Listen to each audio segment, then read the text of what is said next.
This is You Can Heal Your Heart, Finding Peace After a Breakup, Divorce, or Death by Louise Hay and David Kessler.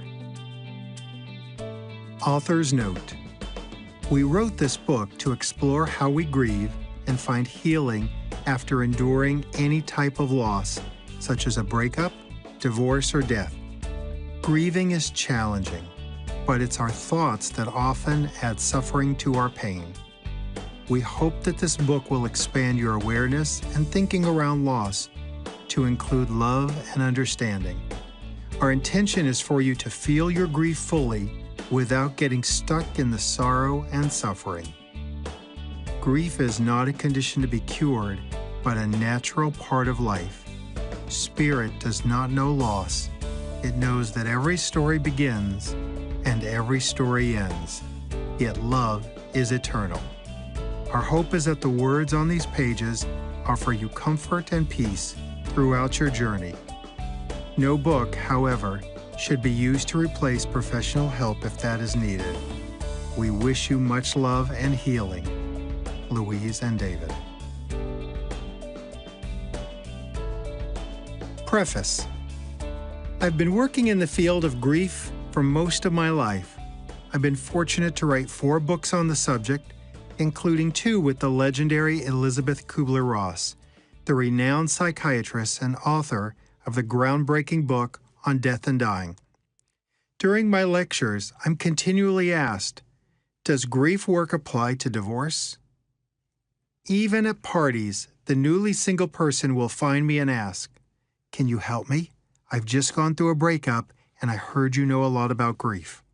It's always a reminder that the work I do applies to the ending of relationships and marriages as well as the end of life. The truth is that loss is loss and grief is grief, no matter what it's about or what caused it. I can't count the times I've heard people talk harshly about themselves during a breakup or when a marriage has ended, and I've often thought back to my friend Louise Hay, author of the international bestseller You Can Heal Your Life, who always says, pay attention to your thinking.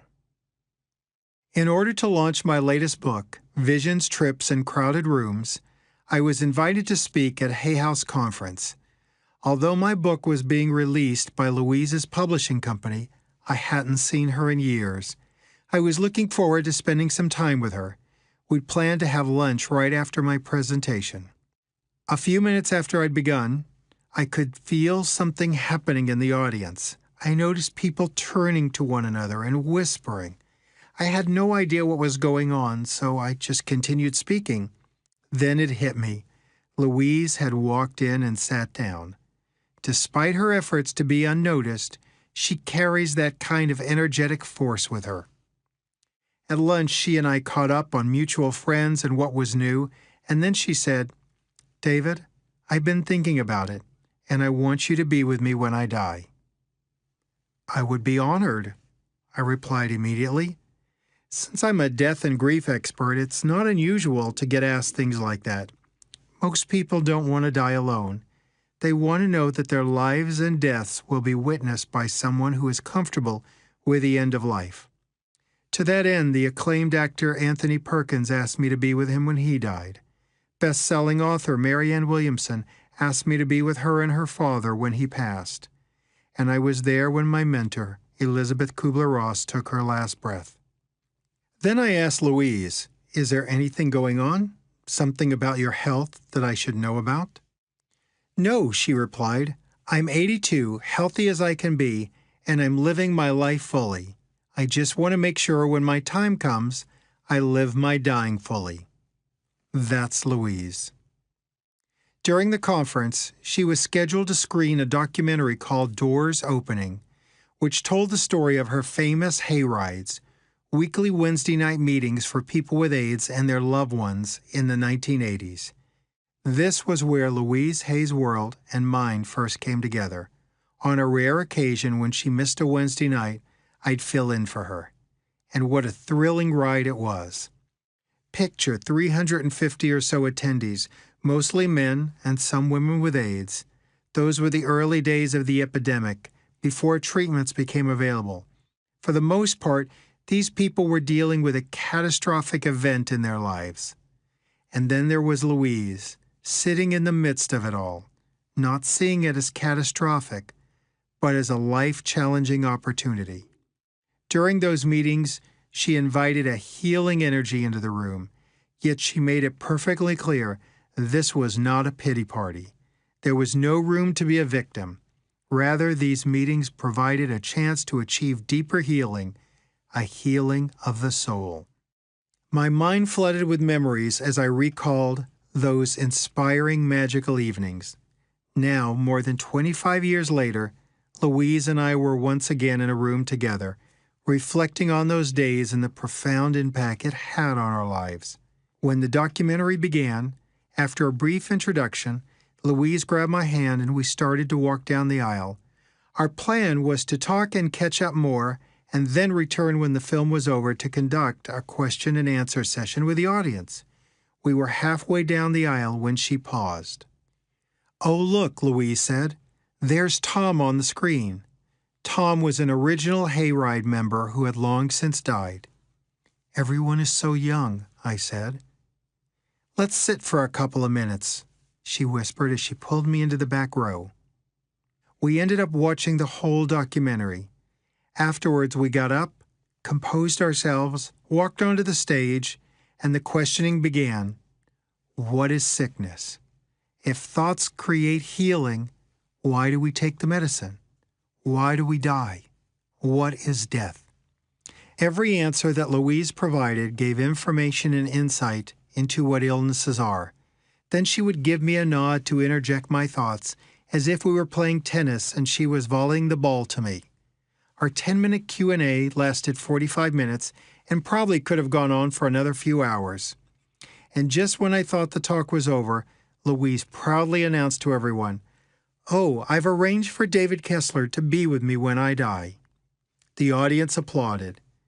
What I thought had been a private request, Louise was now sharing with the world. That was an example of her power, honesty, and openness. That evening, Reed Tracy, the president and CEO of Hay House, told me, "Louise and I were just talking about the two of you doing something together. You share a common history and can offer a lot of wisdom. We think you two should write a book together."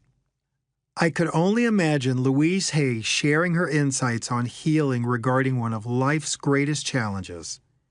Whether it's coming to terms with the end of a relationship through divorce or a breakup, facing the death of a loved one, or enduring many other types of losses, such as the loss of a beloved pet or even a beloved job. Louise's wise words, "Pay attention to your thinking," flashed through my mind once again. What if she and I wrote a book together that incorporated her affirmations and knowledge about how our thinking can heal ourselves with my years of experience in helping others cope with grief and loss? I thought about how many people a book like this could help. I also thought what it would be like to work so closely with Louise on such an important topic. It turns out that our collaboration on this book was as seamless as our Q&A session at the conference, adding our own insights picked up over the years while also completing and complementing each other's thoughts on various subjects. And so our journey began. Please note that aside from the preface in Chapter 1, where I describe the start of our writing process together and share our initial conversations, the voice throughout this book belongs to both Louise and me. However, for the audiobook, Louise will be reading the affirmations and the afterword, and I will be reading the rest of the text. Introduction. A broken heart is also an open heart. Whatever the circumstances, when you love someone and your time together ends, you will naturally feel the pain. The pain of losing a person you love is part of life, part of its journey, but the suffering doesn't have to be. Although it's natural to forget your power after the loss of a loved one.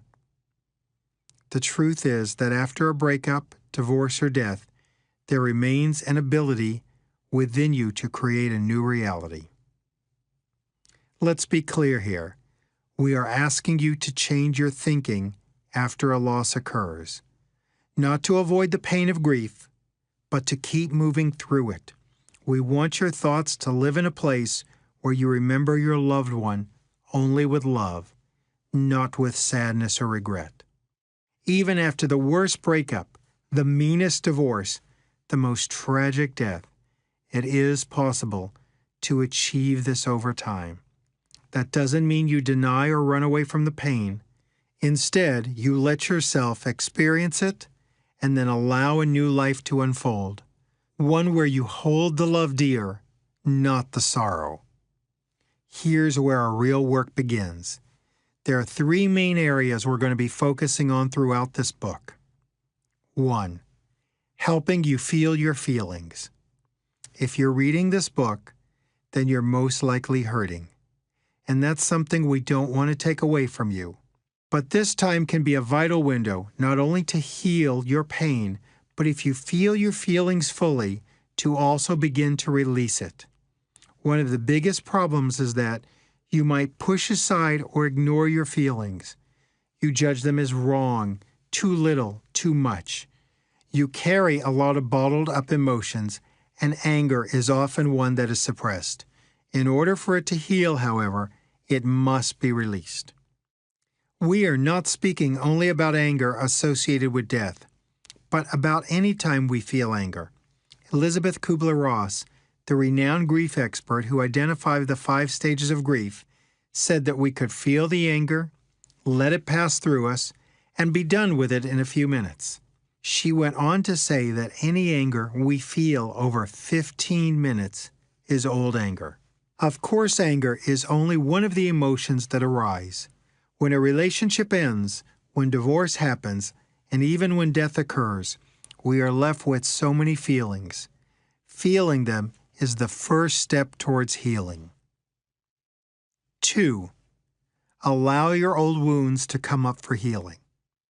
Your loss will be a window into your wounds, and like it or not, they are going to come forth. Some of them you may not be aware of. When you think you're going through a breakup, for example, you may think, I knew he wasn't going to stay. In a divorce, you may believe that I don't deserve love. Or when a loved one dies, bad things always happen to me. These are negative thoughts that stretch beyond the current loss. It's certainly helpful to take advantage of grief as a time to reflect on the pain with tenderness. But to relive it over and over is painful and non-productive. That's what you tend to do when you go back without the intention of healing. Where did these negative thoughts originate? The answer is they originated in your past and weren't healed with love. Together we'll shine a light on those old wounds and negative thought processes and begin the healing process with love and compassion. 3. Changing distorted thinking about relationships, love, and life. When you grieve a loss, you apply your current thinking, which is at best often distorted. What do we mean by that? It is when your childhood beliefs are colored by the wounds of childhood and shaped by the hurts from past relationships. Distorted thinking is often molded by your parents and others in your life who did the best they could, but they also carried their own distorted thinking from their childhoods. All of this works together to form the current self-talk in your mind as you think your same thoughts over and over again. Then you begin to bring this old thinking, the negative self-talk, into your new loss. This is why human beings so often talk to themselves without love and tenderness after we've lost someone we care for deeply. We blame ourselves, we throw a pity party, we even feel that we deserve the pain we're now experiencing. How do we break the cycle? Read on to learn about the importance of positive affirmations and their powerful effect on distorted thinking. The power of affirmations to heal grief. Affirmations are statements that reinforce a positive or negative belief. We want to raise your awareness of the negative ones you might use and gently invite new positive ones to come into your life. If you're thinking, you're always affirming something. Unfortunately, when your thinking is distorted, you're usually repeating negative affirmations. We're going to lovingly introduce positive affirmations to your grief and to your life. These positive statements may feel untrue when you first use them. Let them in anyway. You may be afraid we're trying to take away your grief or diminish it in some way, but that couldn't be further from the truth. Your grief is always yours to feel, but the positive affirmations can take away your suffering as well as heal some of your old pain and negative thought patterns. Your negative affirmations are untrue, yet you have no trouble feeling those. Many people unconsciously repeat negative affirmations, being so cruel to themselves when they're hurting. One of the main goals we hope to accomplish in this book is to find a way to change that repetitive negative thinking for good. As you read the positive affirmations in the upcoming chapters, be sure to apply them to your own experiences. Apply them to your thought patterns, your beliefs, how you view the world, using them to undo your limited, negative thinking. Some affirmations may resolve your old wounds from the past to help you process your current ones so that you can finally fully heal with love. The gift of life after loss. We're sure you know how to end a relationship. You know how to end a marriage. You even know how to end a life. But do you know how to complete a relationship or a marriage? Do you know how to complete a life? This is another aspect we hope to teach you as we journey together. There are unexpected gifts to be found in life after loss. These may seem like new concepts to you, but the truth is that not all relationships are meant to last. Some will last a month, others a year, others a decade. You'll feel pain when you believe the one-year relationship should have lasted 5 years. You feel pain because you think the 10-year relationship should have lasted 25 years. The same is true of marriages. Can you think of a marriage as a success when it ends in divorce? Well, it can be. It can be perfect for the experience that you and your spouse needed. Even when life ends, there's a rhythm. It's sad, of course, because you want more time with your loved one. That's only natural. But there are only 2 requirements for a complete life: a birthday and a death day. That's it. We all arrive in the middle of the movie, and we leave in the middle of it. We want to hold on to the connection to our loved ones who died. We want to keep our memories, and we certainly want to release the pain. We'll get started by examining our thoughts around loss in Chapter 1. What are your thoughts about breakups? How do you feel about a marriage ending? How do you respond when a loved one dies? What's it like when a beloved pet dies? As we take you through these questions, we'll help you begin to change your thoughts around loss. In Chapter 2, we move on to relationships. Even though you may be reading this book in the midst of a breakup, others may be in the throes of a divorce or a death. Regardless of your current situation, we encourage you to read this chapter because every marriage and every divorce started with a relationship. Every death is about a relationship. Chapter 3 focuses specifically on the grief of a divorce. And then in Chapter 4, we'll look at grief after a loved one dies. In the same way we suggested that you read the relationship chapter, we also suggest that you read the chapter on death, because every breakup and every divorce is also a death on a certain level. In the remaining chapters, we'll spend time exploring the many other types of losses that we experience in our lifetime, from the loss of a pet to the loss of a job to the loss of a pregnancy and much more. We'll even examine ways of healing types of losses that aren't so easily seen on the surface, such as grieving something in life that never was and never will be. The following pages contain new thinking, heartwarming stories, and powerful affirmations geared to specific situations. The stories throughout are taken from real people in real situations who have lovingly chose to share their life's challenges and lessons with us so that we could share them with you. Our ultimate wish is that you discover that no matter what you're facing, you can heal your heart.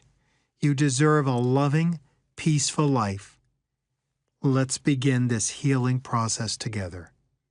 Louise and David. Chapter 1. Changing Our Thoughts About Loss. On my drive to San Diego for the first meeting with Louise, I thought about what questions I would ask. Louise is known for saying, "Thoughts create." How would that apply in loss? I thought about the breakup of a relationship. I also thought about loss and death, recalling a dear friend who was grieving the sudden, unexpected passing of her husband. I wanted to hear Louise's opinion on this situation. After all, she is practically the mother of the New Thought movement. A pioneer in mind-body healing, Louise was one of the first to introduce the connection between physical ailments and their corresponding thought patterns and emotional issues. Now I would be asking her to bring her wisdom, experiences, and insight to the most challenging time in a person's life. Even though I had already written 4 books on the subject myself, I forever remain a student. I mean, honestly, how could anyone say they know everything about loss? Louise herself has written so many books and so many meditations that I was eagerly anticipating her unique perspective on this important topic. Soon after I rang the doorbell to Louise's condo, there she was, with her ever-endearing hug, inviting me into her home. She showed me around as I admired her surroundings. I immediately felt that this wonderful home, with its plush furniture and myriad mementos she collected from her extensive travels to remote parts of the world, was befitting a woman of Louise's stature. I was gazing out at the stunning views from her windows when she turned to me and said, "Shall we talk over lunch? There's a great place around the corner." Within moments, I was walking arm in arm down the streets of San Diego with Louise Hay. No one would have ever guessed that we were about to discuss one of the most painful subjects in the world as we ate. When we sat, I saw the waitstaff's faces light up at Louise's presence. "You're going to love the food here," she assured me. After we placed our order, I took out my recorder. "Louise," I said, "I've written so much about the medical, psychological, and emotional aspects of loss and grief. I've also touched on the spiritual aspects in each of my books. While I was at a bookstore the other day, I thought about this book and realized that it would be one of the few that is devoted to deeply exploring the spiritual side of relationships ending, divorce, death, and other losses. So, tell me your beginning thoughts on the spiritual aspects." "Our thinking creates our experience," Louise said. "That doesn't mean the loss didn't happen or that the grief isn't real. It means that our thinking shapes our experience of loss." She continued, "David, since you say we each experience grief differently, let's explore why." I told Louise about my friend whose husband had died suddenly from a brain bleed. But Louise surprised me when she didn't ask about the nature of my friend's loss. Instead, she said, "Tell me about her thinking." We each feel differently because we each have different thoughts about our grief. Her thinking is the key. I caught myself wanting to ask, how would I know what she was thinking? But then I realized where Louise was going. "Oh," I said, "her thoughts, her actions, her grief would reflect her thoughts." Louise put her hand on mine and smiled. "Yes," she replied. "Tell me some of the things she says." Okay, some of the things I've heard are, "I can't believe this is happening. This is the worst thing that's ever happened. And I will never love again." Good, Louise said. She's telling us a lot. Let's take a statement like, I will never love again. You know how important I believe affirmations are.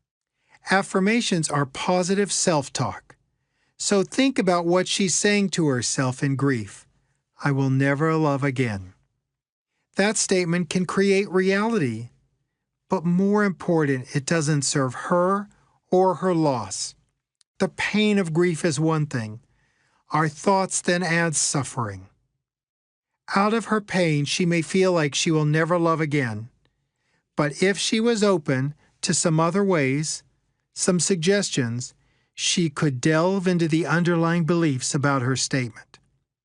Some other thoughts could be, I have experienced a powerful love in my life.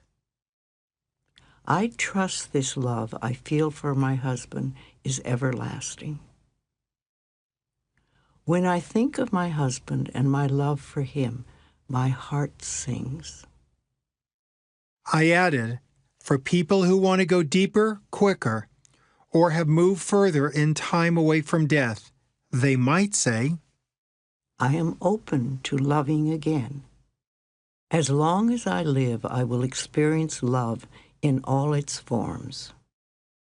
Louise leaned in and said, I hope you realize that we don't say these things only after the death of a loved one.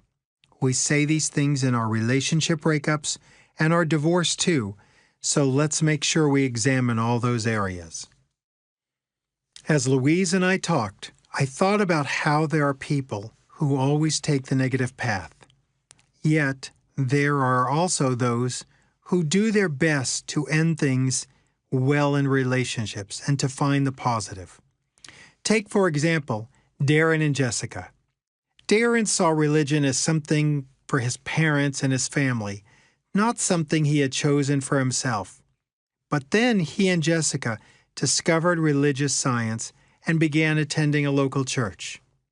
The sermons covered familiar, everyday topics, Darren said, like buying a home, falling in love, getting married, managing money, and much more, but always with no judgments.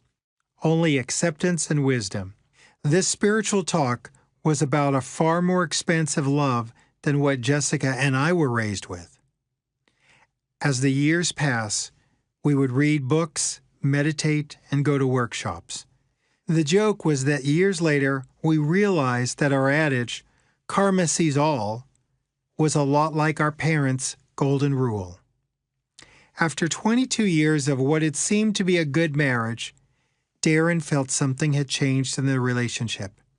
As Jessica explained to me later, life seemed half over and yet underexplored fully. I felt it first. I wanted out. I wanted more. It wasn't about sex or affairs. It was just that I had signed up for a lifelong commitment without fully understanding how long life was and how much more there was to do. I loved Darren, but he was happy being at home, doing nothing and just relaxing. The slower life that suited Darren was boring for me. When I told him that I wanted our relationship to end in its current form and I wanted out, he was furious. He felt I had betrayed him. He took it personally, but it wasn't personal. He accused me of not loving him anymore, but that wasn't true. I did still love him, but the reality was that our romantic relationship was over. I knew that if I stayed, both of us would become very unhappy. It was sad, but I had to go. The truth is that all of us are always moving towards exploring the wounds that need healing. Our progress may not always be obvious or smooth, but love will deliver everything unlike itself to our doorstep for healing. So while Darren perceived heartbreak from the split, his wife felt not fear or hurt, but an overwhelming sense of adventure. As she packed her bags, she gently wiped the tears from his face and said, "You think I'm leaving you, but I'm not. I'm moving out, but I'll still be in the world with you. You think I don't love you, but I do. And this is best for both of us. I know on some level that if it's right for my future, then it must be right for yours." Darren remained hurt and angry. "Just admit it," he said. "You don't love me anymore." Jessica replied, "Sometimes saying goodbye is another way of saying I love you." It was stories like theirs that don't often get retold in the breakup world. I often ponder how little we know about ending things like relationships, marriages, and jobs. We just don't know how to complete them. And it's hard to accept that while every relationship has a beginning, some of them also have endings. Honoring the love. Louise and I were deep in discussion about dealing with grief when our food arrived. Smiling, she looked at her meal and smelled it. She gave thanks, which felt more genuine and deeper to me than the typical grace we utter out of obligation or habit. "You really meant that, didn't you?" I asked when she was finished praying. "Yes," she told me, "because life loves me, and I love life. I am so grateful." I must admit that, at first, this felt a little over the top, but then I remembered whom I'm sitting with. The one person who has proven time and again that affirmations work. I'd just been caught off guard as I saw this tool actually playing out in Louise's life. She savored every bite of her lunch as she explained to me that affirmations are not about pretending that grief doesn't exist. It doesn't go away if you pretend it's not there. What do you think happens to it? "If you're not ready to experience it," I said, "I believe it will remain on hold for you to deal with it when you're ready. If not now, later. The timing is your choice, and there are periods when we need to shelve our grief. It might be too soon, too painful. Maybe we're too busy raising a child or holding a job. Whatever the situation, there will come a time when grief has sat too long on the shelf. It will become old, unattended, angry, and it will begin to impact your life in a negative way. But that doesn't have to be your reality." Louise nodded. "You have the power within to create a new, more positive reality. When you change your thoughts about grief and loss, it doesn't mean you won't feel the pain or you won't go through the grief. It just means that you won't get stuck in any one feeling. When people look back on loss, they often say they're glad they felt their emotions fully.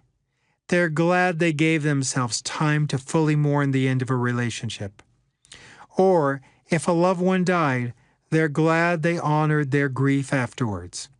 However, I frequently heard people say after an extended grieving period that I didn't need to give the pain as much time as I did."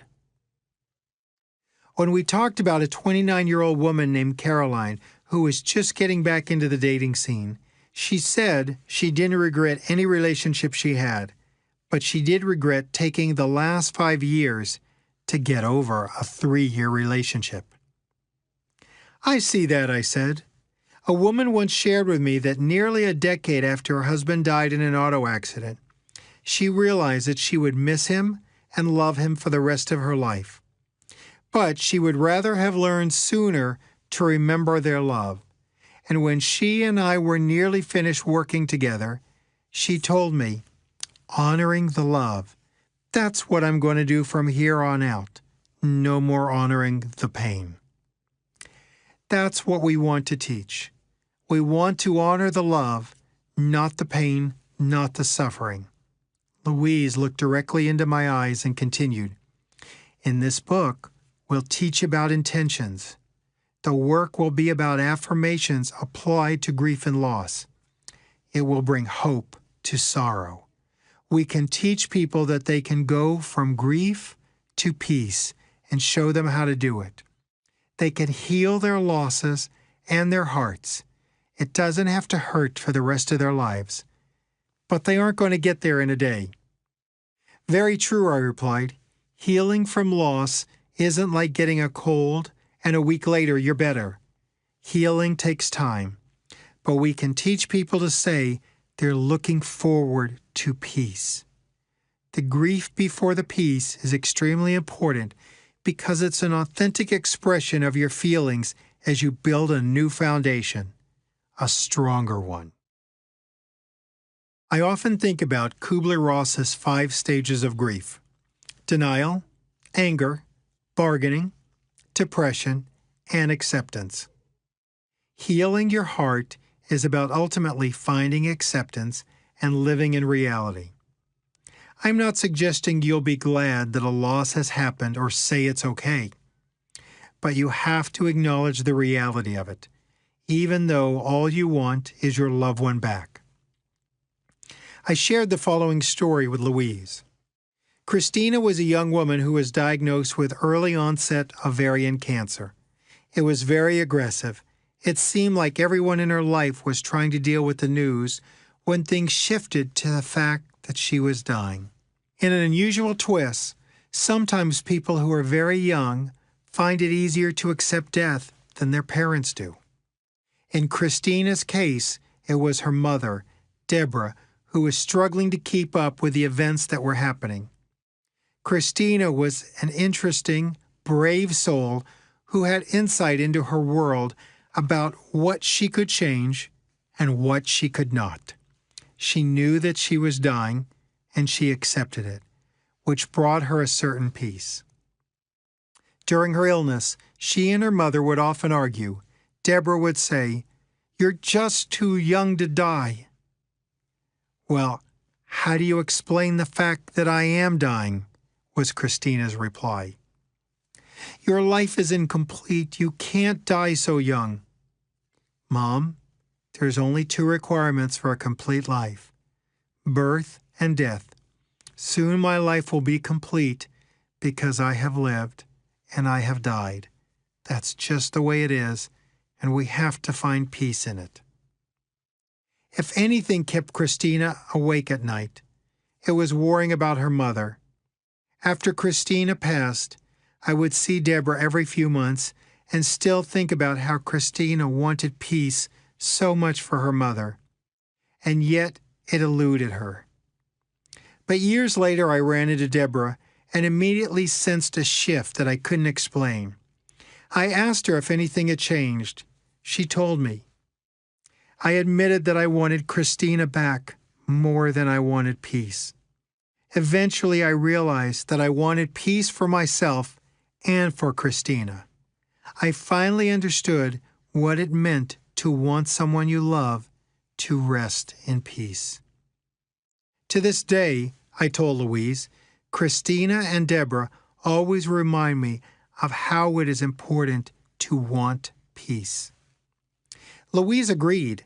We forget to feel and to understand the words from our upbringing. Think about those words, rest in peace. We've all heard them, but in Deborah's situation, she ultimately wanted her daughter to find that peace, knowing that love is eternal and never dies. And likewise, Christina would have wanted her mother to rest in peace every night as well, acknowledging the bond that death cannot sever. Now Deborah rests in her firm belief that they will one day see each other again. Whatever kind of loss your grief stems from, it's vital to hold the thought of wanting to find peace and to find a healing heart. It is comforting and powerful to know that fully grieving and finding peace is always an available option. In fact, this book contains a number of options that you may have not considered before, including challenging your thoughts and using affirmations to change unhealthy thought patterns. Just remember that healing your loss and your heart is possible. People do it successfully all the time, but you always must keep in mind that your grief is as unique as your fingerprint. You must recognize your loss and your grief in order to heal your heart fully. People often get mad at friends who don't understand their loss. They may not, and perhaps never will, but you and you alone can truly appreciate your loss because it is you who can heal it. Different kinds of loss. Most people are surprised to learn that there are many different types of loss. Loss is loss, they say, and that is true on one level.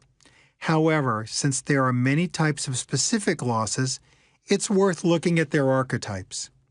In the remainder of this chapter, we'll focus on complicated loss, loss in limbo, and disenfranchised grief. It's important to remember that grief is a reaction to those losses. We don't want to dwell in the intricacies of the types, understanding that what kind of loss you're experiencing can sometimes help you find your best self in the situation. Complicated loss. To put it simply, complicated loss is any loss that has been complicated by other factors.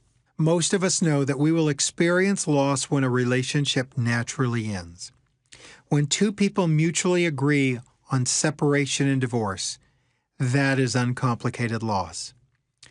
When the death of an elderly relative happens in an expected way after a good long life, that is uncomplicated loss. How many of these are there? How often does everyone agree, and how often do things end well? Everyone's lives are complicated, and so are their losses, of course. Losses become complicated when you don't expect them to happen. In other words, the loss was a surprise. While you may name it, and it may well be a complicated loss, no matter how complex, the possibility for healing is always there. Let's look at some examples of how we can change our thinking.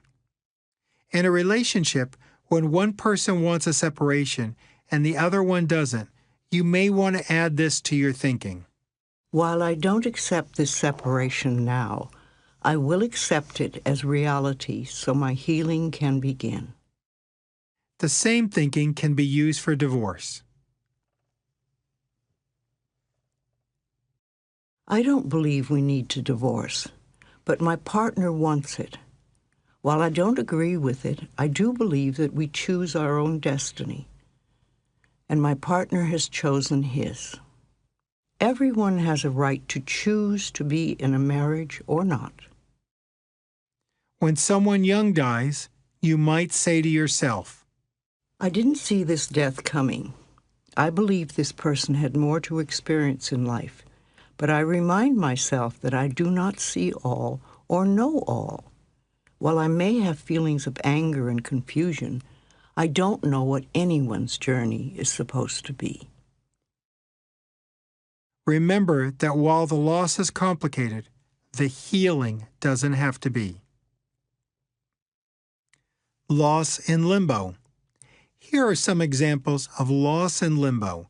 After a third breakup in a relationship, a couple might say, "The separation is killing us. We wish we could make this work or finally end it for good." Some helpful affirmations may be, This separation will reveal helpful information. This relationship will grow or end in its own time. individuals dealing with serious ongoing health care issues might say, "The days we spend waiting for test results are excruciating. I either want to completely get better or die." A good affirmation may be, My health is not solely defined by a test result. wondering if there is going to be a loss can feel as bad as loss itself. Life sometimes forces you to live in limbo, not knowing if you will experience a loss or not. You may have to wait several hours to hear if your loved one's surgery went well, or days until your loved one is out of a coma. You may wait in limbo for hours, days, weeks, or longer when a child is missing. The families of soldiers who are missing in action are often wrenched by decades of living in limbo. And years later, those left behind still haven't resolved their losses and may not be able to do so until they learn the truth. But that information may never come.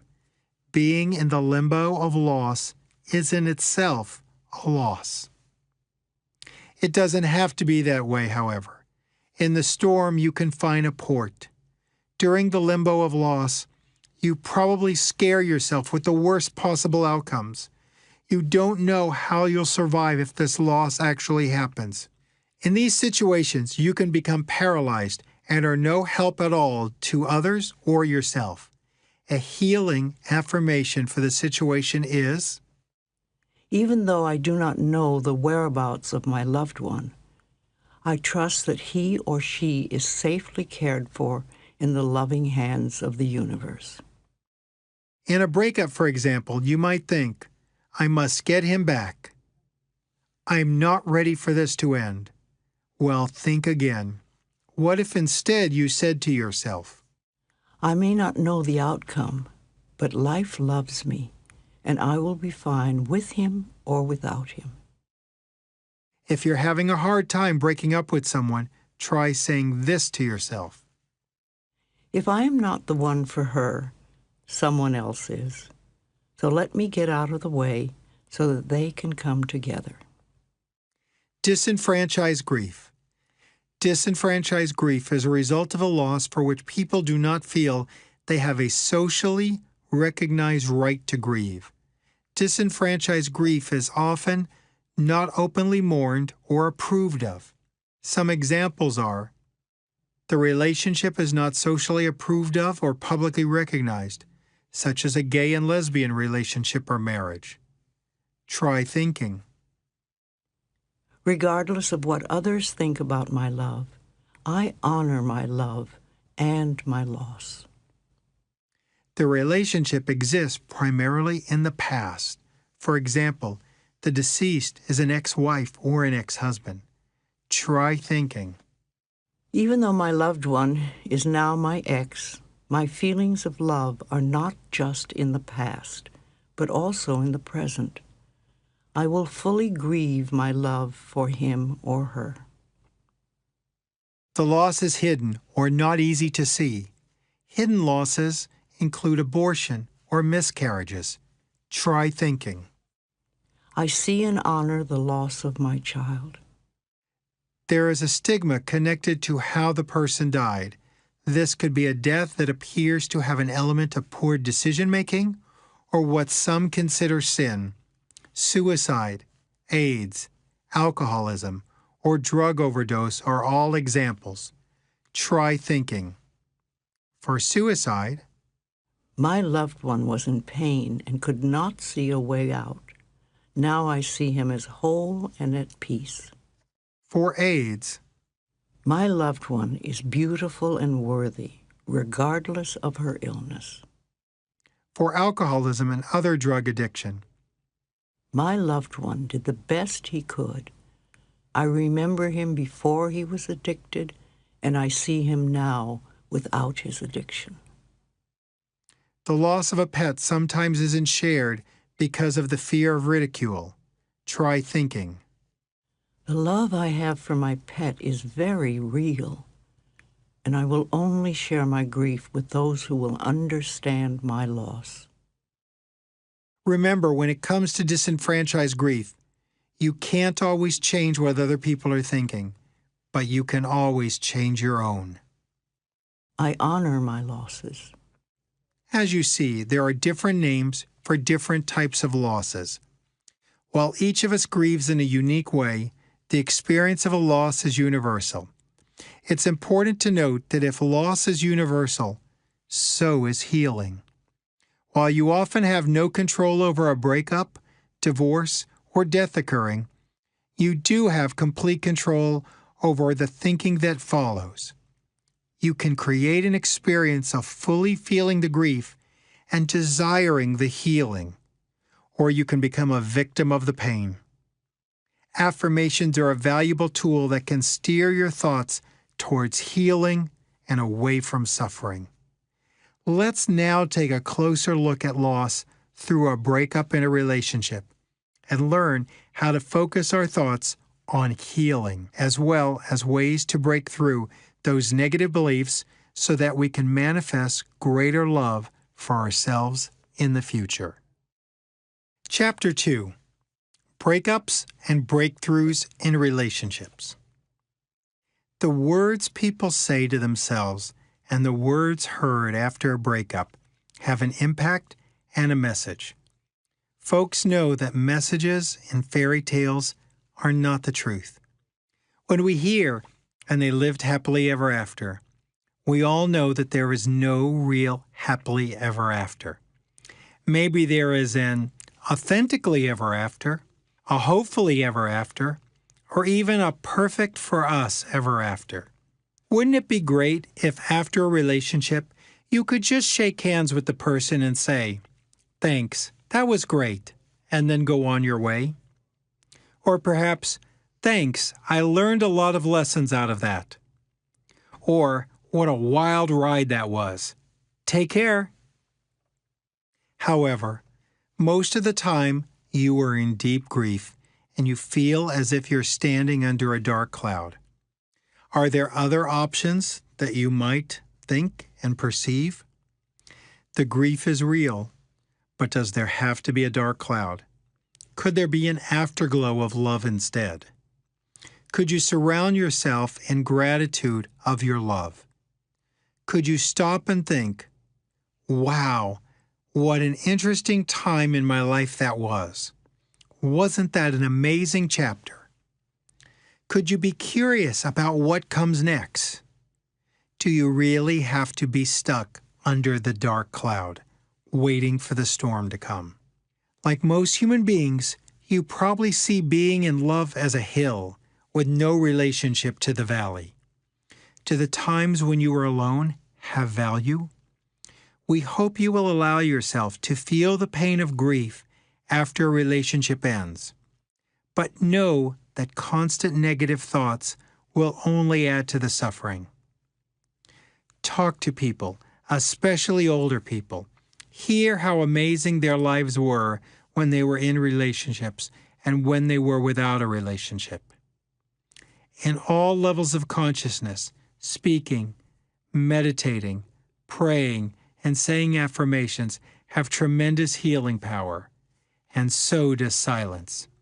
Some will even tell you that when their relationship ended, it was a profound time in their life, a time of recreation, reformation, and growth. In this chapter, we'll share many powerful stories and insights on breaking through after a relationship ends. If you can, try to open your mind to see how the end of a relationship can be perceived differently, even in a positive light. Part of what keeps many tormented is fear, and one of the underlying fears in the loss of a relationship is abandonment.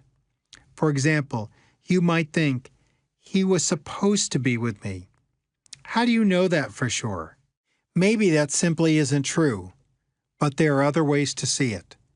Perhaps you were supposed to be with this person in a romantic relationship from age 23 to 25, and then you were supposed to be with someone else for 30 to 51. People come in and out of your life, but love doesn't have to. Once again, this may sound like we're asking you to change your thinking, and we are. But what limits your thinking is when you believe that you can only have one way of thinking, usually a negative one. Ultimately, you really want to expand your thinking so that you see the many options and unlimited ways to perceive events in your life. Relationships offer us all new opportunities to understand who we are, what we fear, and where our power comes from, and what the meaning of true love is. The idea that relationships are learning opportunities may seem counterintuitive because we know they can be frustrating, challenging, and even heartbreaking experiences. And yet they can be so much more. Relationships give us our greatest chance to find real love and true healing.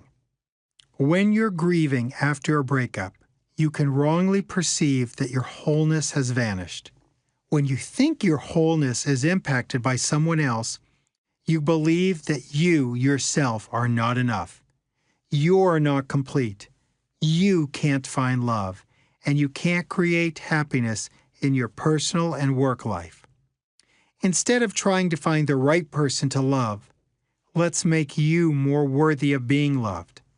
Rather than constantly asking your partner to love you more, become worthy of being loved by them. And if you are worthy and they still leave, then they weren't the right one for you.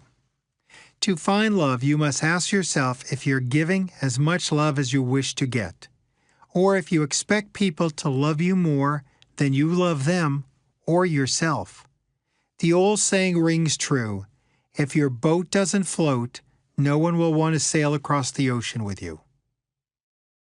Seeing relationships differently. Before we examine the grief of relationships, we must look at how people think when they're in them.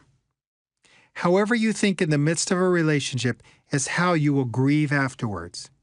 For instance, if you were coming from lack in the relationship, your grief will also reflect lack. If you are full of anger in the relationship, you will also have anger along with the grief after that relationship. The truth is, we don't just want to introduce a more expanded way of thinking about grief after a relationship. We want you to also see how expanded thinking might also work during a relationship.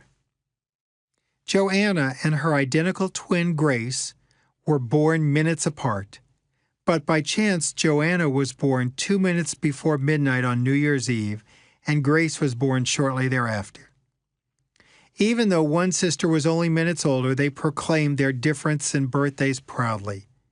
And these identical twins were also very different in how they managed relationships. Grace was seeing a computer specialist who developed software to oversee how prescribed medications would interact with each other. He was also considered a hero by many since his work saved lives.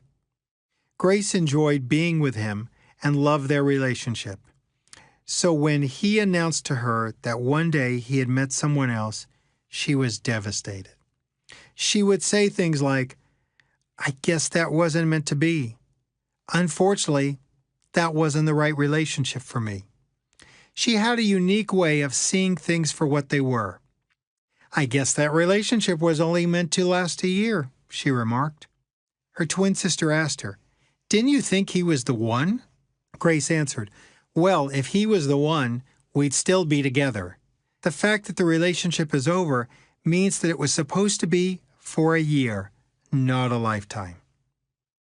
Joanna painfully looked on, but her pain was not limited to her view of her sister's relationship.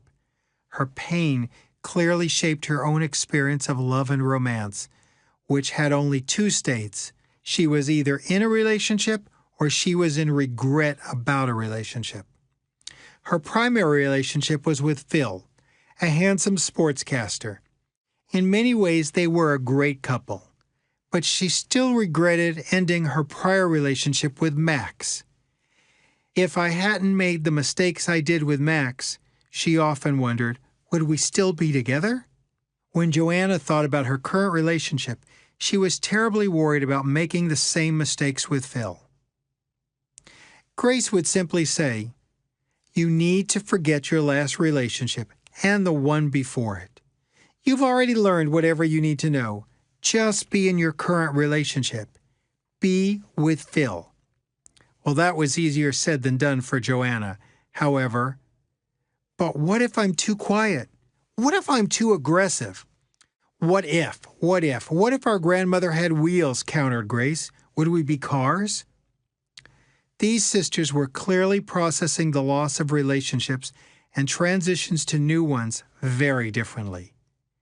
But they also experienced individual lessons because even twins are not here to go on each other's journeys. We each have an individualized flight plan for our learning. We often try to engineer or diagnose our internal processes and change our lessons. But life is expertly giving us what we need at any given moment. That doesn't mean we don't live life and experience mistakes. We don't want to take ourselves out of the game and just examine it. There is a point where self-examination becomes self-indulgence, and we must move on in order to change. We can't control others. We can't change our past. but we have full control over our inner dialogue. Once Joanna realizes that negative thoughts interfere with her relationships, then and only then will she gain self-awareness that her thoughts can create a different reality. Consider a thought such as, "I know I'm going to make the same mistake again." We can not only change it, but we can also use it as a guide for our healing. It could literally turn into a meditation with a mantra such as, I have healed from my past mistakes. Joanna was able to move past mistakes in her last relationships. People sometimes think, "Great, I've healed. Now everything will be perfect." The truth is that the world always moves towards healing. So for Joanna, it will not necessarily be smooth sailing, but in time she will move on to the next area of healing. When you heal part of yourself, the universe does not say, "Let's give her 6 months of smooth sailing." The universe says, "What's the next thing about Joanna that needs healing to move her towards happiness?" Many spiritual paths include the concept that anything, unlike love, will be brought up for healing. In Joanna's case, she looked at another personality trait that did not serve her. She began a diagnostic panel of Phil, asking herself, "Is he the one for the rest of my life? Would he be a good father? Will the sex always be good? Do my friends like him? Will my family approve?" You may think that these sound like reasonable questions to ask, and they are, but not 100 times a day.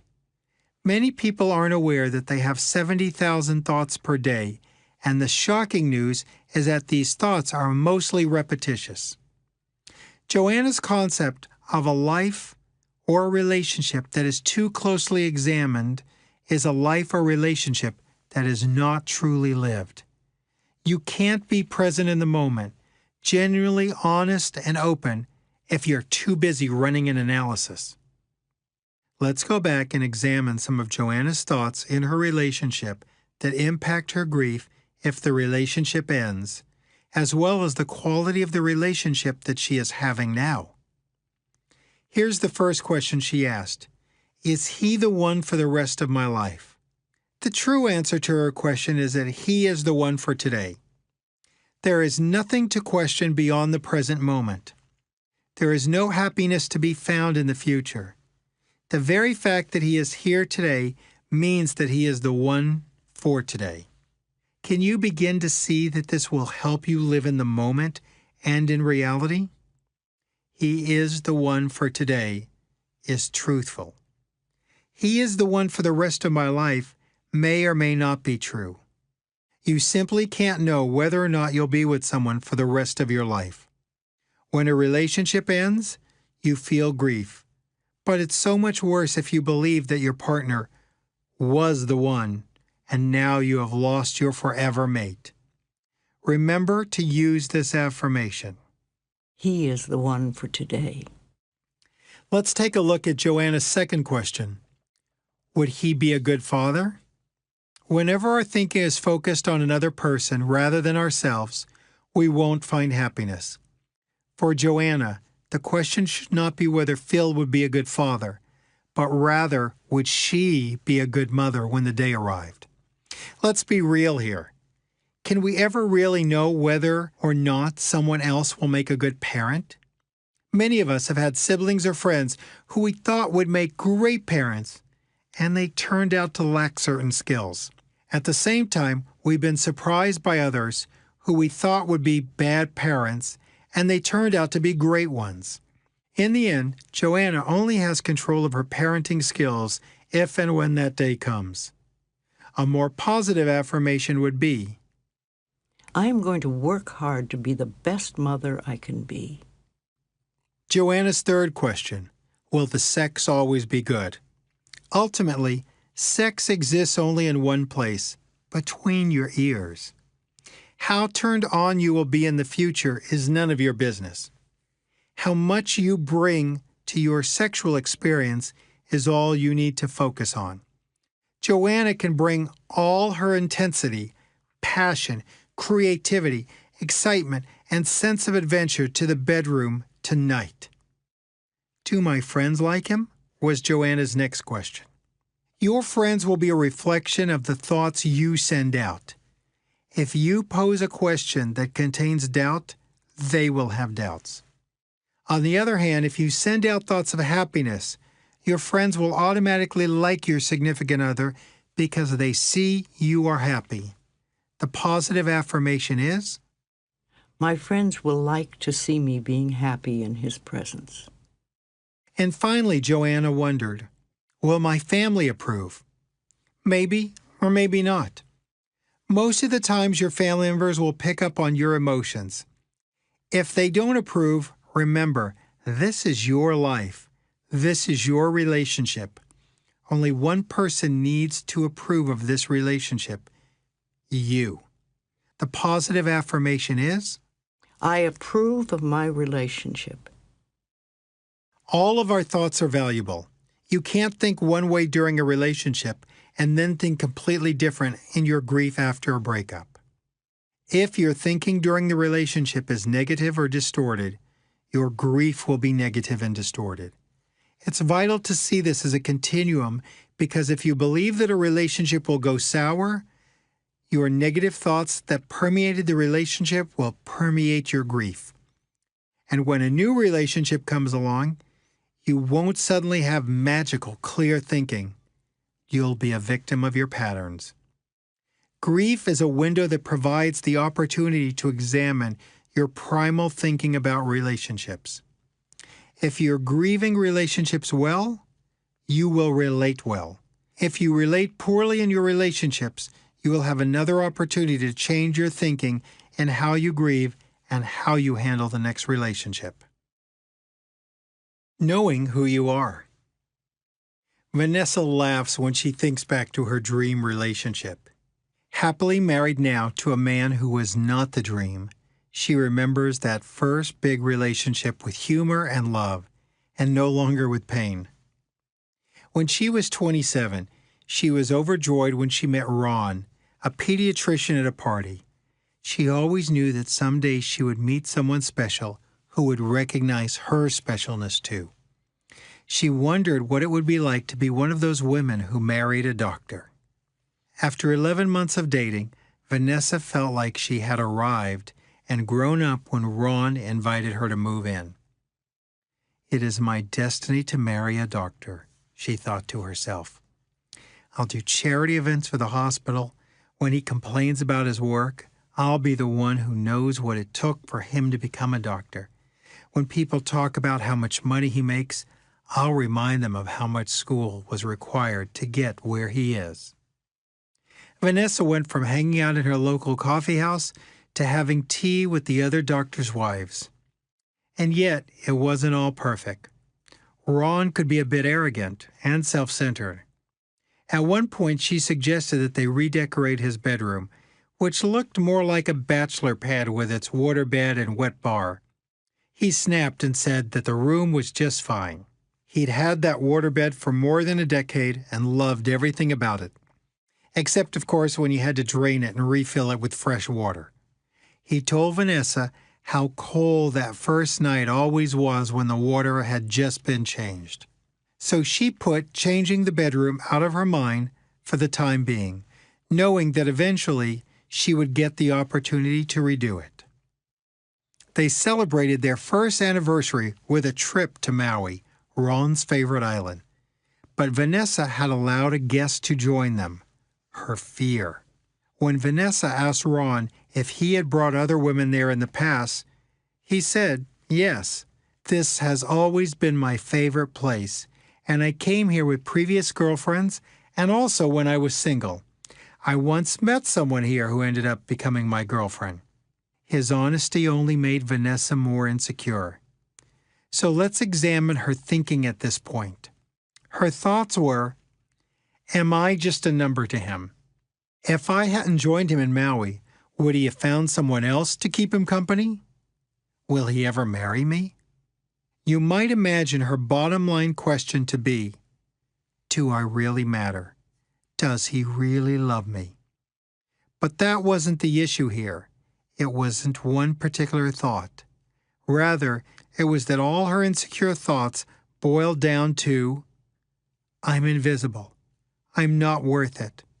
I am completely replaceable. If you focus on the negative like Vanessa did, life gets worse. But if you focus on the positive, life gets better. While Ron may have been arrogant, what thoughts did he pick up from Vanessa? She felt unlovable, unworthy, and invisible. What was there for him to love? Or, the more precise questions are, who was there for him to love? If Vanessa wasn't enough for herself, how could she be enough for him?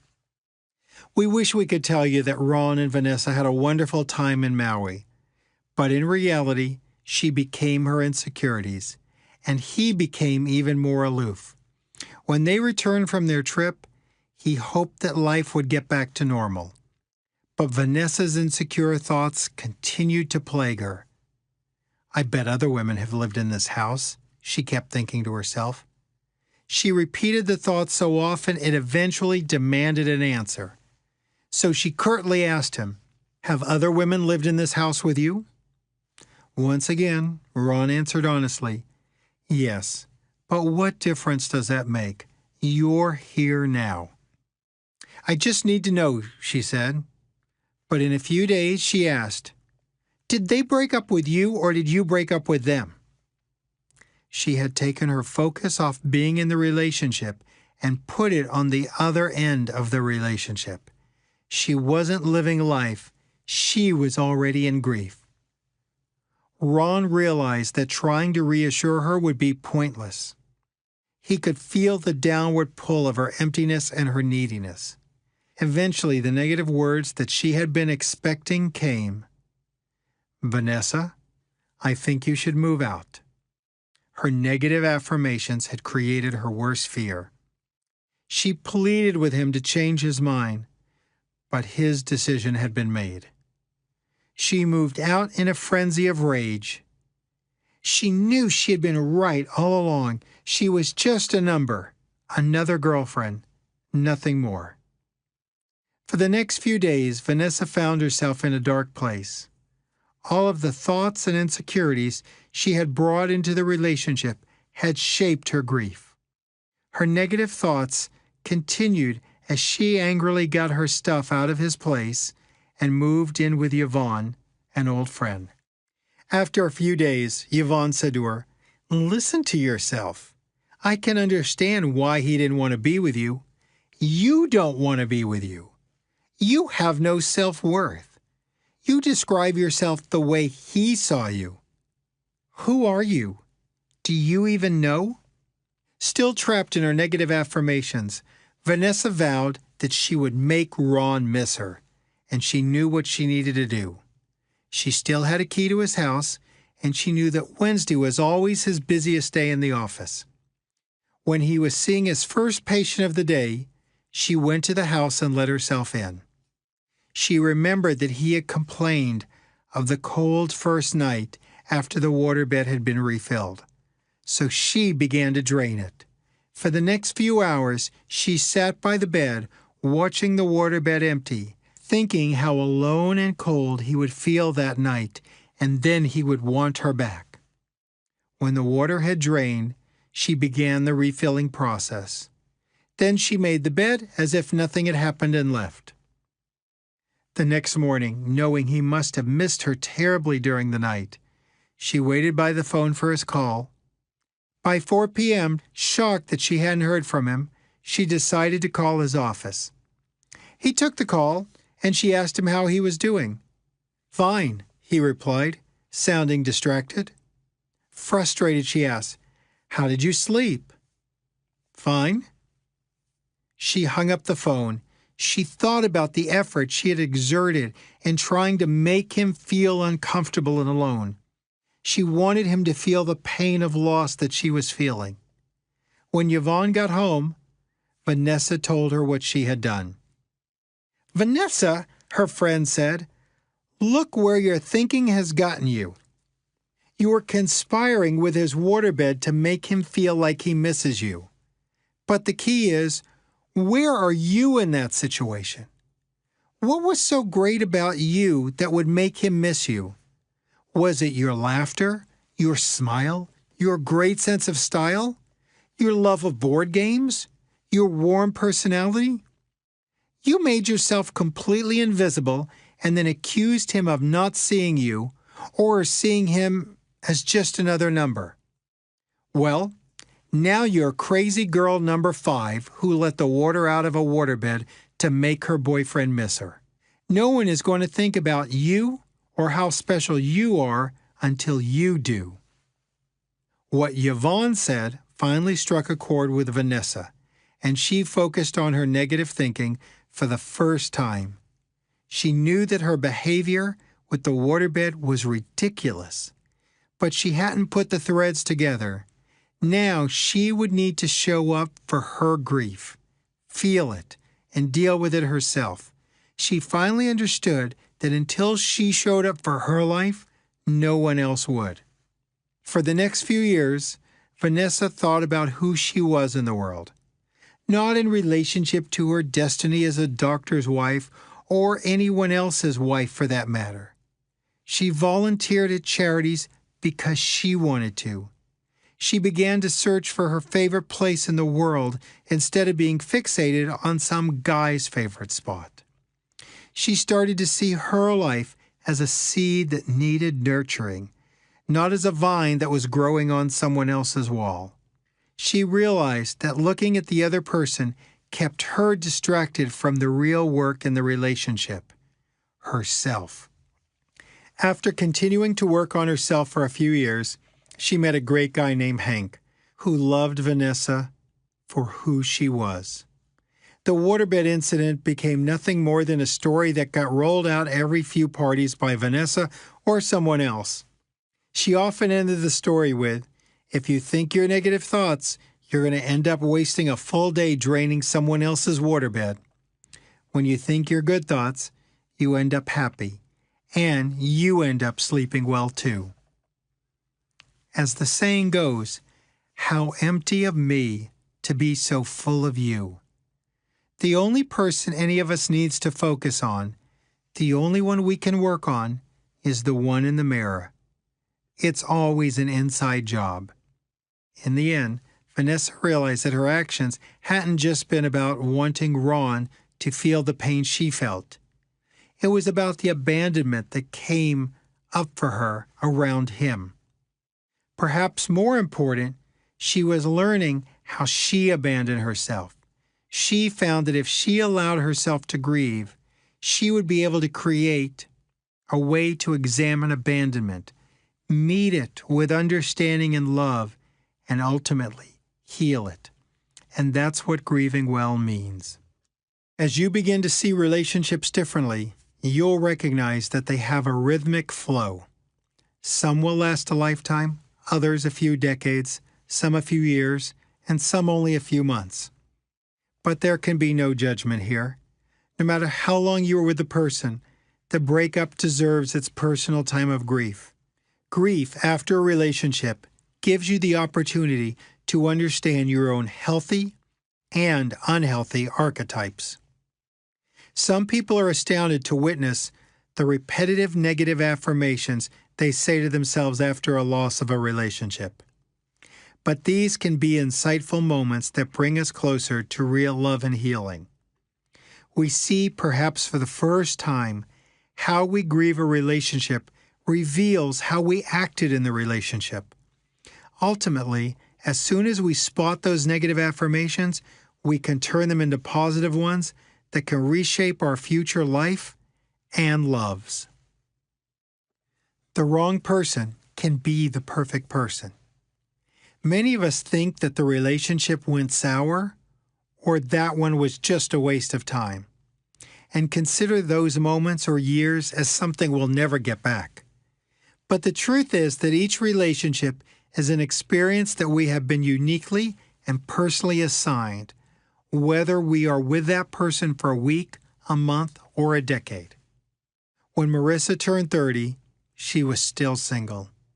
She had 2 prior relationships that had left her feeling terribly abandoned. She decided to get proactive and take matters into her own hands. She joined a popular dating service and checked in every day to see if someone had winked or flirted or sent her a message. She made a decision to meet every guy who showed an active interest in her, so she had lunches, dinners, coffees, drinks. Then when her work sent her to a nearby state for a conference, she found that the man in the seat next to her on her flight home seemed very interested. He politely introduced herself. "Hi, I'm Will." "My name's Marissa." For the next hour, they were deep in conversation. Marissa loved his energy, and when the flight attendant announced the seatbelt sign would be coming back on soon, Marissa quickly rushed to the bathroom to freshen up. She looked at her face in the mirror and considered putting on some makeup for him. Then she realized, well, he's already seen me without makeup, and he seems to like me. When she returned to her seat, Will said, "It would bring great joy to me, and I hope to you too, if you would join me for dinner." She smiled and said, "I would never want to deny you the pleasure of bringing great joy into my life. How about tomorrow night?" She loved that he made a plan so quickly. He even chose the time and the restaurant. They went out for dinner and chatted like they were old friends. For our second date, Will asked, "Would you be available tomorrow night for dinner?" She agreed. At the end of the evening, he said, "Obviously, I'd like to see you again. When are you available?" Marissa said, 3 nights in a row seem like it would be too much, and we'd be breaking all the dating rules. So let's do it anyway." The intimacy was great. The company was great. And yes, the sex was great. Marissa had a real sense that this was the one, the guy she'd been waiting for. On Thursday night, she said, "So what's your weekend look like?" "I do consulting for nonprofit agencies," Will said. "I'm running a board retreat this weekend, but I'll be back late Sunday night." "Where you going?" Marissa asked. "Anywhere I can tag along and get a few spa treatments while you're working?" "That one's tough," Will told her. "I have lots of dinners scheduled and I wouldn't really be able to see you at all." Marissa felt a horrible pang in her gut, but she tried not to let her feelings show. She wanted to say, "Well, at least we could sleep together," but she knew that would be too much. "I'll call you Monday morning when I get back to town, and we can make plans then," he said. Marissa was walking on air and thought of nothing but him. She immediately put her membership on hold at the dating service. On Saturday night, she met her closest girlfriends for dinner and told them about Will. One friend said, "Take it slow, you don't really know this guy yet." Another friend said, "Well, don't see him every night. Don't be so available. Guys like the chase." And the last friend said, "You're all so cynical. Let her enjoy herself and just be real." Marissa just listened and smiled unfazed. She believed what was going on was good. On Monday morning, the phone never left her hand. She was a wreck until he finally called at 11:30. "Are you free anytime soon?" Will asked. "Well, I think I'm free tonight," she said. They both laughed. She felt her pain subside since she had been saving this night for him. They had another great evening together, and Marissa felt a sense of love and wholeness when she was with Will that she'd never experienced before. They went on having dates nightly for the entire week. But once again, on Thursday night, he told her he would be away for the weekend. "It's rare that I would have 2 board retreats one weekend after another, but they tend to do that in the spring." Once again on Monday morning, Marissa waited for his call. When she hadn't heard from Will by noon, she decided to call him. It went straight to voicemail. She called again at 2 and at 4 and left a message, but she got no reply. She started to get very worried, but kept herself in check. The retreat must have gone longer than expected, she thought. But when he didn't call on Tuesday, she started to get really frightened. Had something happened to him? Was he okay? Maybe he lost his phone. Then again, if he did, could he have borrowed someone else's to call her? By Wednesday, his voicemail simply said, "There is no voicemail available for this number." Marissa was angry. She called one of her girlfriends and explained what had happened.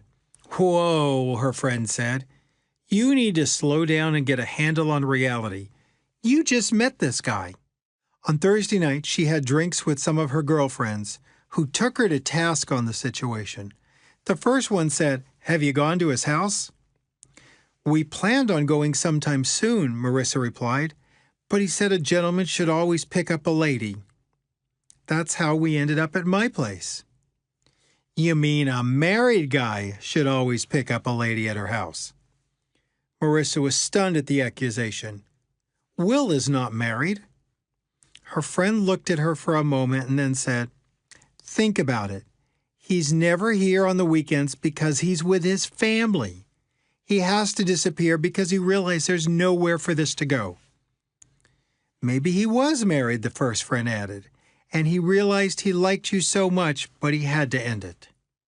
Marissa found no comfort in being with her friends, so she soon ended the night early, hoping that there was one message from Will on her home phone. But there wasn't. Over the next week, she expected to eventually hear from him, even if it was to say goodbye. In a few more weeks, her anger had turned to rage at what jerks men could be. She began to doubt her own feelings and feel duped. Will had rapidly gone from "he will call" to "he won't call." Weeks later, she still found herself calling his cell phone occasionally, but it had been disconnected. She came to the conclusion that he had been married. Why else would he go so far as to disconnect his cell phone? She couldn't imagine it was some pay-as-you-go temporary phone. If it was his real phone, she could have wrecked his marriage with one phone call. Her friends were right, and she had been gullible. She became consumed by the mystery of Will. Did he have a family? What type of person did something like this? What happened to Will, and why he did what he did became her obsession. The more she thought about him, the unhappier she became, and the more her sense of abandonment grew. Marissa secluded herself at home, drowning in depression and bitterness. She had never felt so alone. But then after a few weeks it hit her. Why am I suffering 5 weeks over 8 dates in 2 weeks?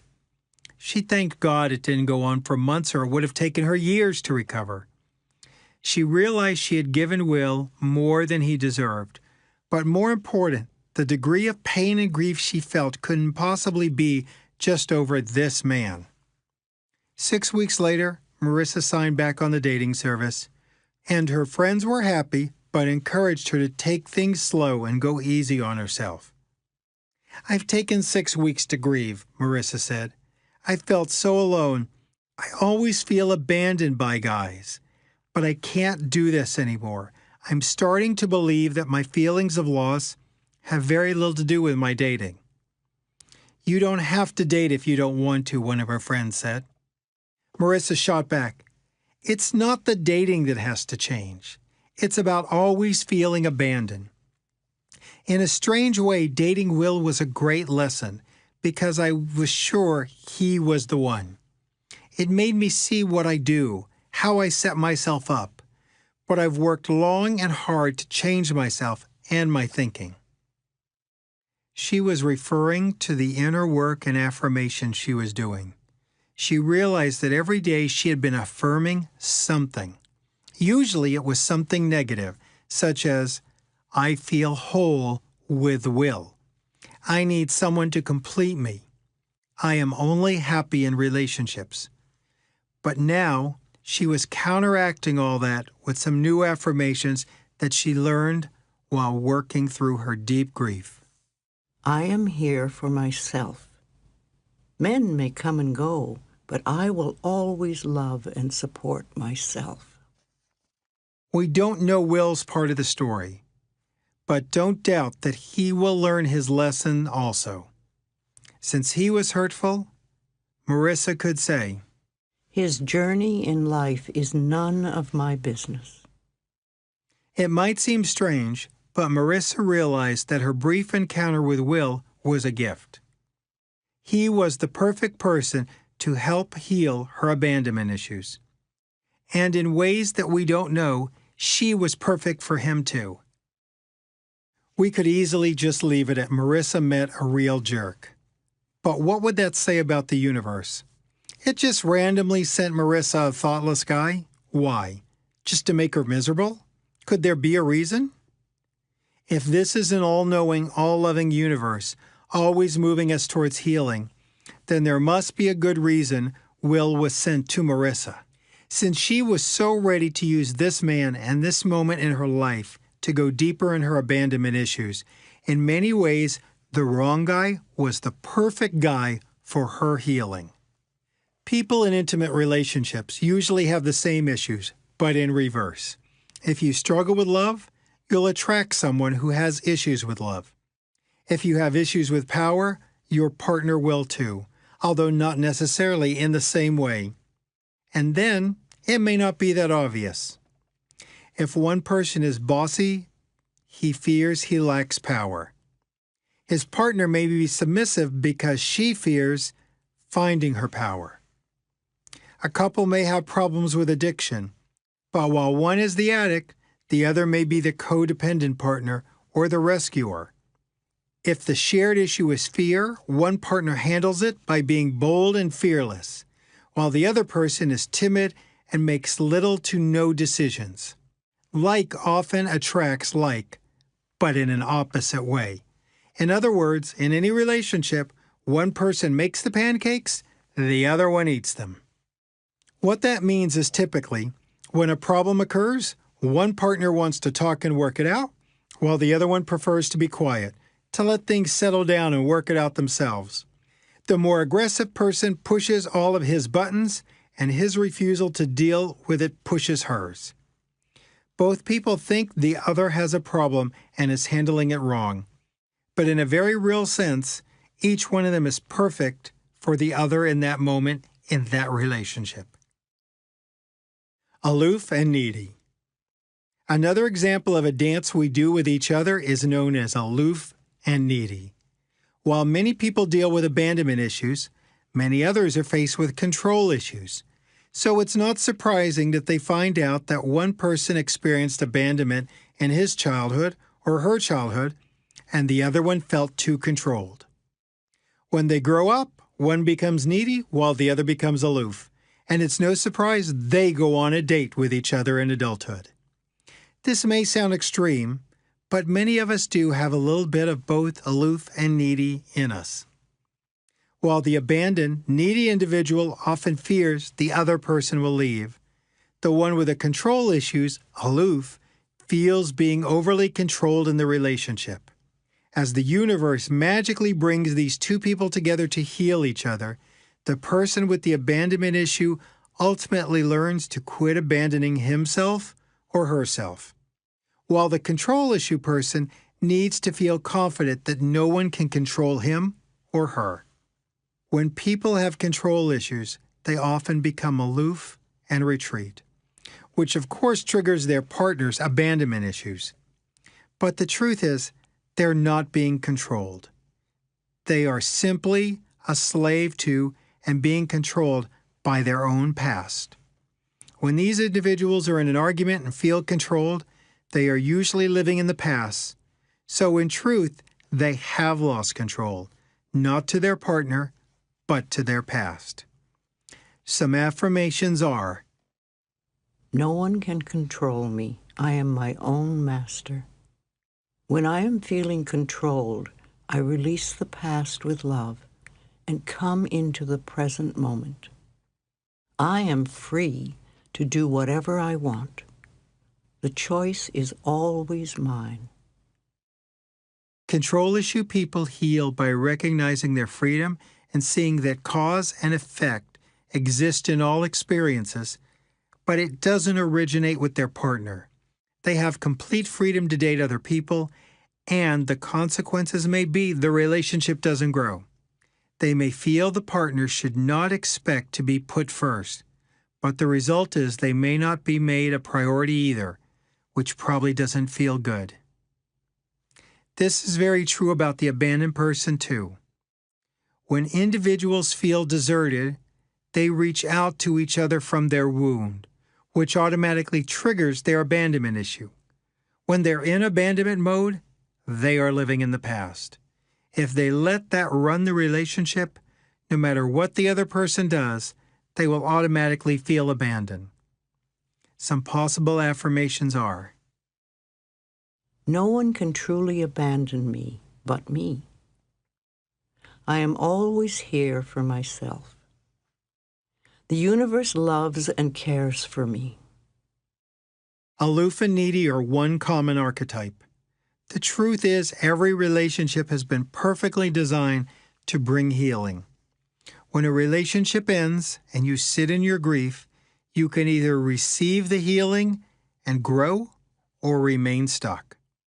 The relationship is over, so of course you feel grief. But take a moment to think about the things you learned so that you can receive the gifts.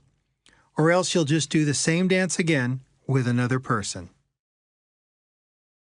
Uncovering the gifts in a relationship. Barbara was a healer when she met Craig, who worked in corporate sales. She was in her late 30s, and he was a couple of years older. He worked for a large company, but did astrology readings on the side. She loved that he was quirky and wanted a different life. He hoped someday to be a full-time astrologer, since he hated the job of selling people things they didn't really want or need. He was only doing it because it was his father's line of work. Barbara, on the other hand, was an amazing free spirit. She had long blonde hair that seemed to draw the sunshine to her.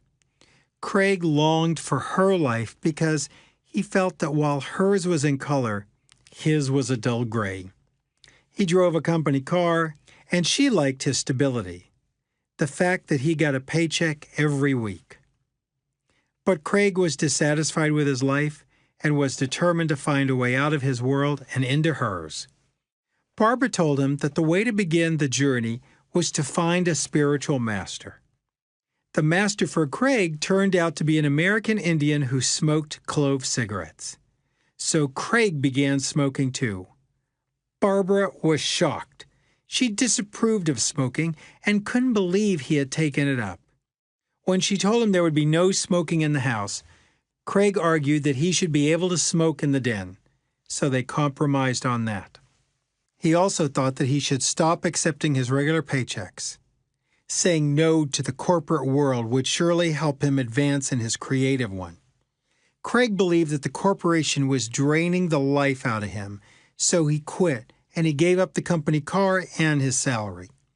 He wanted to earn a living as an astrologer, and although he got everything ready, the clients never came. "How do you intend to build your business?" asked Barbara. He had no definite answer. He just thought that spirit would bring him clients, that his practice would build on its own. He also thought he didn't need material possessions. After all, if he had to go somewhere, he could always use Barbara's car. She, however, hated the fact that she would now be responsible for providing his transportation. One day, after he had been up all night reading the astrology ephemeris, Craig told her, "I won't be making any money until late next year. That's what the signs say, so I guess I'll have to borrow money from you until then." He didn't ask, he just informed Barbara, as if he had peered into the future. When her credit card bill came, that was the last straw. Unbeknownst to her, she had been paying for Craig's cigarette habit all along. Barbara knew this no longer fit her picture.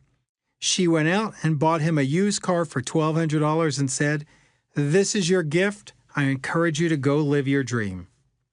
He reluctantly left, and then she felt betrayed and abandoned, even though she had sent him away. She felt like Craig had done a bait and switch. As a healer, Barbara believed that in the relationship, two people were meant to grow together, and she could not understand how they had grown apart. His spiritual quest made her feel taken advantage of and used financially. In her grief, she was also very angry with herself for not putting her foot down sooner. She saw the signs that things were going in a bad direction, but ignored them. She also gave Craig more latitude because she didn't want to interfere with the spiritual journey he was on. After the breakup, she would tell herself, "What an idiot I was." She bombarded herself with the question, "How stupid could I be?" She began to give a lot of energy to her own mistakes when one of her friends intervened and said, "You have to stop this, Barbara. You're not a foolish person, but you're portraying yourself as inept at life and relationships." Barbara realized that her idea of people growing together was half right. Ultimately, people grow, maybe together, maybe not. But as a healer and spiritual person, she made the mistake of thinking that growth always meant growing towards each other rather than growing towards each other's higher good. She was finally able to see that her relationships were ruled by fear. Fear that she would be alone. Fear that her man would leave her. Once she was able to stop fighting the concept that something went wrong or that he was the wrong guy, she could see the lessons. She began to see that even what she perceived was wrong could still have healing lessons for her. She started to understand the difference between getting what you want and allowing things to unfold for a higher purpose. She now tries to live by the following affirmations. Love guides all of my relationships. My relationships move towards my highest good. All is well in my relationships. The person I am with has gifts to offer me. Years later, Barbara and Craig reunited on Facebook. She had completed a psychology degree and was currently a psychologist with a private practice. Craig was preparing to survive the end of the world, which he believed was in 2012. Looking back at the intersection of their lives, it was so clear to Barbara that it was not meant to last. The relationship had occurred so that she could see his world, he could view her world, and they both could move on to their personal destinies. Nobody failed. That's just the way relationships are, even though we try so desperately to make them different, or somehow deeper or more fulfilling. After a breakup, sometimes we search for new love. So remember, a teacher will appear when you are ready for the lesson. When it's time for you to be in a relationship again, that someone will appear. It's challenging for many people when they focus on others that they are attracted to. They feel like they have romantic feelings for them, or they're just plain smitten. But love and feelings in some cases are not returned. Remember, we always have choice. We can continue to pursue those individuals, or we can release them to the universe with love. Fairy tale thinking. In the movies, when the main character falls in love with someone, but the affection is not returned, he or she keeps pursuing the unrequited love. And in the end, the target of affection, usually at a big dressed-up public event, realizes that the main character is indeed the one. But in real life, most say, "No thanks," or "Sorry, you're not my type." What is your thinking in that situation? She doesn't want me, but maybe someday she will. Or perhaps, I will make him love me. Or I will get him one day. Can you just accept the truth? Why let your fairy tale thinking manipulate the situation? This is a moment when you are struggling and should be grieving. Can you grieve the disappointment fully and be done? Why chase someone who doesn't want you? Why would you want to bring that kind of neediness into your consciousness? Instead, consider the following affirmations. A person who loves me back is on his way to me now. The right person for me will know who I am. I don't have to convince anyone to love me. The right person will love me. The grief you feel at the end of a relationship is sometimes a misperception that things didn't work out or that your life is going wrong.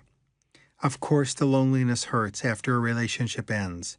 But allowing your thinking to focus only on the loneliness will make you even more miserable. Acknowledge it and be open to more positive thoughts entering your consciousness. Take a look at your grief and ask yourself, if everything's unfolding as it's supposed to, what else am I feeling? If you separate yourself from the grief of the relationship, you can drop into a deep inner cavern of an old wound and finally rid yourself of it. Under the grief, you may discover an abandonment issue that keeps repeating itself. Perhaps a perceived rejection from a parent when you were young, or a first love that spurned you. The healing of the inner wounds won't necessarily guarantee that you'll get your next relationship right, but you may find the clarity to understand that relationships never really go wrong. If you find that ending a relationship is extremely hard, just know that you aren't alone. Most people know how to begin and end a relationship, but rarely learn how to complete them. Every relationship is assigned to you for your healing. Grief after any relationship gives you the window to heal your wounds and begin anew. Each relationship gives you the opportunity to face your fear and anger. But more important, they give you the chance to come closer to authentic healing and true love. Ultimately, relationships with their mysteries and wonderful forces are our guides, teaching us to love and honor one another as well as ourselves. They may never produce the long-lasting emotional fix that we may have hoped for, but in grief, after they end, they remind us that we are not broken or incomplete, and they can deliver us to healing. We let go of our earth-made agendas in loving relationships. We cast aside questions of who will love us and for how long. We transcend all breakups to find a love that is magical and divine, created by a force greater than us, just for us. Many times relationships don't fit your expectations. It's easy to judge that the person or even the relationship is wrong. You can say to yourself, that was just a waste of time. But there is no waste in the universe. If the universe has sent you an amazingly sweet, loving person, and your consciousness was not ready for it, that person would simply have not been the right person for you in that time. The individual in front of you right now, the relationship, the situation, was divinely designed for your healing. When you accept that he or she was the right person for this moment in your life, you'll plant sacred seeds that will heal in ways you cannot imagine. The universe sends me the perfect people for the perfect lessons. Happiness is my destiny. All people and all situations are delivering me towards my highest good. Tapping into the love within. It's likely that you've heard about self-love, that your greatest love is within you. So we would like to take some time and break down how and why self-love works. You may wonder why we need to talk about loving ourselves in a chapter about grieving the loss of another person after a breakup. There is sadness and often loneliness that must be recognized and honored. But beyond that is an overwhelming emptiness that is more than the vacancy left behind by another person. The pain often causes as much, if not more, suffering than the grief of the loss of the person. The overwhelming emptiness is not the other person being gone, but the lack of self-love. Think of it like a huge tank. If yours is completely empty and someone comes along and fills it with affection and tenderness, you feel an amazing sense of love entering your life. You also feel a desperate neediness because your tank rises and falls dramatically with the ebb and flow of the relationship. Then, when the person leaves, you're left with nothing, and that kind of emptiness is gut-wrenching. But what if you had your own reservoir of love? What if someone else coming into your life simply added to it? How different would your relationships be? Grief is a gauge that allows you to take note of how you're doing in this area. Naomi met a really interesting guy named Gary at a singles event. She loved that they met there because there was no guessing whether he was interested in meeting someone. That was the purpose of the event. They went out several times over the course of 3 weeks, and Naomi was getting to know Gary. She had no agenda that this would be forever. Rather, she was just enjoying their time together. At the movies, the couple ran into friends of Naomi's who invited them to go dancing Saturday night. They agreed to meet at a local club, and everyone had a great time. At one point, the other couple took out their camera phones to take some pictures. First, they asked Naomi to take pictures of them. Then Naomi took out her own phone and posed with Gary for a few more photos. Gary grabbed Naomi in his arms in a warm embrace, and while they were posing, all of a sudden, she felt this huge rush of love.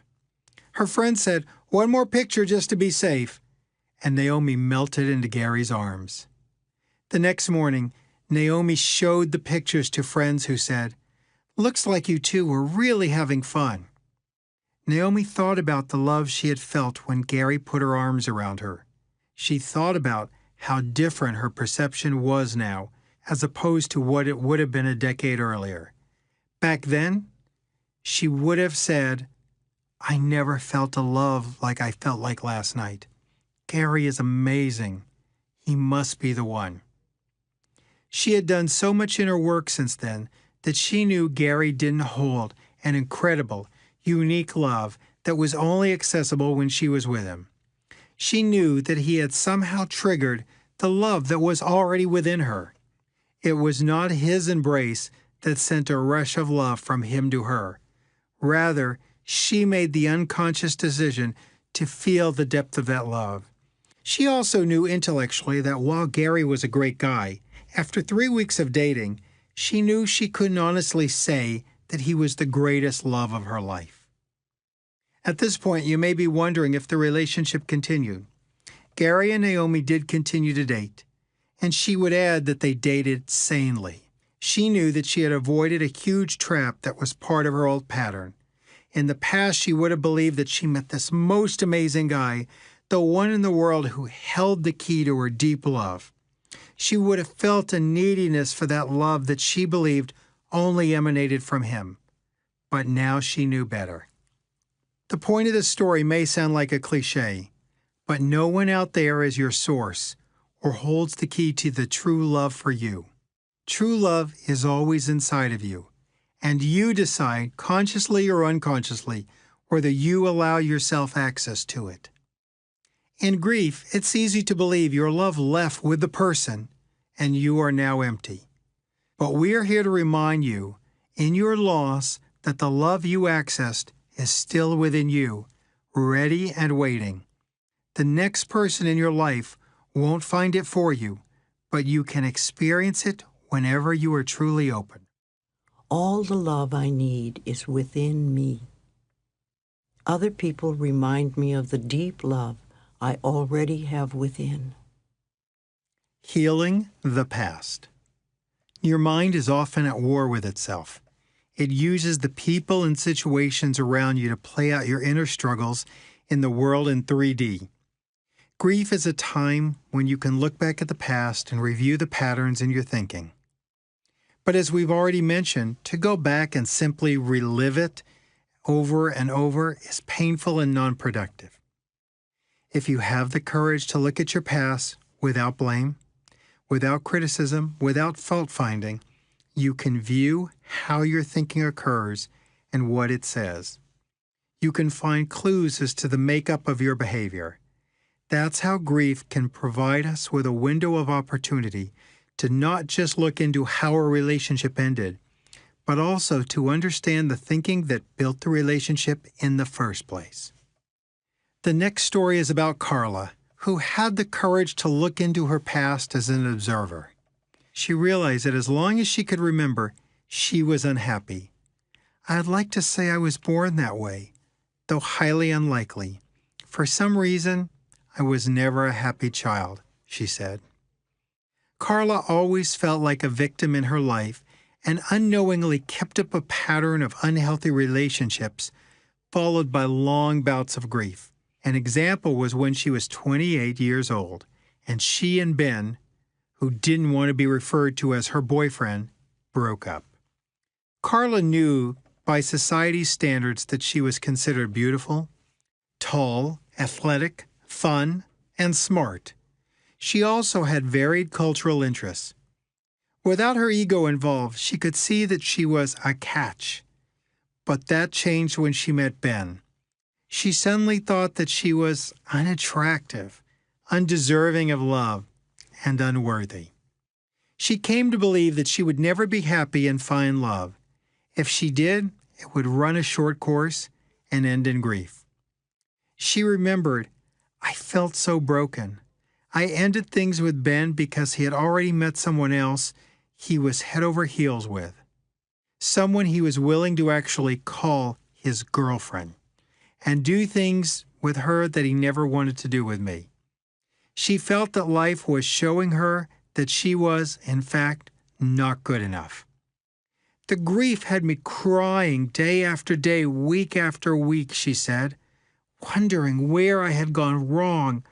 I wondered why God and the universe had to punish me over and over. Didn't I deserve love and happiness like others? Was I so different? My grief overwhelmed me, and I was almost fired from my job for my negative attitude. And then it hit her. Carla was able to see externally how dateable she was, but more important, she acknowledged that internally she felt empty, negative, needy. She thought, I wouldn't want to date me.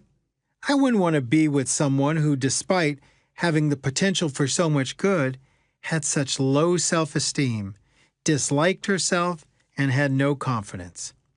If I wouldn't date me, why else would anyone else want to? She realized that it was high time for her to become who she wanted to be, or more accurate, who she really was. She found various versions of one affirmation, and she would recite them daily. She would say to herself, I love myself. I forgive myself. I totally release all past experiences. I am free to live in the now. Carla decided that she would fake it until she could make it. She knew she would have to choose what a loving person would do. She understood that there was a better decision than embodying her negative past thoughts. It's similar to a saying from Alcoholics Anonymous. You can act your way into a new way of thinking more easily than you can think yourself into a new way of acting. It was a statement that made sense to her, since she knew that she didn't fully believe in the wonderful person she was inside. When Carla began to pay attention to her own negative thinking and replace it with something more positive, two moments stuck out in her mind. The first incident was when she was on a date and she asked herself, what would the confident me say in this situation? She was surprised that it came to her with such ease. Her date was staring into her eyes when he blurted out, You're so amazingly confident. She recalls, it hit me in that moment that I was.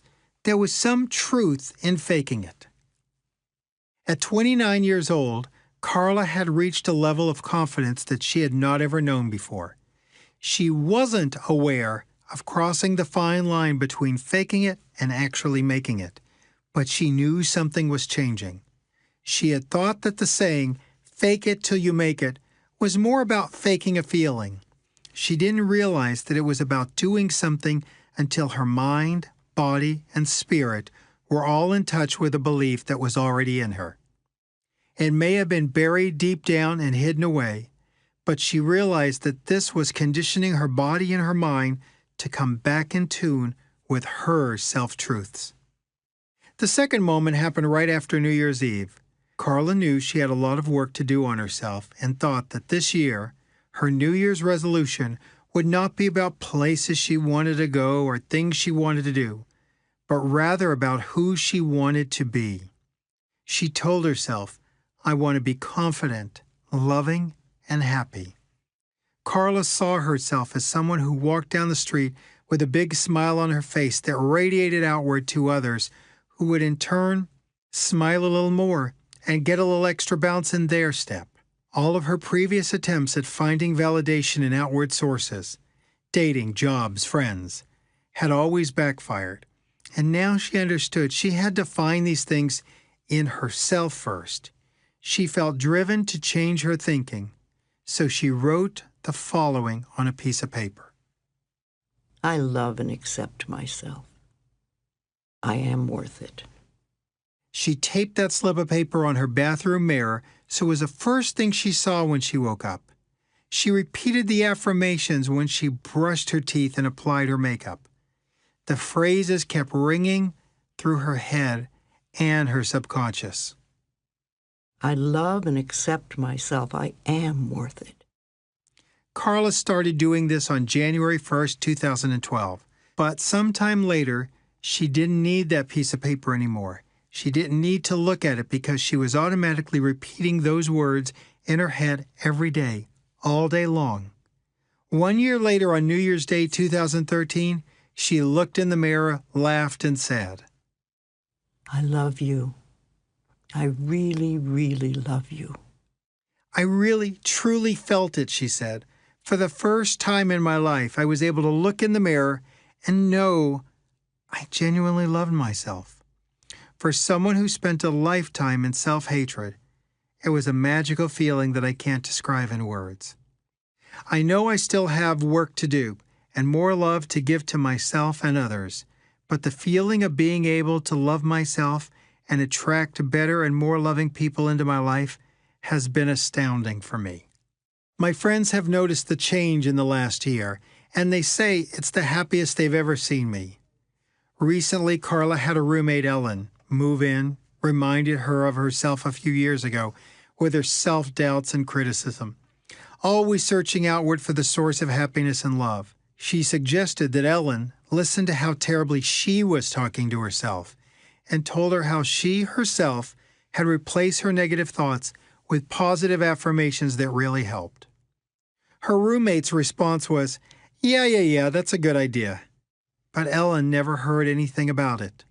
A few months later, after listening to her continue to berate herself relentlessly, Carla brought it up for a final time, but she realized that her roommate just couldn't take that step.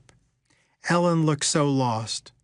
So Carla took a piece of paper and pen and wrote down some positive affirmations and gave them to her. When Ellen looked at what Carla had written down, she began to cry. Why are you crying? Because they're not true, Ellen said.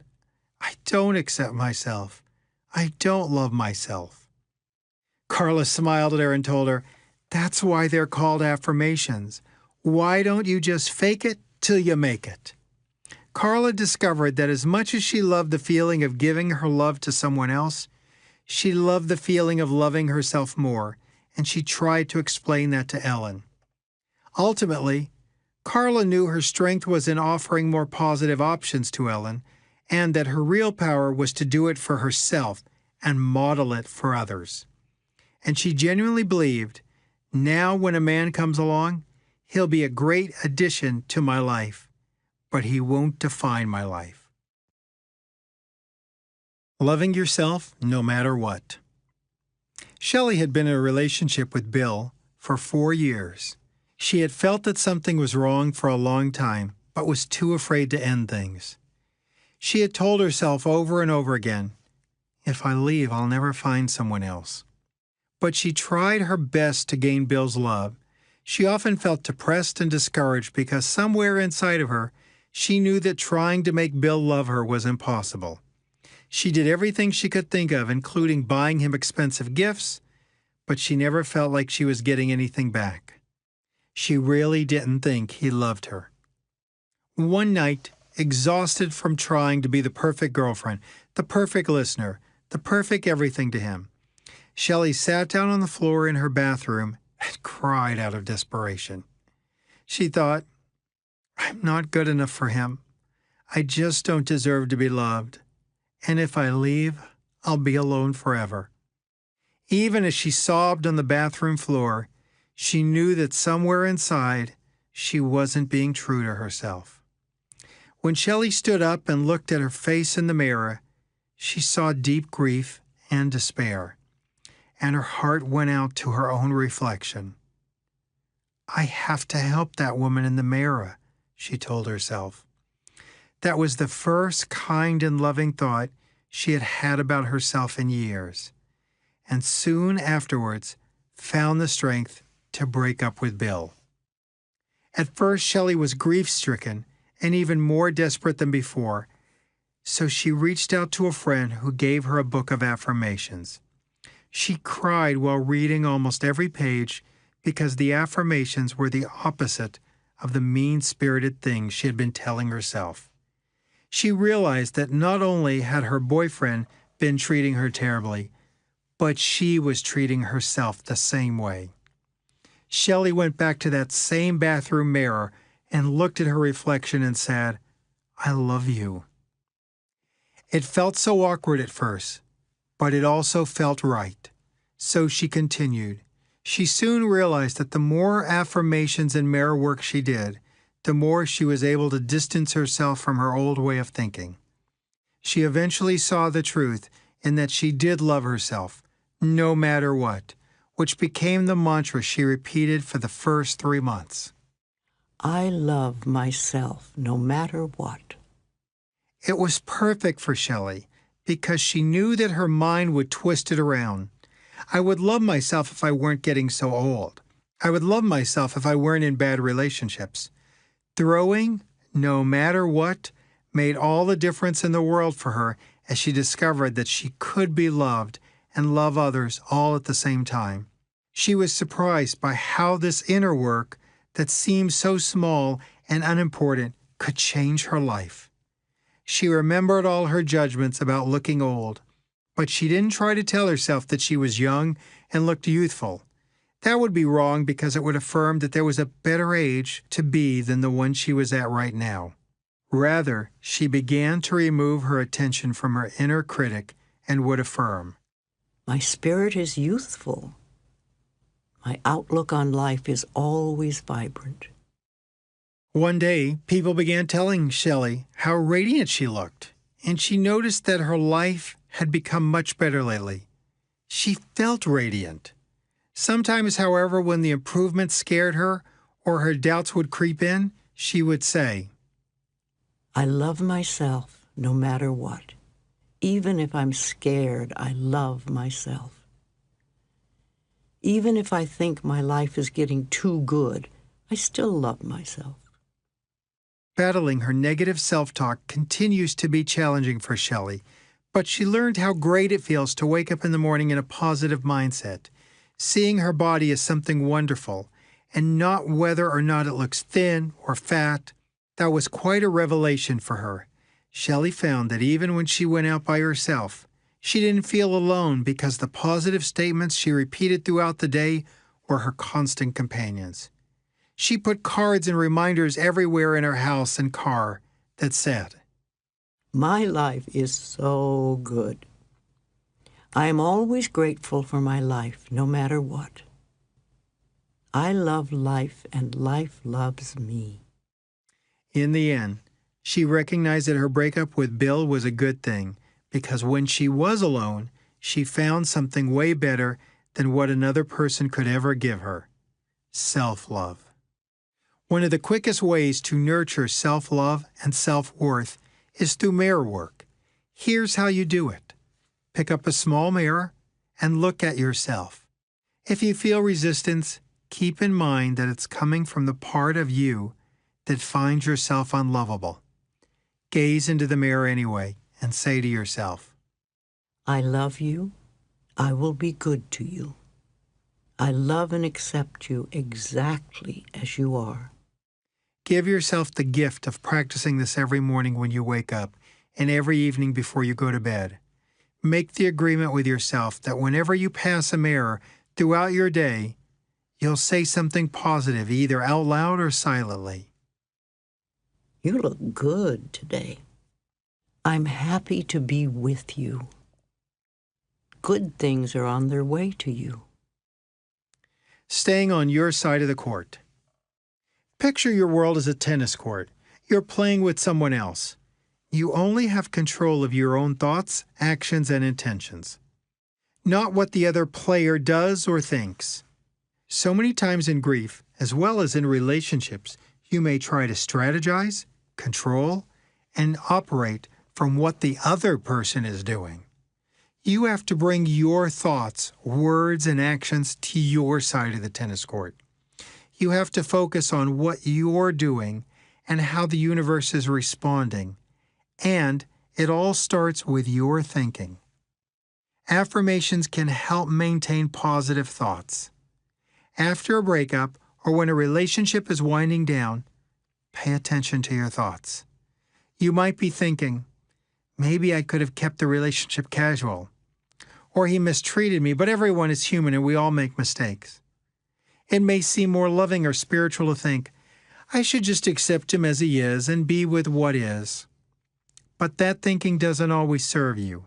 Ask yourself, when he was being his authentic self, did that bring love, light, and joy into my life? Or was it just a brief infatuation followed by a lot of misery? Sometimes your mind tells you to stay in a bad relationship because you think you need a placeholder, someone who you think loves you and is there for you. If you could see your thoughts as energy, what kind of energy are you attracting and perhaps settling for? And who's responsible for that energy? When a relationship ends, it's so easy to obsess about the other person. Is she thinking about me? Does she miss me too? Is she analyzing the relationship like I am? All those thoughts are in the past. A past that probably didn't happen the way you see it anyway. Think about bringing your thoughts and energy back into the present. Bring yourself back to your side of the tennis court, because if your thoughts are all about someone else, who's managing your life? Who's taking care of you? What you probably wanted from your ex was to feel loved and cared for. But look how you're not loving yourself. Look how you're not caring for yourself, and how little you're giving to your own life. When you're obsessively thinking about someone, it's as if the person is taking up space in your consciousness without paying rent. As you reflect on the relationship with gentleness and compassion, notice how you settled for less, how you allowed yourself to engage with someone whose vibration didn't match yours. You may suddenly feel a pang or say, oh, but it did match. Even if it was true at one point, you sit here heartbroken and it's not true anymore. As you move forward, bring your thinking to a higher place. Thank the universe for this learning experience that resulted from that relationship, as it's helping you to heal and reminding you of who you truly are. Begin to fill your mind with positive new thoughts. Instead of saying, he just wasn't ready for a relationship, try saying, I am looking forward to having new relationships. Instead of trying to figure out why he didn't want to be with you, think, I attract people who want to be with me. Remember that the universe will test you. It may send you a few ambivalent individuals who don't know if they want to be with you. But be sure to stick with the affirmation. I attract people who want to be with me. When you are grieving, you can access a clear vision of your self-esteem. Your self-talk becomes more apparent, and you can observe areas that need attention. This can be a powerful time of healing old patterns. For example, let's say you go to a restaurant and order a tuna fish sandwich, but the server brings you a bacon cheeseburger instead. If you have high self-esteem, you'll say, the burger looks great, but I didn't order it. I ordered the tuna fish. You should get the sandwich you ordered because it brings you joy and makes you feel good about yourself. If you have low self-esteem, on the other hand, you'll probably be afraid to speak up and wind up eating the burger even though you didn't order it. The same is true in relationships. Why would you accept a relationship that doesn't truly reflect who you are and what you want? If your significant other doesn't bring you joy, then don't order that kind of relationship again. Try this exercise. Make a list of all the good things that you receive from the relationship. For example, maybe you receive love, companionship, and home-cooked meals. Make sure your list has at least 5 items. Now write down all the things you wanted to receive but didn't get. For example, maybe you didn't get understanding, compliments, and encouragement. Make sure this list also has at least 5 items. Once you've completed both lists, review the first one and give those things to yourself. Then take the second list and send those to your ex spiritually. If you wrote on your list that you didn't have a satisfying sex life, for instance, then wishing your ex a fulfilling sex life in the future. Or when your ex pops into your mind, send him love and wish him well. When your mind goes to his side of the tennis court and you're thinking about his role in the relationship, remind yourself that you're on the wrong side of the court and say, I lovingly heal my part in the relationship. When you see that your ex is moving on with his life, remind yourself that you are the caretaker of your life, not his. Place your attention on where you can bring more to your relationship with yourself. Instead of energizing the missed connection with your ex, how about bringing more love and compassion to your relationships with your family and friends? Try this affirmation. Today I bring love to my life and everyone I encounter. Use the review of your past to get to know yourself better right now and learn more about what you want. Sometimes reflecting on what you did or didn't feel right is a good way to discover what you want and don't want in a relationship. Perhaps being with a partner who had little time for you didn't feel good. Maybe being at home every weekend didn't feel good because you're more social than your partner wants to be. Or if you're passionate about current events, it probably didn't feel good to be with someone who wasn't concerned at all about what happens in the world. Try pulling back to see the bigger picture and understand all relationships are for healing. If you get no healing from the relationship, it will feel sad and pointless, and you'll be devastated by emptiness. But if you can see that this person came in your life to bring you to the next level, you'll understand that you live in a universe that is always conspiring for your good. To receive the healing, repeat this affirmation. My past relationship is complete, and I accept the healing. These next affirmations will help you grow to the next level. I attract relationships that are fulfilling and fun for me. If any relationships come my way that are not fulfilling, I release them back into the universe. When you grieve the loss of the relationship and look for ways to heal yourself, you will find that you can become the person you are truly meant to be. Grief triggers growth and can create a new foundation to receive even greater gifts from the universe. One of the important lessons in a relationship is that you cannot give what you don't have. You can't receive love if you believe that you're unlovable. That's why growth is an inside job. The most magnificent love could come into your life, and if you judge yourself as unworthy, you won't be able to accept it. You may think that it's always about the other person, but ultimately, the capacity to give and receive love resides solely in you. Hopefully, you've begun to look at your thought patterns in relationships. You can see how grief allows you to peer into your relationship dynamics. You begin not to judge your past as wrong, but rather that understand the relationship has delivered you to this new starting point. In love, there is no wrong person. There are only perfect teachers.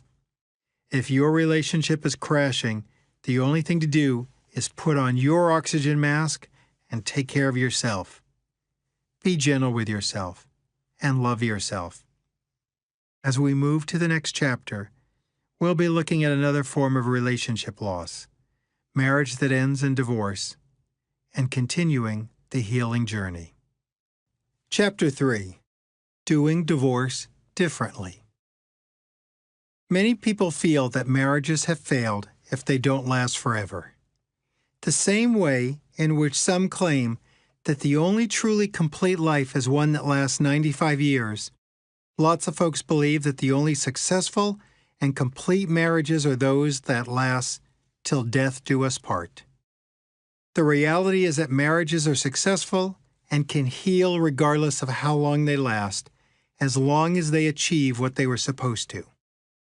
When they are no longer needed, they are complete and successful.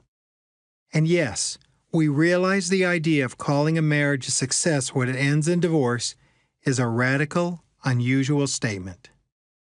One of the truths of life is that happiness doesn't rely on relationships changing for the better.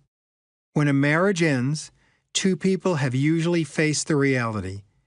They can't change each other. They may have tried to change their spouse in order to make the marriage work, but after a divorce, the realization comes that this simply doesn't work. When you see this, you'll stop asking, "What if she never changes?" and start believing, "What if she was never meant to change? What if we were supposed to get a divorce?" And if you want to be who you really are in life, shouldn't you allow your spouse to do the same, even if that means the marriage will end? If you've been divorced, you must ask yourself, was the love I gave and received based on how love was defined for me when I was a child? Did my parents fight all the time? Did they get divorced? Was this marriage truly the kind of love I wish to give and receive? If you see love as being painful, complicated, a power struggle, or often cruel, then it's crucial that you examine why. People often choose the one they want to marry because of choices they made growing up. That isn't to blame at all on your parents. It's commonly believed that by the time you turn 25 years old, you can no longer blame anything on those who raised you. But sometimes after a divorce, you go into a long period of analyzing why the marriage failed, what did you do wrong, and so on. You may be surprised to look back and discover that what you watched growing up taught you, rightly or wrongly, how to manage relationships and marriage. The surprise is that you were already doing it 100% correctly because you did it the way it was modeled for you as a child. But you have the power to choose a new destiny for yourself and a new reality, post-divorce. Your thinking can lead you there in the same way that your distorted thinking can keep you stuck. Aidan, a 34-year-old attorney, was very successful in all aspects of his life except marriage. At a divorced men's group, he shared that he was exasperated with his love life and truly believed that he and his ex-wife belonged together. He went on to say that he had tried to develop a friendship with her since they had divorced 2 years prior. But whenever they were getting along, feeling friendliness and tenderness towards each other, he would end up saying something like, "See, I told you we should be together." It was frustrating for him because he interpreted every good moment that they had as a sign that reconciliation was their destiny. His ex-wife would say, "Why can't you accept that the marriage is over and we're just friends?" He told the group that he knew if he found acceptance, which he did occasionally, everything would be all right. The group leader asked him, "When you do get to the place where you find acceptance, are you at peace?" "I get to acceptance, but it doesn't always last," Aidan answered. "It's not very peaceful. It always seems to turn negative." The group leader pointed out it turns negative because the moment you find acceptance, you also think, "Now will she come back?" That isn't true acceptance. That's just manipulation your mind is doing when it tells itself, "If I find acceptance, then she'll come back to me." Let's take a closer look at what Aidan is telling himself. We should be together. In that comment alone, there are many negative messages, such as, "The universe has it wrong. Things are not okay as they are. My wife is not living the life she should. I am not living the life I should. Love has gone wrong. Things are not working out the way they're supposed to." When we examine the situation, we see that Aidan has not allowed himself to mourn his loss, and he can't heal his grief as long as he believes that his divorce shouldn't exist. His denial does not serve him. In fact, it only prolongs the acceptance stage of the grieving process. When you hear someone say, "It's easier to get over someone who died than someone who left me," this is one of those examples. When someone dies, there comes a point in your healing that you truly understand he or she is not going to be with you on this earthly plane. The person is gone. But when someone leaves you, the person is still out there, but chooses not to be with you. Your distorted thinking could tell you, it doesn't have to end. We could be together again. That distorted thinking in grief is called bargaining and/or magical thinking. In the future, by the way, if both Aidan and his ex-wife are still alive, they could end up together. None of us knows what the future holds. But we do know that Aidan will never heal until he accepts the reality that he and his wife have divorced. Only then can he find healing in his grief. Some affirmations he might consider saying to himself are, The universe gets everything right, including my divorce. All things are unfolding as they are supposed to. My divorce does not constrict my ability to love and be loved. My divorce has no power over my future. Some relationships will leave my life, and some will remain.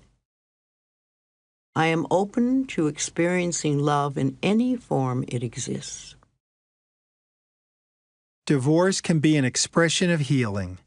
It may finalize a marriage ending, but it does not have to stagnate or block your ability to love. Aidan is using negative affirmations and negative thoughts to try to process what has happened. When he processes grief with negativity, he will come out with blame, guilt, and the belief that things have gone wrong. He can shift his thinking, even if he needs to fake it for a while, to add those positive affirmations that will open his soul to the healing that needs to occur. Sometimes you can't get to a place of positive thinking, and you may have to just work from where you are. So Aidan says, "My wife doesn't understand that we should be together." He might consider not fighting the thought, but shifting it too. I think we could still be married, but there is a greater knowledge in the universe. I don't know what could or couldn't happen.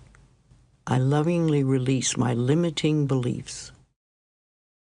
The universe is always moving me towards my good. Aidan had a clear picture of how his life was supposed to unfold, but he had to work through the reality of what he thought his life should look like versus what it did look like. We all have these pictures. Some of us call them expectations. Some of us say that's just the way things are supposed to be. No matter what we call it, we must acknowledge that life deviates from those pictures and expectations. It's like saying, we all have a plan A, but life is really about plan B. Sometimes people come up against external blocks to moving on with their life after a divorce. These blocks are often programmed by someone else, by society, or even by religious beliefs. Sharon, a nurse, worked in a Catholic hospital coordinating services on a neurology unit. The hospital offered Mass every day that was mostly for patients and their families, but employees were also welcome to attend during their breaks. Sharon often chose to spend her lunch hour this way. She and her husband Paul had been married for 22 years when he suddenly announced that he wanted a divorce. Sharon resisted, reminding her husband that they were good Catholics and ought to find a way to work through their differences instead. Yet despite her best efforts, Paul ultimately continued with the divorce proceedings. Sharon was so adamant that they had to stay together that she told the judge, "This is wrong. We're good Catholics. We're supposed to work it out." Paul retorted, "Respectfully, Your Honor, when my wife first objected to the divorce, I agreed to go to counseling. We went for a few months, and I stand before you saying that I'm sorry, but it's not working out. We have irreconcilable differences. The judge granted the divorce. 1 year later, Sharon was telling herself and others, "This should never have happened. God doesn't believe in divorce." Besides the religious aspects of the situation, Sharon could find no healing as long as her mantra was, "This is wrong, and this should never have happened. God doesn't believe in divorce." Some affirmations she might consider are, God knows what is best. God can handle my divorce. God can bless my marriage and my divorce. God knows only love. So if you've been divorced, know that God does not recognize you as divorced. God sees you as only love. Think of it this way. Even if you believe the church and God have a problem with your marriage ending, you will most likely have many more decades. How do you want those years to look? Do you want decades of unhappiness? Decades of blame? Decades of guilt? It's your choice. You can have a sad chapter in your life called divorce, but then move on to decades of compassion, happiness, and love. That was Sharon's only reality-based choice. She could choose to live the rest of her life stuck in grief and regret, or she could feel the loss fully and then open up to the idea of the rest of her life having a different story. It's important to choose your thoughts wisely and affirm only the positive ones. Acknowledging yourself. It was Jan's first Mother's Day without her husband, Gabe, and her grief was overwhelming. She was sad and depressed because he had left her for another woman, an older woman, in fact, which was a severe blow to her ego. She thought she was the perfect wife, so she couldn't understand how Gabe could do this to her and their 4-year-old son, Corey. She said, "I felt so abandoned, lonely, and worthless." As Jan washed the dishes, she remembered how her husband used to treat her like a queen on the holidays. He would cook a special Mother's Day breakfast and then celebrate with gifts and special outings. But this year, she was home alone with Corey, washing dishes. In her grief, she fell to the floor devastated and started to cry, planning how she would end her life and end the pain she was feeling. At that moment, Corey walked to the kitchen and gently touched her shoulders with his small hands. "What's the matter?" he asked. "I can't do this anymore, Corey," she said, quickly trying to dry her tears. "It's going to be okay, Mommy," he said sweetly. Jan looked over at him and sighed, remembering that she had just considered leaving him by ending her life. Corey helped her get off the floor, and she thanked him and gave him a big hug. He smiled, and then he went back to his room where he'd been playing with his toys. Jan looked up at the ceiling and said, "Why me, Creator? I need your help to find out why I feel the way I do." She prayed that night for guidance and drifted into a deep sleep. The next day she went to work, where she was responsible for reviewing the professional personal development requests for the staff of her company. After a short time, she noticed a flyer on her desk. One of the employees was asking to attend a self-help healing workshop. Jan picked it up and told herself, "I really do need healing." But she realized that she needed to heal not only her grief over her husband, but her entire life as well. She read the flyer and called the employee who wanted to go to the workshop and asked if she could go with her. Jan said, "When I first walked in, I wasn't sure what to expect. There were about 9 or 10 of us at someone's home, and I thought I would just observe and take notes. But by the time the workshop ended on Sunday afternoon, I felt a whole lot better than when I was sitting on my floor. I was learning to grieve the loss of my husband and heal myself by sending him love. Even more importantly, I was sending myself lots of love." She practiced the following affirmations. I will feel the sadness in my grief. When I bring myself to my grief, it is healing. In my sadness, I love myself. After a few weeks of repeating the affirmations, Jan began to experience small amounts of real happiness. Her grief didn't disappear, but it took on a softness she hadn't felt before. She knew that she had to learn to love herself. She had never been taught how to do so because she had been brought up not to express her feelings or set personal boundaries. Jan remarked, "Starting that day, I continued my journey towards self-discovery and embraced it with open arms.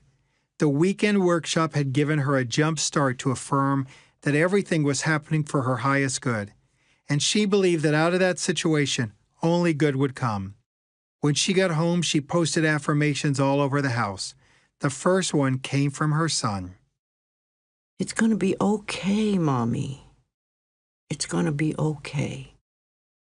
She also wrote, I will feel my grief, but not wallow in it. Everything is happening for my highest good. Out of this situation, only good will come. Whenever Jan's thinking started to go downhill, she walked over and looked at an affirmation as if she were seeing it for the first time. I would stare at it, she said, and really try to take it in. Then I sat down and repeated it over and over. On her bedroom mirror, she posted, I am safe. In the bathroom was, I love and forgive you. The simple process of accessing her inner wisdom was what helped her feel empowered in her grief instead of being victimized by it. She even asked Corey to post his own affirmations, and together they would decorate and color them. He drew lots of pictures of the sun shining, and Jan created this affirmation. The sun is always shining. It's always illuminating the good. A year later, Jan remembered her last Mother's Day and thought how foolish it was to believe that the joy of the holiday came solely from her ex-husband. It's all about my wonderful boy, she said, who told me, it's going to be okay, Mommy. I'm teaching him that this is our special day and what an honor it is to be his mother. Then we go out and we celebrate. I could have never pictured this a year ago. For Jan, her son was so young, Mother's Day had been about her husband celebrating her motherhood. In time, there would be a natural transition from her husband planning the day's events to her son and her husband doing it together. Eventually, as Corey grew older, he would have taken it over and done it himself. The divorce sped up that process and caused Jan to find her own inner celebration of her motherhood. In a way, it became more pure, and this was a true life lesson because she realized that being a mother was an aspect of herself that she always had the power to acknowledge on her own, regardless of whether her husband was there or her child participated in the celebration. When Jan reflected on her grief, she realized that no matter how sad she felt, she would always have herself. When grief becomes complicated. Despite our best efforts regarding grieving and healing, life will sometimes throw us a curveball. Bob and Marilyn, both in their 40s, had been married for 20 years. Bob was an outgoing kind of guy, always attending events and doing everything he could. Marilyn, on the other hand, was happy just being home. Socializing with Bob was not her cup of tea, and in time, they began to lead separate lives, seeing each other solely at bedtime and often a short rundown of their days. Soon, leading their separate lives caused them to take on a sense of being roommates rather than a husband and a wife.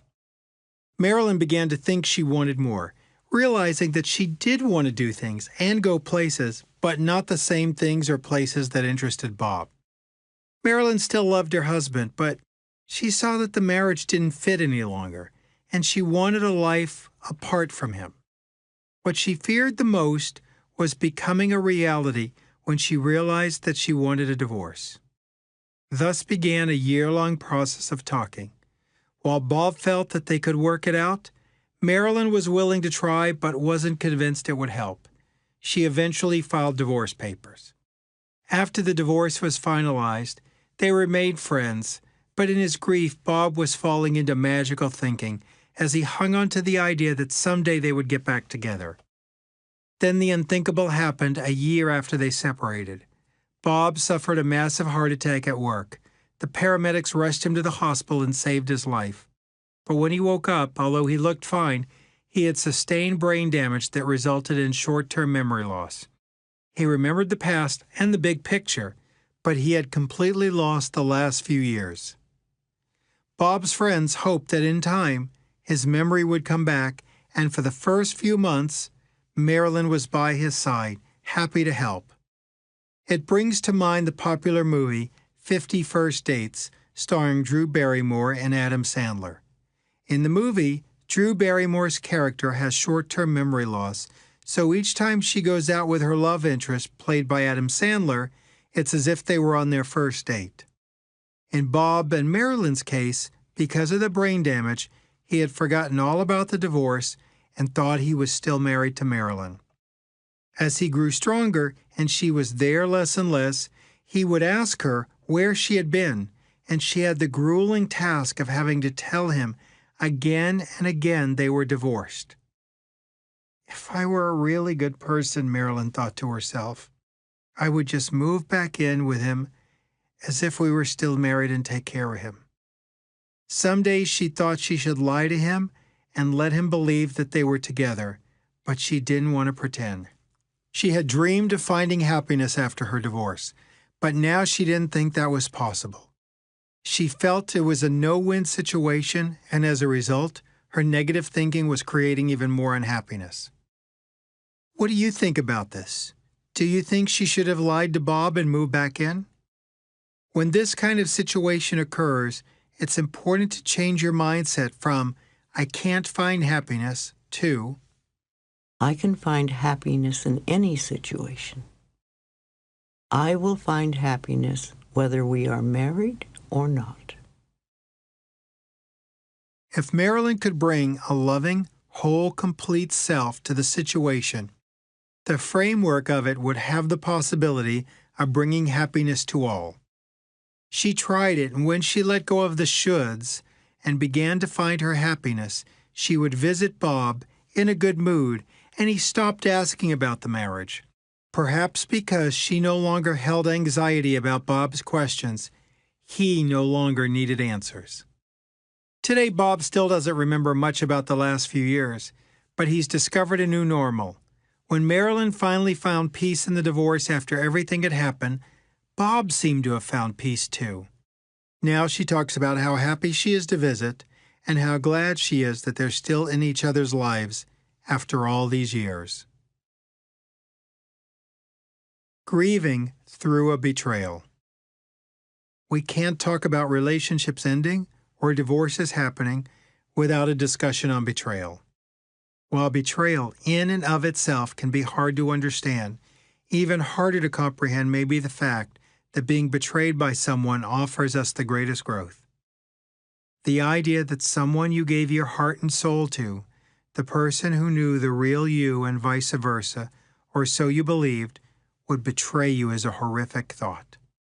The person who is most important to you, the one with whom you shared your most intimate self, has now shared him or herself with someone else.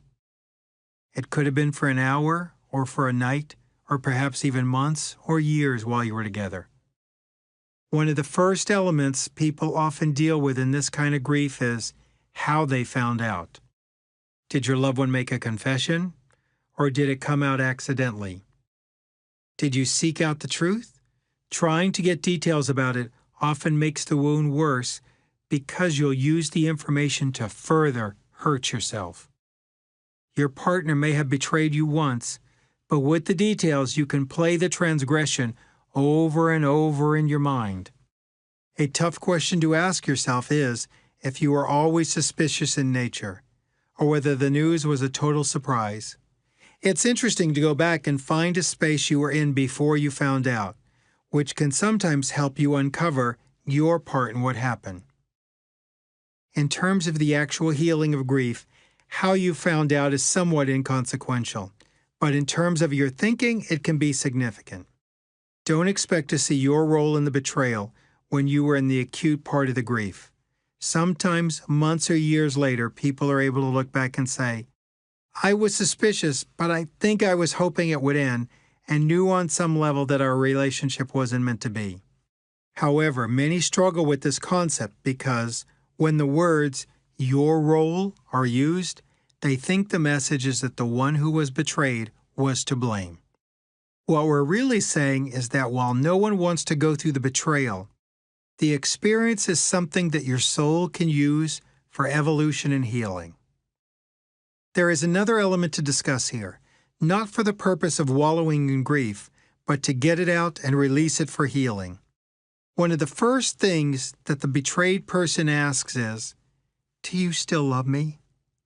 In some ways, this is an inquiry, but in other ways, it's a deep evaluation of self.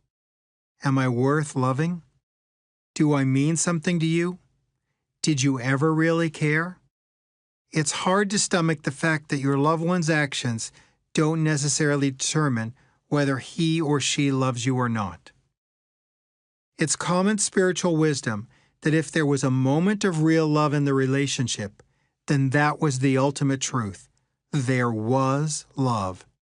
If you know love existed at one time, then the love was real, and the betrayal and everything that went into it will eventually, hopefully, disappear into the background. Years later, when exes see each other, they often realize the love is what lasts. Everything else fades. It may just become a fondness you feel for that person because you are a part of his or her history. Remember that you may not have this realization yet or anytime soon because you're upset. If you haven't, we hope you will take this as an invitation to release some of that anger. After all, your anger doesn't really hurt your partner. It's only toxic to you. Daisy had been with Cliff for 5 years. Their marriage had its ups and downs, but mostly ups. Daisy had imagined that someday, if their sex life waned, it would be her doing. She knew that she might not always be as sexual as she was years ago, and she pictured the stereotypical married couple dialogue when one day she might utter the words, "Not tonight, honey, I have a headache." It caught her by surprise, however, when Cliff started saying, "Not tonight, honey, I'm too exhausted." Of course, it was no big deal at first, but then his excuses seemed to grow. His back was hurting. He was stressed out about work, and so on. After Daisy determined a clear pattern, she immediately put the blame on herself. She thought, if Cliff doesn't want to be intimate with me, it must be because I'm not as attractive as I used to be. So Daisy went into a period of getting herself in shape, as she imagined that maybe she had gotten too relaxed at home, going without makeup, wearing comfy pajamas instead of lingerie. She didn't know how things should be in a marriage, but she knew she didn't want to be the stereotypical dowdy wife. Yet months after her external makeover, Cliff was even less interested in sex than he had ever been before. When she brought it up, he would say, "Don't be silly, honey. It's natural, it happens, I still love you, everything's fine." "It's not about how you look," one of Daisy's friends told her. "When we were first in a relationship, we found the guy so interesting. Every story he tells us is new and fascinating, but after a few years, his stories become old and repetitive. Daisy, you have to treat Cliff like you just met him." Thus began Daisy's rediscovery of Cliff. She hung on every word, acting as if his old stories were new and exciting. But nothing had really changed. Finally, when it had been 11 months since they had sex, an exasperated Daisy said, "Cliff, I've done everything I can to be attractive to you. Do you see that? I've gone to the gym. I wear makeup all the time. I wear lingerie around you. I've done everything I can to make you feel like a man and show that you're the most interesting thing to me. For God's sake, what is it? It can't be headaches or that you're always too tired and work's still stressful. Are you sleeping with someone else?" She threw it out, never expecting it to land. Her husband looked down at his feet. Stunned, Daisy said, "Why are you looking down?" "Oh, God, tell me you're not sleeping with someone, are you?" "I'm sorry," he said. Daisy couldn't believe what she was hearing. "Who is it?"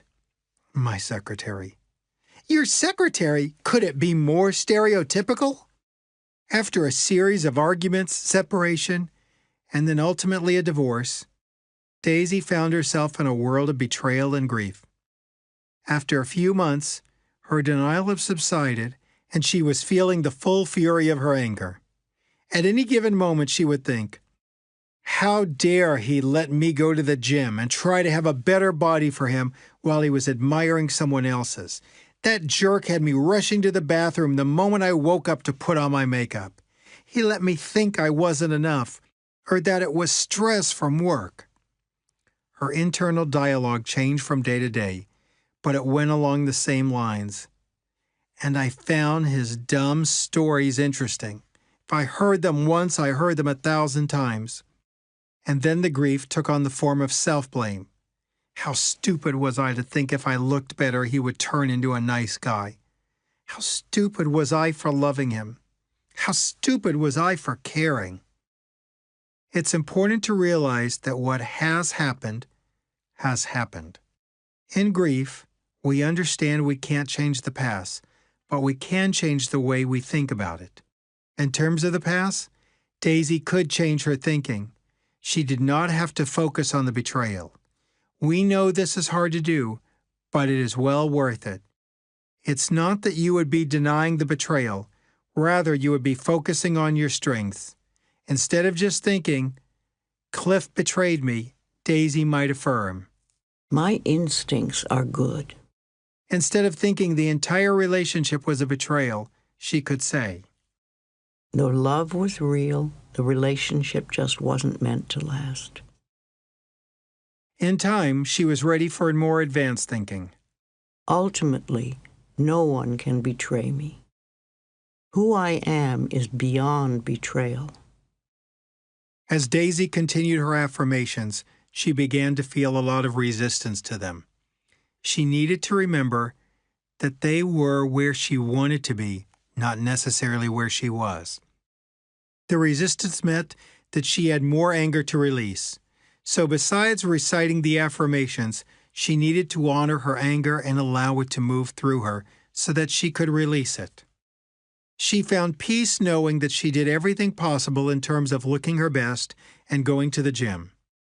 In the bargaining stage of grief, some women are haunted by questions like, "If I hadn't let myself go, would he have been faithful? Or if I had worn makeup and put on sexy clothing, would he still have had an affair?" But they eventually reach the depression stage of their grief, realizing that yes, their spouses still would have cheated. It wasn't about them. The only real betrayal is when we forget our true selves and our authentic self-worth. In the end, others may do well or make mistakes, but we can retain our self-worth and remember that in our relationships, sometimes we lower our standards and stoop to behavior beneath us. And remember, we don't have to do things to get back at our spouses. Therefore, we may have to forgive and release ourselves from the binds of those who have hurt us. When you forgive your ex for cheating on you 15 years ago, you're not saying it's okay to hurt people. You are saying, however, that you understand the other person made a mistake, that everyone makes mistakes, that you are no longer going to define yourself or your entire marriage by that mistake. Moving from grief to grace. Molly thought about the possibility of a new reality post-divorce. She knew she wanted more than to come away angry and bitter, so she found a positive way to overcome her negative circumstances that happened in her life. She came to believe that she created an experience of betrayal in her life in order to come into her wholeness. Admittedly, it took time, much processing, and a lot of self-forgiveness for her to truly believe that statement. Let's look at how she got there. Her husband Mike cheated on her and ended up living with a woman right after he and Molly split up. Because the pain was so crippling, she was willing to try anything to feel better. A friend suggested that she try to love the grief and realize that it was there to heal her pain. She also reminded Molly to be gentle with herself. Molly remembers how she felt back then. I started lying on the couch all day, treating myself to a movie. I made my daughter quesadillas many days in a row because I couldn't muster the energy for anything more. I spent every morning in the shower crying, releasing the pain. Then I began to tell myself what a great job I was doing. I cut myself a massive amount of slack because I decided I was worth my own love. Now I see my life had been conspiring for me to realize all of this. It was never about getting the love from outside. It was an inside job all along. I had been to the self-help classes, read all the books, and heard all the right ways to do life. But this wasn't an experience of my mind. It was a journey of my heart. Molly had never experienced any real self-compassion before the betrayal. She was her own harshest critic and the most oppressive version of herself, so there were no surprises when it happened outwardly. Her skin would already be so thick that any kind of disappointment would pale in comparison to the self-constructive wall against love and life that she had created in an effort to protect herself from the hurts manufactured out of the harsh landscape of her life. But the pain knocked her over. Love was the glue of the universe, which I had not experienced firsthand, she said. It had been there all along, but I hadn't let myself awaken to it. And when I judged my circumstances harshly by saying, "See, you're just a scorned woman, a horrible mother, left by your husband, you drove him away, you deserve a crappy life," I produced a sense of being against myself. I needed betrayal to move beyond the idea that my life was what it seemed. I allowed myself to be in that place, trusting that good would come out, looking deeper and allowing myself to surface from the storm and claim my life and the blessings of the situation. Not long ago, Molly was in her therapist's office when, for the first time, she came face to face with a woman her former husband had cheated on her with. She said, basically all I could do was weep tears of gratitude for her. If she had not come forward so that my own drama could unfold, I might not have had the compassion for myself, my words, and the collective journey we took. This woman helped me trust my life. The heartbreak, betrayal, loss, sorrow, grief, it all enabled me to trust my life. How could what she labeled once as so bad be so life-giving? Molly is waking up to the fullness of life as she affirms.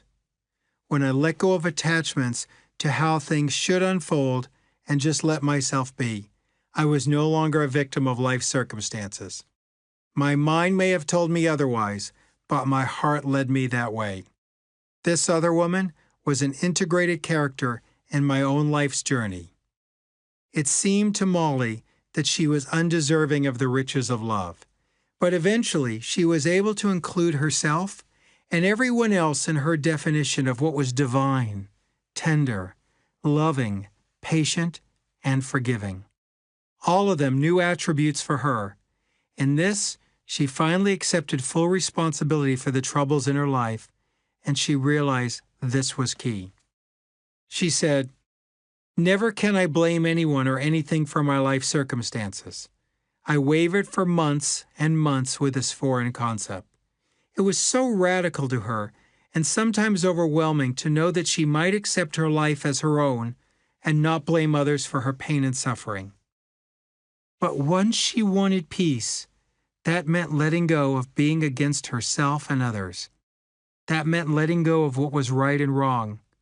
The other woman was wrong because she hurt Molly. And she really started believing that the universe was conspiring towards her wholeness. She saw that life could muster bits of compassion for her and was finally able to let go of the belief that she had done something wrong. Molly couldn't be against herself and believe the world was against her, so she decided that everyone she met, close friends, casual acquaintances, even the other woman, was an integral part of the movie of her life that was propelling her towards wholeness, and for that she was deeply grateful. Molly said, "When I met the other woman, I told her how much I hurt. I was honest with my story. I apologized for ever wanting to hurt her or wanting others to hate her. I thanked her. I did this for myself. I, too, make mistakes. And this person was no less than me. It was only because I was hurting and suffering so much that I wanted the world to hate her and what she had done. Before I thought my suffering might ease if she suffered. But in truth, I freed myself by forgiving her. I waited until I was truly ready, and I was scared to death. It wasn't easy to face this woman, to be honest and cry for an hour straight. But I wanted to live the fullest of my potential, and I wanted life to meet me where I met it.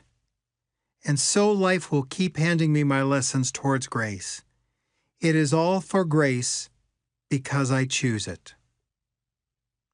Many affirmations that Molly uses are, May this work out for the highest good of all concerned. I deserve a beautiful life. My lessons in life lead me toward grace. I attract a good life that creates wonderful experiences. as Molly has demonstrated, when we heal our thoughts, everyone in the situation rises to a higher level. Putting children first.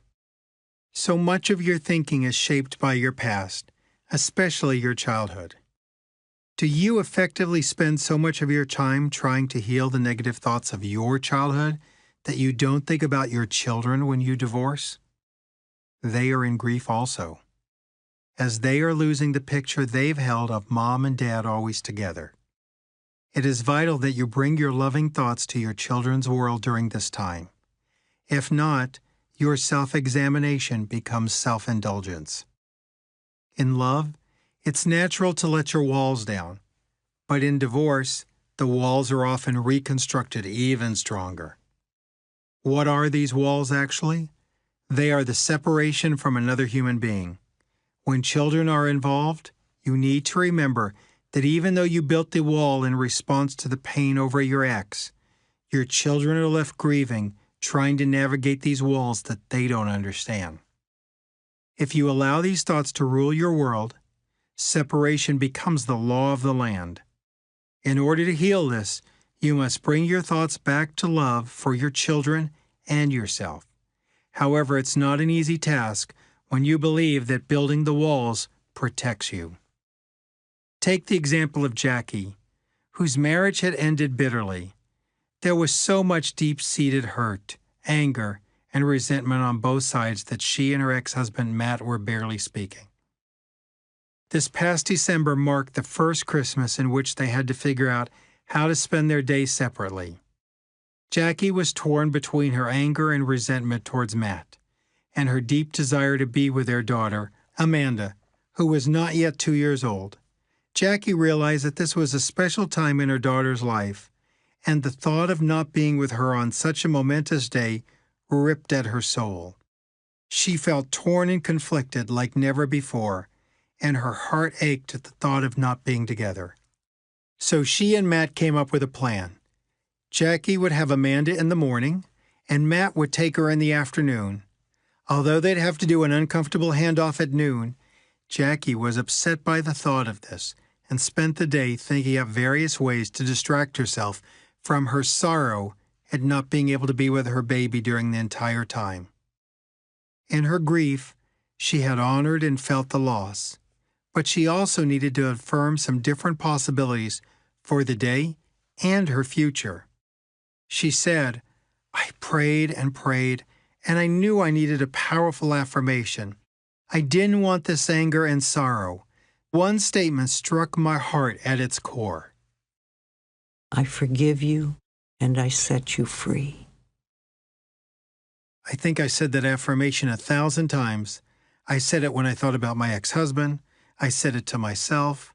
I knew I was judging myself for my anger and resentment, and I was judging myself for judging others. Keep in mind how upset Jackie had been feeling. It's very hard to pray and hold on to hate at the same time. However, it's practically impossible for her to recite an affirmation 1,000 times and still be distraught. For Jackie, the affirmation was working. A couple days later, she said, "My mind was in a new place. I found myself inspired by love. I knew what I wanted to do.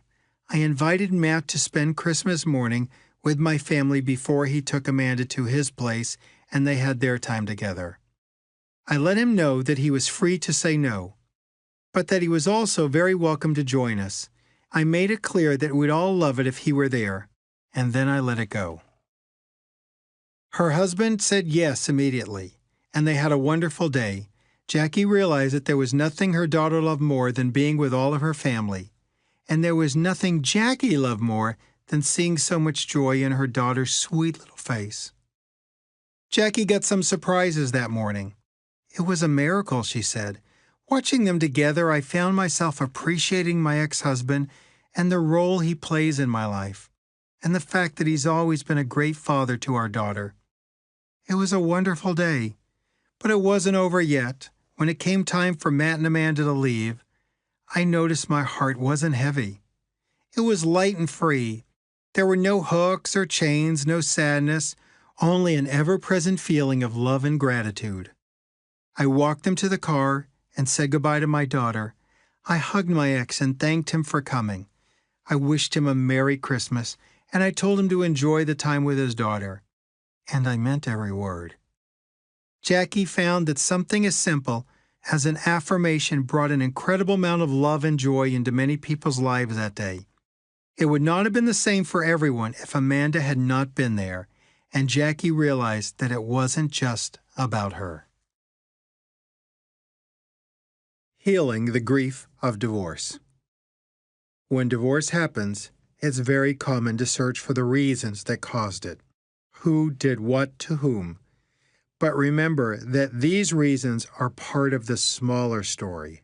There's a much bigger story going on about your love, your life, and your soul's journey. Your goal is to not rid yourself of the grief, but instead to see happiness in your future and to remove all the barriers, the things that don't serve you, between you and your happiness. You have to search for a way to forgive your spouse. As hard as that may be, it will ultimately set you free. Holding a grudge is like a poison you drink, hoping that the other person will die. If there's a third person involved in divorce, do your best to forgive him or her too. Forgiving everyone involved may be an unbelievable challenge, but your willingness is all it takes to begin. I am willing to forgive. In healing the grief of divorce, you must take responsibility for your life. For you to fully heal and allow the grief to heal you, you cannot remain a victim. In your marriage and in your relationships, when anything happened that you perceived as wrong or bad, there was always one common denominator: you. You were present in every situation, so you must take some amount of accountability. Even if you can't find your part in a particular situation, perhaps in the bigger picture you can find truth in the thought that your soul has chosen many different types of experiences for you to learn and grow. Ultimately, you must give yourself the love you seek. That doesn't mean we're asking you to fill yourself up with self-love so that you never need or want another relationship. We hope that if you can find love inside of you, you won't show up for the next chapter of your life as an empty tank needing to be filled. Rather, that you will be a whole person, full of love, and you can bring that love to every situation and every person you encounter. Grief is a time of mourning all that has been lost, the dreams that have been shattered, the loss of the hope for the marriage you thought you were going to always have. However, when you can arrive at a sweet acceptance that what has happened did actually happen, you will find that grief is also a time of renewal, rebuilding, and reforming. You now have the opportunity to create yourself anew. Who will you be after the divorce? Don't leave a void for others in your past to fill and define you. Choose who you want to be. This is a new chapter, and you have the opportunity to start again. If you're thinking, it's too late for me to start again, just know that is only a thought, and one that isn't true. If you're still residing on the planet, it's never too late for you to start over. Here's a great exercise to help you get started. Think about all the negative words that describe how you're feeling after a divorce, such as sad, hopeless, pathetic, unloved, unwanted, and so on. Write them down on a piece of paper and put it in an envelope.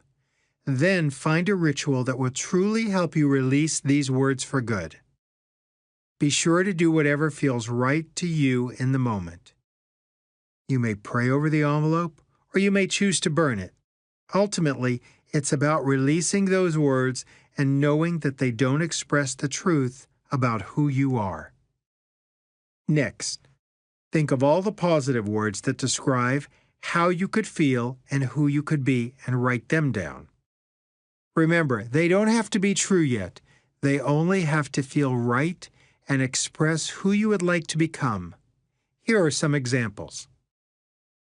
Amazing, courageous, inspired, lovable, worthy, passionate, open-hearted, fun-loving, sweet, adventurous.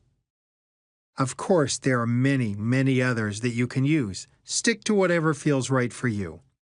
When you're finished, write an I am sentence for each of your words so that you really immerse yourself in them. For example, I am amazing. I am courageous. I am inspired. I am lovable. I am worthy. I am passionate. I am open-hearted. I am fun-loving. I am sweet. I am adventurous. Make copies of these sentences and post them all over. Absorb them, live them, and remember this affirmation to help you keep on your path when you think of your life post-divorce. I am focused on the positive possibilities of my future life. You can treat divorce like any other stage of your life. You can label it as good or bad, and it can be viewed as a period of tragedy or growth. All marriages can be successful, regardless of how long they lasted. No ex-spouse holds control over your future. Only you do. Your good will come from seeing the potential for your happiness in the future. You can achieve this by releasing the past with your spouse, practicing forgiveness, putting your children first, and perhaps for the first time, putting yourself first. If your beliefs surrounding your divorce are clouded by certain religious beliefs, this may be a great opportunity to find the good in your religion. Many people were brought up with wonderful theology, and others were brought up with toxic beliefs. Divorce can be a time to be still and really tune into the values of God, not the dogma. Divorce is an ending, but it can also be the start of something new. And remember, what you give your attention to will grow. Do you want to live in the past, or do you want to focus on the present and your unlimited potential for love and happiness? Chapter 4. The Death of a Loved One. Everyone experiences loss, but the death of a loved one is unmatched in its emptiness and profound sadness. We continue to examine the meaning of death because death is critical to the meaning of life.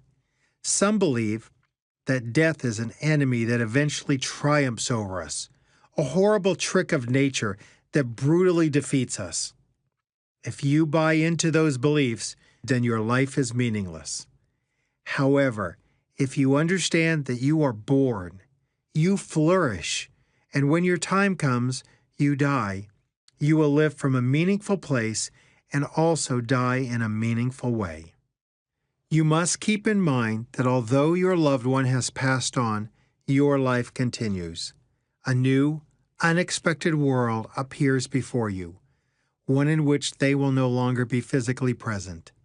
On some level, you may feel they continue to live on spiritually. They do. Just as you cherished them when they were present, now you must love them in their absence. Your loss and the grief that accompanies it are very personal, different from anyone else's. Others may share the experience of their losses in an attempt to console you in the only way they know how. For you, however, your loss reflects a unique love that you've experienced. Your grief is a reflection of that love, evidence of that love. Every tear is a validation that you have loved and cared deeply. No one should or want to take that away from you. Yet neuroses and fear can get mixed up in those feelings of grief. Without realizing it, you may turn on yourself. That is why you must learn to pay attention to your thinking. Your thoughts can comfort you, but at the same time, they can also imprison you in your pain and create unnecessary suffering. The only way out of the pain is through the pain. You must feel it, but not stay in it or live your life from it. The only way to feel love when you're grieving is to stay aware of how you treat yourself during the loss. Time to release the guilt. Ryan and his wife, Kim, met each other in law school. She was helping to pay for college by working in the library where he often went to study. Ryan's library hours moved from the afternoon hours to the evening hours, coincidentally matching Kim's work schedule. Eventually, she thought, this guy is either a really great student who likes to study a lot, or he likes me. Each night, she would walk by Ryan at 9:45 and say, 15 minutes till closing, time to go. And one evening, he replied, it's time for us to go to coffee. Their coffee turned into dinner dates, and before long, they were an item. After graduation, they got married. Kim's mother had been a teacher, so it wasn't a surprise when Kim was drawn to educational law. Her cases were mostly of child advocacy, although once in a while she handled a wrongful termination lawsuit for teachers. Ryan, on the other hand, went into real estate law. They raised 3 kids together, and when they were both in their 50s, they took a 10-day cruise to the Panama Canal. One afternoon, after sunning herself on the ship's deck, Kim was in the shower when she happened to find a lump in one of her breasts. Certain it wasn't there before, she was slightly worried and very annoyed that such a thing would show up when she was trying to enjoy her vacation. She decided to keep it to herself because it was likely nothing, and she didn't want to unnecessarily upset her husband. She knew that she could manage her own concerns and put them aside for now, but Ryan would immediately become a basket case. When they got home, Kim made an appointment with her gynecologist, but she didn't mention it to Ryan. She decided she'd tell her husband after she had gotten a clean bill of health. Unfortunately, she didn't get the news she was hoping for. She was soon diagnosed with stage 4 breast cancer, and she and Ryan were both in shock. Kim had been in the habit of checking herself regularly, and she never found anything unusual before.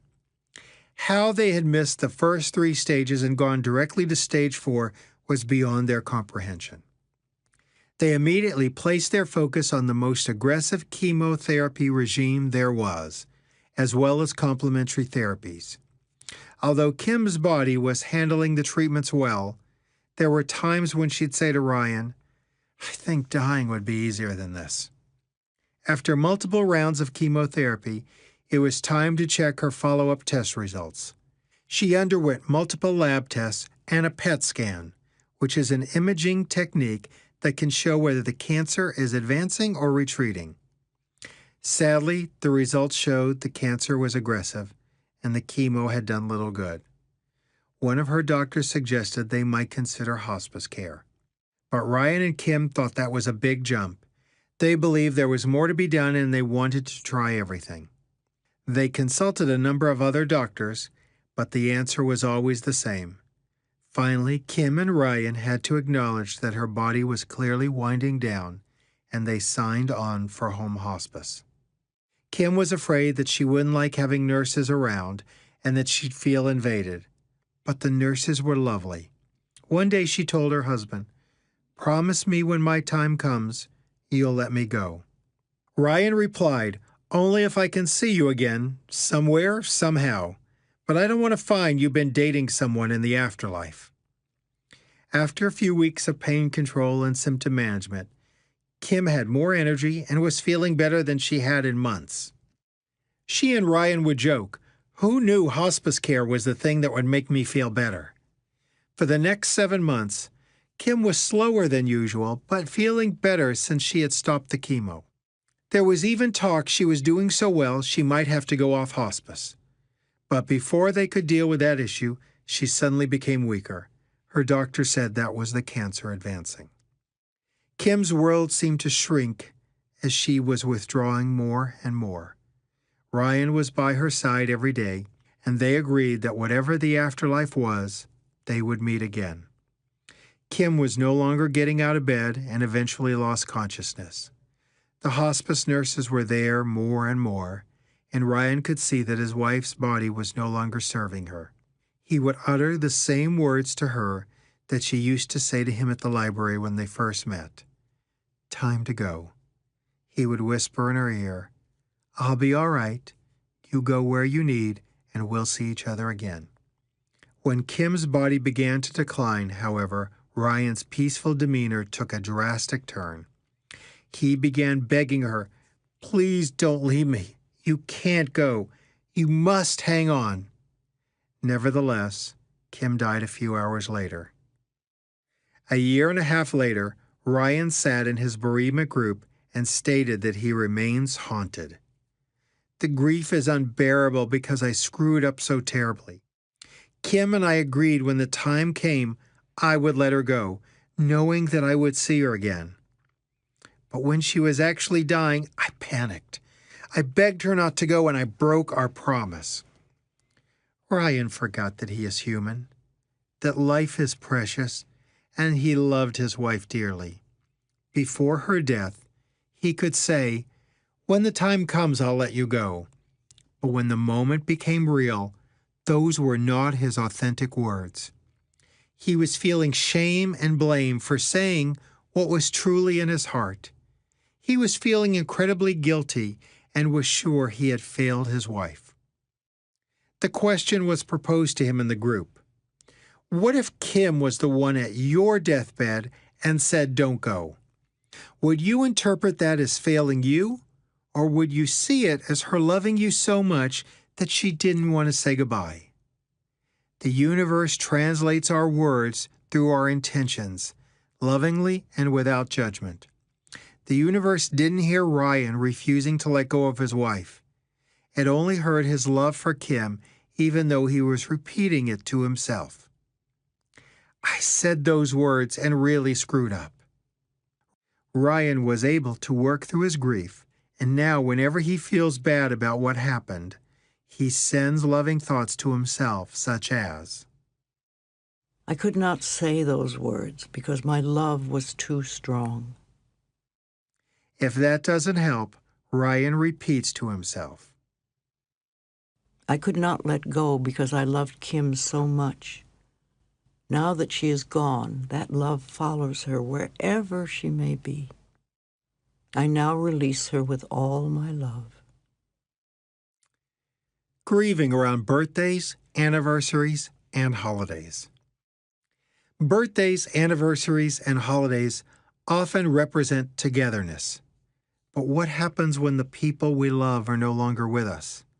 These special days are some of the milestones of life that we can all share with each other. While no one can change the physical reality of a loved one dying, how we hold the experience after a loss makes all the difference in the world. Regina, a single mother, lavished her daughter Connie with affection. It had been just the two of them since Connie was 5 and her dad had left them both. Since Regina was a marketing consultant for a large banking chain, she was able to choose her hours, and she always made sure she had time to be with her daughter. In addition to Christmas Eve and New Year's Eve, their favorite holidays to celebrate were their birthdays. Regina was born on January 19th, and her daughter was born on March 16th. Birthdays had not been a huge deal in Regina's life when she was growing up, so she wanted to make them an important reminder for Connie of how happy she was that she had been born. When Connie was very little, Regina's friends attended the birthday parties, but once Connie was in school, she started inviting her own friends. One day Connie asked her mother, "Why don't we celebrate your birthday?" Regina said, "It's kind of a kid thing." "Well, isn't the day you were born important?" Connie shot back. "Well, yes, but—" Connie interrupted, saying, "Your friends have birthday parties that you go to." Regina realized she didn't have an explanation for not making a big deal out of her own birthday. After that, they had 2 birthdays a year, one for each of them. Connie loved it, and Regina thought, "I'll do this for a year or 2. It'll pass. Birthdays are a lot of work." But after a couple of years, Regina realized she liked both celebrations. Fast forward 25 years. Connie was in her mid-30s, and Regina was in her mid-50s. Connie was now married and had kids of her own. Regina lived about an hour away when she bought a small house in the suburbs. She fixed the house up and began running her small marketing consulting business from there. One thing that remained constant in their lives was their dedication to celebrating their birthdays together. Fast forward another 15 years. The tradition was now reversed. Connie and her children, Regina's grandkids, made the trek every year to pick up a number of Regina's friends to celebrate her birthday. These parties were subdued because now that she was in her 70s, Regina preferred to have a simple dinner with coffee and cake for dessert. On her 72nd birthday, Regina greeted her friends and family as usual. There was one new guest, a neighbor who had moved next door, who remarked, "I've never seen a daughter make so much fuss over her mother's birthday." Regina and Connie recounted the early days when Connie was a little girl and Regina was a single mother. They explained how their birthday celebrations came to be. But in the upcoming year, Regina began to feel weak and was often tired. She just didn't have any energy, and she had an upset stomach most of the time. After an intense workup by her doctor, she was diagnosed with gastric cancer. In the beginning of March, Connie brought her mom to the hospital for a second round of chemo. During her treatment one day, Regina looked around the chemo infusion room and said to her grown daughter, "Your birthday's coming up. I might not be able to make it." Connie said, "Don't be silly, Mom. I'll bring the birthday to you. I noticed the nursing station seats 7. Why don't we have it here?" Regina replied, "I guess we could use the ivy poles from the infusion room as a place to hang the balloons." They both laughed. Later that night, Connie discussed what to do about her upcoming birthday with her husband Greg. He said, "Your mom will be discharged by then, and she would never want you to cancel her birthday celebration. If she gets tired early, I'll drive her home." Regina began running a temperature, and they postponed her discharge from the hospital until they got the infection resolved. But they couldn't find the source of the infection, and in a few days her condition worsened. The doctor explained that they had her on multi-antibiotics and her body had gone septic. They were now afraid that her breathing would become compromised. After a few calls, Connie told her husband, "Cancel my birthday get-together with my friends." She sat by her mother's bed each night, and other family members and friends stayed with Regina during the day. When she eventually lost consciousness, Connie remained with her mother around the clock. One day, when a visiting friend was leaving, she asked Connie if there's anything else she could do. Thank you. Your coming was enough. Well, if I don't see you tomorrow, her friend said, just know I'll be wishing you a happy birthday. Connie was shocked to remember that tomorrow was in fact her birthday. Oh, yes, I forgot, she replied. I'll be where I always am, spending it with my mother. She asked a friend to get a few balloons for tomorrow because she was sure her mother Regina would wake up for the birthday. As calls came in and friends wanted to stop by, Connie decided to let her husband, kids, and a few close friends stop in throughout the day to wish her a happy birthday, still hoping her mother would wake up. By 3 p.m., she saw the nurses' activity level increase around Regina, and they kept taking her vital signs over and over. Connie suddenly realized that her mom was taking a turn for the worse. Then the doctor walked in and said, "As you can tell, your mother's not doing well, and we'll be moving her to the ICU." "I have to be with her," she said. "Yes, of course," the doctor replied. After a couple of hours in the ICU, Connie realized her mother might be dying soon. Then, without warning, the medical team rushed in and asked her to move away from her mother's side so that they could start CPR. Regina's heart rate was dropping significantly, and within minutes it was over. She had died. Later, Connie was surprised when people said, "Oh my gosh, I'm so sorry your mother died on your birthday, and your birthday was ruined." It's so sad that your mother's death will always be connected to your birthday. But Connie didn't view it in a negative light. In the months that followed, she began to give some thought to everyone's negative interpretation of her mother dying on her birthday. Her husband asked, "Why do you see it so differently from everyone else?" Connie replied, "People think my mom and I weren't connected on my birthday, which is silly when you realize she gave birth to me on that day. It's almost like they have the impression that because she died on my birthday, I'm going to think of her sadly every year on that day. But I see it as a beautiful full circle moment. She was with me the moment I took my first breath in the world, and I was with her when she took her last breath in the world. It was one of the most special birthday gifts she could ever have given me." How many of us would put a negative interpretation on the day our loved one died? Do we talk about how a special day or holiday was forever ruined by their passing? Think of Connie's interpretation. Her mother dying didn't ruin her birthday at all. On the contrary, it enriched it. We have such a profound way of affecting our inner world by the words we choose. The word ruin versus enriched can make all the difference in the world. So many of us might say, "I'll never have a good birthday again," or "that black cloud will always be over my birthday from now on." Instead, Connie would think, I remember my mother with love. I celebrate my birthday with gratitude and love. My birth and life were made possible by my mother. Today I celebrate my birth and my mother who gave birth to me. Anniversaries take on a more painful meaning after loss and death.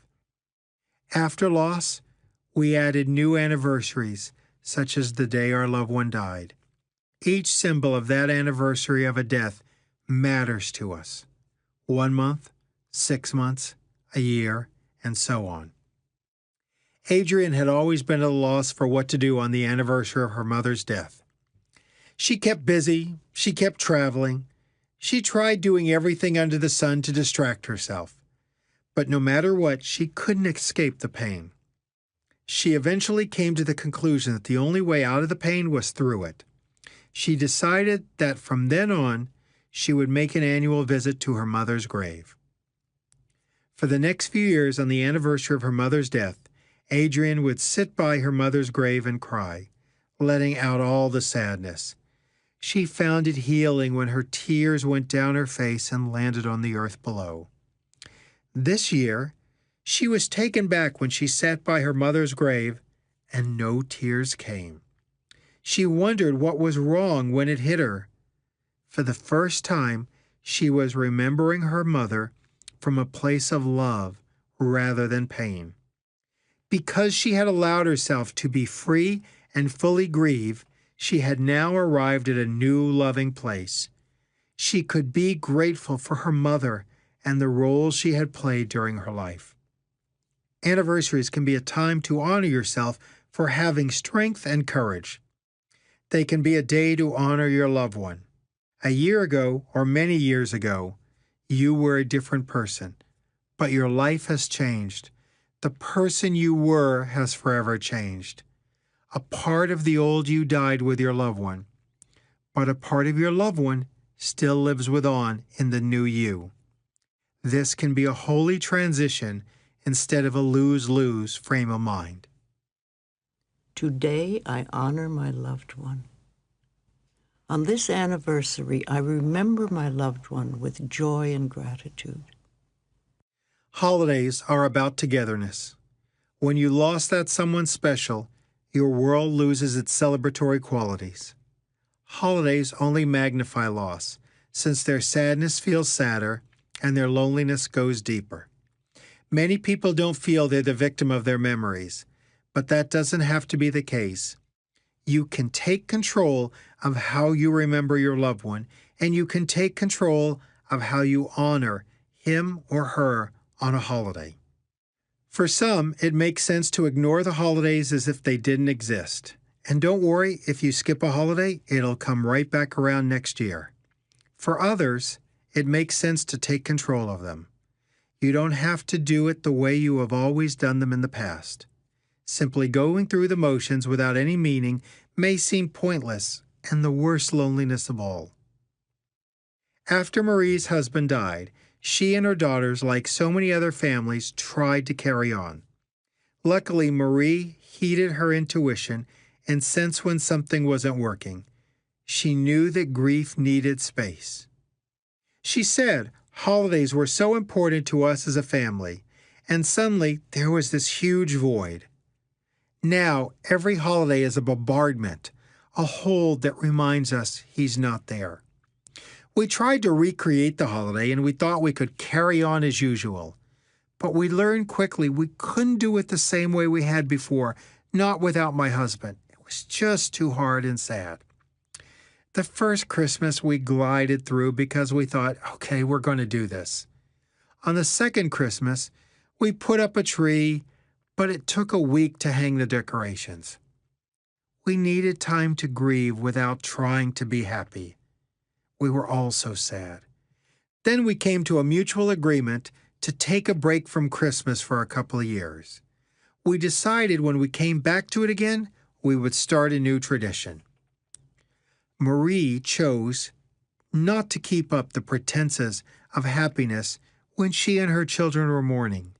She knew what was right for them, and she taught her daughters to honor their authentic feelings of not feeling celebratory. Marie even said that they actually felt closer not doing the holidays. Then, after some healing time, Marie and her family were able to celebrate again, not the way they had before, but in new ways. Instead of thinking, let's pretend this didn't happen, or everything is fine, or we're going to have a great time even though we're so sad, she thought, We find joy in each other without any pressure to be any other way. You may find it difficult not to acknowledge a holiday, but you don't want to pretend.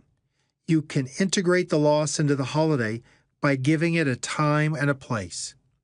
Perhaps a prayer before dinner includes your loved one, or maybe you light a candle for him or her. A simple gesture of recognizing your loved one can reflect the everlasting love in your heart. Making time for your loss and acknowledging it is often easier than resisting it. You might think, Even though this is our first Thanksgiving without our mother, we will say her name and remember her with love at our dinner table. We light this candle in our sister's name and send her love. Let's remember a fond memory or a funny story about our loved one who lives on in our heart. Your thinking may become negative and you'll probably feel sad. This is normal and human. You may miss your loved one every day. You might feel lonely. Just pay attention to the thoughts you're holding and repeating.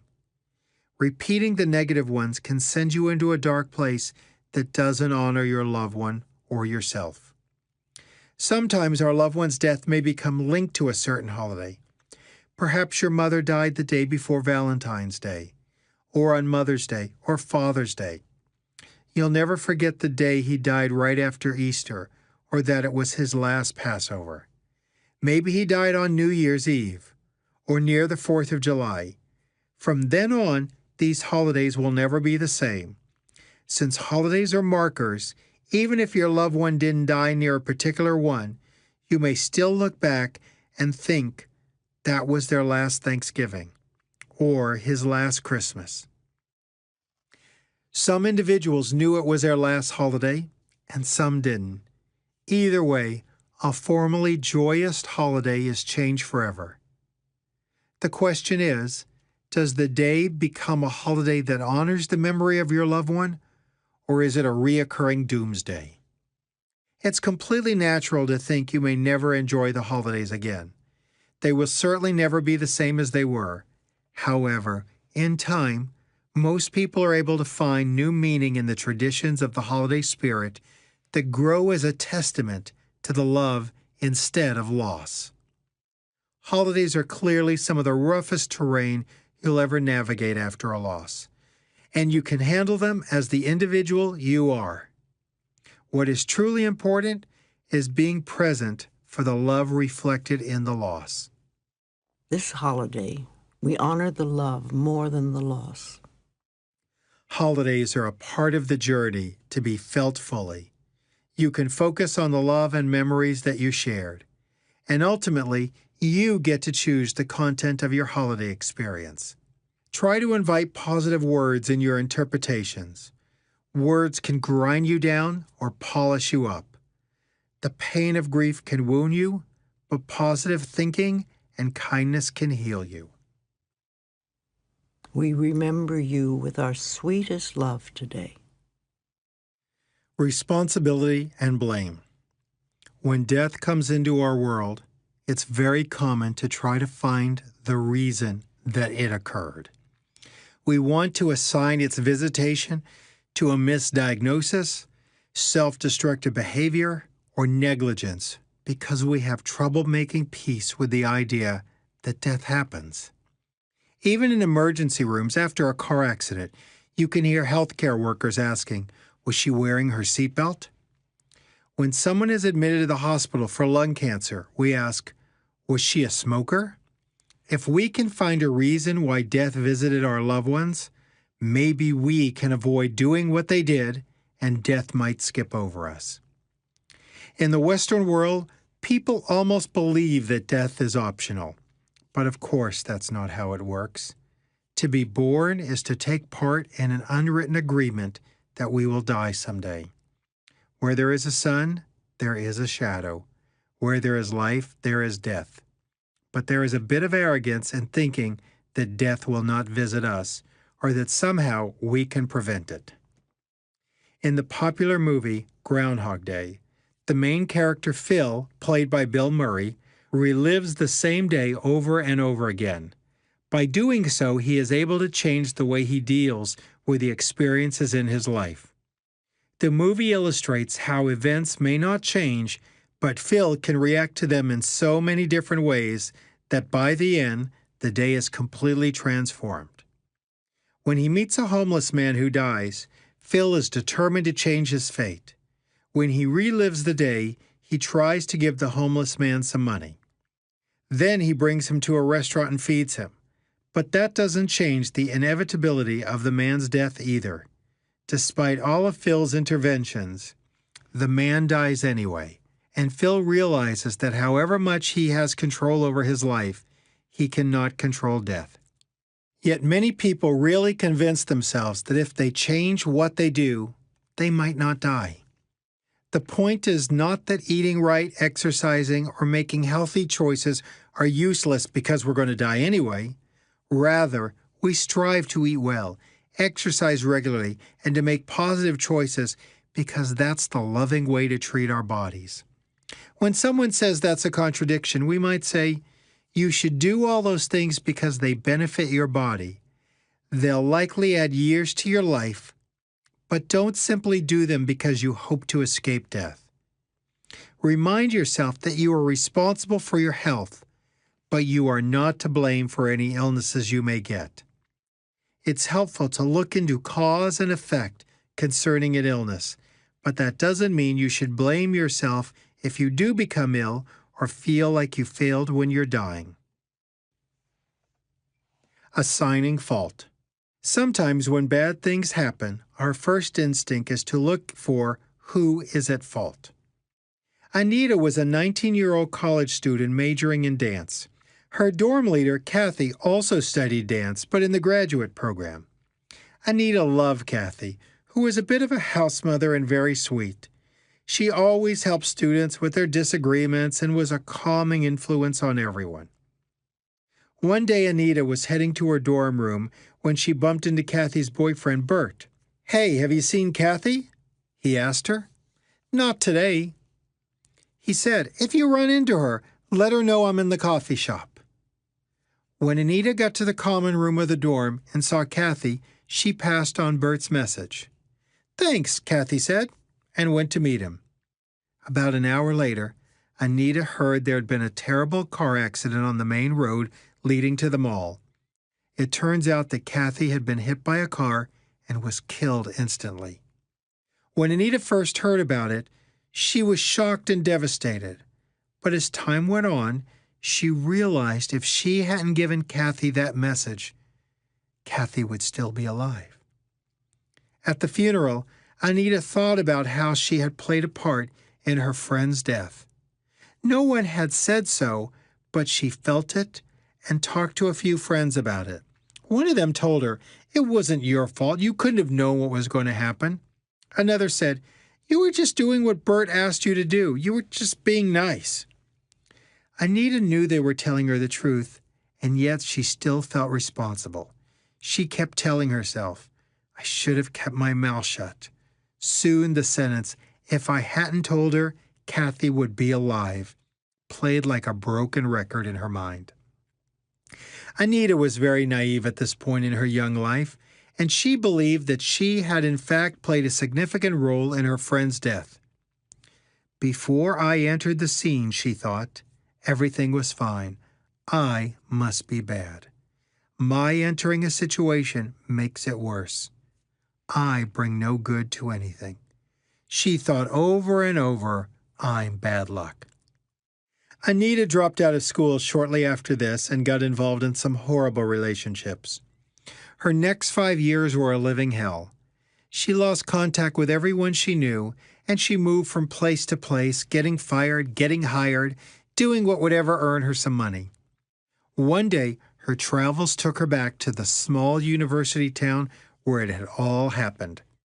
As fate would have it, she ran into Bert, who after receiving his master's degree had become a psychology professor at his alma mater. Bert had no idea what had happened to Anita, since people leave college all the time for many reasons.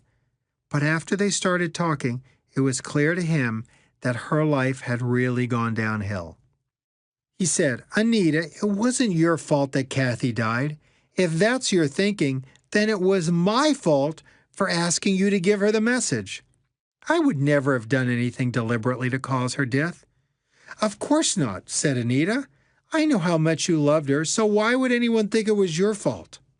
He responded, "Why is it true for me, but not true for you?" Anita suddenly realized what she had done to herself. She and Bert became close friends from that point on, and he did his best over time to help her see how her thinking had been her downfall, not Kathy's dying. Eventually, Anita came to believe, and she shared Bert's words with others. Coming from him, since he was practically in the same situation as she was, made all the difference in the world. Her awareness of her thinking was the key. She had turned her grief into blame and then on to herself. In the blame game, no one wins. No one is at peace. Our loved ones would never want their death to ruin our life. A death reminds us of the love we have to give and the life we have left. It is a gift to use our remaining time well in honor of our loved ones who died. If we were truly and absolutely responsible for another person's life and death, we would have chosen life for them. Think about Anita and Kathy. If Anita were actually given a choice, she would have, of course, chosen for Kathy to be alive. But the fact that Kathy died means that it was not within Anita's control. My life is the only one I am responsible for. My life is a gift. I free myself from all guilt and judgment. Releasing negative interpretations. Jack said goodbye to everyone at work, excited that he was taken off for a week to go on a cruise with his wife. He promised his coworkers he would not spend a moment on his vacation thinking about his job. They knew this would be a huge accomplishment for him because as a general manager of a popular hotel chain, he had not taken any vacation for many years. While Jack was gone, his coworkers hoped he was enjoying himself on the cruise and not assessing the presentation of meals, efficiency of housekeeping, or the front desk operations. 3 days before he was rescheduled to return, things had run pretty well without him. His presence had clearly been missed, but everyone was proud of the work they had done in his absence. Then the call came. Jack had a massive heart attack on the ship and died instantly. His coworkers spent the next few days trying to digest the news and found themselves sitting in front of an employee assistance counselor who their corporate headquarters had sent in. The things they were saying were very revealing as to how they were processing grief in respect to the given situation. The head of food services, Jim, said, "I'll never go on a vacation." He elaborated, "Seriously, this guy never takes time off. He finally goes away, and what happens? He dies." Jeanette, the head of housekeeping, said, "Life sucks. You try to take care of yourself and enjoy life, and something like this happens."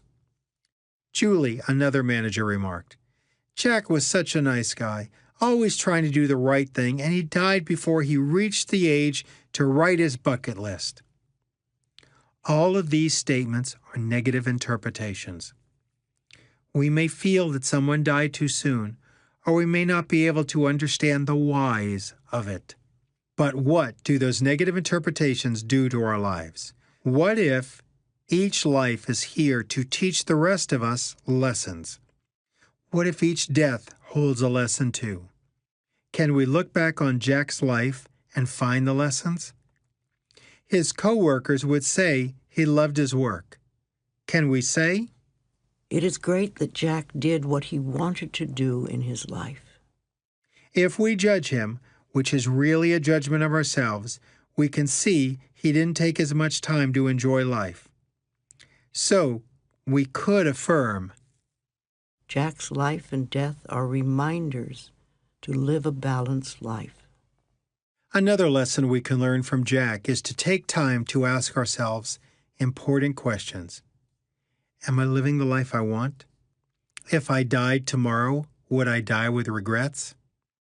Is this really how I want to be spending my last days? What positive changes could I make in my life while I still have time to implement them? When we examine the aspect of responsibility and blame, Jack's life and death remind us all to live in balance. To his coworkers, his death can either be interpreted as a message of blame or a wake-up call to a negative thought pattern. They were reminded of their clear choice between, why bother with a vacation, you're just going to die anyway, or, my life is a gift. I want to fully embrace my work, and I want to fully embrace my vacations. Jack's example is to remind us to live the lives we were meant to have, and that also means allowing time for grieving. What would grief look like if we just let the feelings go through us? What if we felt them and allowed the sadness to wash over us like a spring rain, and then move on to the next feeling? That doesn't mean that our memories or our love for those who have died moves on. Rather, we come to a place where we have a warm spot in our heart for them always. Honoring your grief. When we come to the realization that we're not responsible for our loved one's death, we are left with a question: what are we responsible for? Of course, the obvious answer is that we're responsible for our own life, which means we're responsible for our own grief as well. How do you take responsibility for your grief? We honor it. An interesting lesson can be learned from Martha, a hospice nurse. Martha attended a patient's funeral that was held in the hospital chapel. Her new boss, Alicia, arrived towards the end of the service and was surprised to see Martha sobbing quietly from her gut. She was concerned that the nurse seemed devastated by the patient's death and thought to herself, "I might need to send Martha home. Maybe she isn't cut out for hospice work." When it was over, Alicia walked up to Martha and asked her if she was okay. Martha said, "Yes," as she composed herself. Alicia said, "Well, I'm concerned about you. I know you've been taking care of this patient for a long time, but you seem really distraught. Are you going to be able to go back to work?" "Yes, I am," Martha said. "When a patient dies, I allow myself to feel the sorrow. Then I can go back to work. I want to feel all my feelings instead of carrying them into the next moment or on to the next patient." The nurse Martha had a great point. We often think that if we allow our feelings of sorrow to come out, we'll be overwhelmed. And of course, we find that one loss triggers an older loss from the past that we didn't fully grieve. How would our lives look if we allowed ourselves to fully grieve each and every new loss? Then could we truly be in the moment and move to the next feeling that comes up in life? There would be a lot less suffering in the world if we honored our grief, but not the sorrow. Grief is real because the loss is real. Each period of grief has its own imprint, as distinctive and as unique as the person who died. We think we want to avoid grief, but really it's the pain of loss that we want to avoid.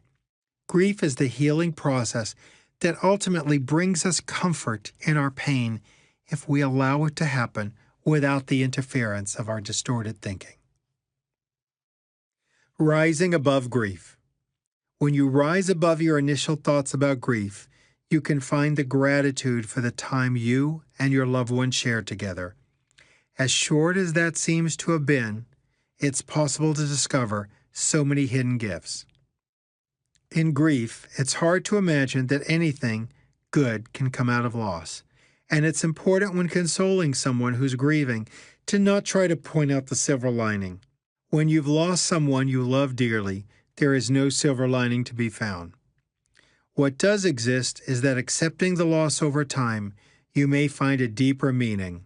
That meaning is often called the 6th stage, referring to Kubler-Ross's 5 stages of grief, which is a reminder are denial, anger, bargaining, depression, and acceptance. This can take many forms, but at its heart, it's an affirmation in itself. A tragedy happened, but the affirmation behind the change that people take on is something like, I am not a victim of this tragedy. I will grow from this experience. A good example of this growth through loss and rising above the grief is Candy Lightner, who founded the organization Mothers Against Drunk Driving, MAD, when her 13-year-old daughter was killed by a drunk driver. Candy had every right to be bitter and become a victim of her circumstances. Even though it was a tragic accident and no one would have denied her a pity party, she made a different choice. She dedicated her life to raising awareness and passing stricter laws to help prevent drinking and driving and protecting people from needlessly dying at the hands of drunk drivers. When we release blame and take responsibility, there is greatness to be found. The greatness is the power of grief. We don't always recognize its healing powers, yet they are extraordinary. It is just as amazing as a physical healing that occurs after a car accident or major surgery. Grief changes and recreates a devastated life. It heals a wounded soul. Recall a time when someone close to you experienced a significant loss, and you think of that person's life following their loss. Then think of him or her a year later, then 2 years later. If the individual released the blame and guilt and took responsibility for their grief, a miraculous shift occurred. If healing doesn't take place, it's most likely because the person's negative thinking is making too much noise for true healing to occur. Here are some positive thoughts to keep in mind. Grief mixed with love always works. Grief mixed with love always heals. Coping with suicide. Suicide can be one of the hardest losses you will ever deal with. In the aftermath of suicide, there are some key points to think about. Your loved one who completed suicide was not bad. His or her soul was in tremendous pain. For reasons beyond your knowing, that soul chose to leave this incarnation. While you may believe that there are things you could have done and missed, you must find that place to trust that there is an all-knowing, all-loving universe that is watching over your soul and its growth. If your thinking or beliefs tell you that a loved one's suicide was a horrible mistake, know that spiritually, the universe oversees all souls and their trajectory. The universe has never lost, forgotten, or misplaced a soul. Derek had worked at a suicide prevention hotline for 10 years. It wasn't a paid job, it was done on a volunteer basis. During the day, he was an accountant for a large accounting firm and would often get asked, "How do you stand working at a suicide hotline? What do you do when you can't save someone?" Derek would always reply, "My grandmother used to have a saying, if everyone swept in front of their own door, the world would be a cleaner place." He explained that his grandmother's words were about not being a busybody and taking care of what was in front of you. I expanded that in my own life, he said, and in my work on the hotline, I think about my interactions, my reactions, and what I'm putting into the world as what's in front of my door. It's the only world I have control over. What someone else does or thinks is in front of their door. It's never my place to go over there and start messing around. There are only 3 areas: my front door, your front door, and God's front door. All I can do is focus on sweeping in front of my own door, being loving, respectful, and understanding, and always showing kindness and compassion to others. What others do with the information is their business. Who lives and dies is God's business. That's His front door. When it comes to suicide, there is no right or wrong time. There's just our time. It was our time to be born and our time to go. In these moments, you need to be sure that you are still loving yourself. Do not lose faith because you're a beautiful human being who deserves to be loved despite the circumstances you find yourself in. What you need to look at is what you do with your thoughts and feelings. If you find your mind going to another person's struggles, you may want to remember that in death, your loved one is no longer in that deep anguish. Some helpful affirmations include, My loved one is no longer in pain. My loved one's soul is now released and free. In terms of your loss, it's not unusual to feel guilt over what you perceive may have been your part in your loved one's suicide. Perhaps you think you missed a signal or warning. If so, practice these affirmations. I give all my guilt to my higher power.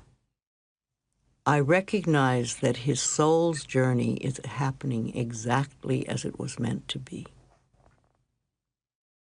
You may feel angry that your loved one did this to you, but you are not a victim of their suicide. Whatever the circumstances may be, this person's death wasn't something done to you. It's sometimes helpful to remember the truth about relationships and acknowledge what you can and can't control. A couple of affirmations may be: I release my anger and ask God for healing. Our souls are joined forever beyond this earthly plane. It's vital to remember that the love you shared cannot be harmed or touched or damaged by another person's death.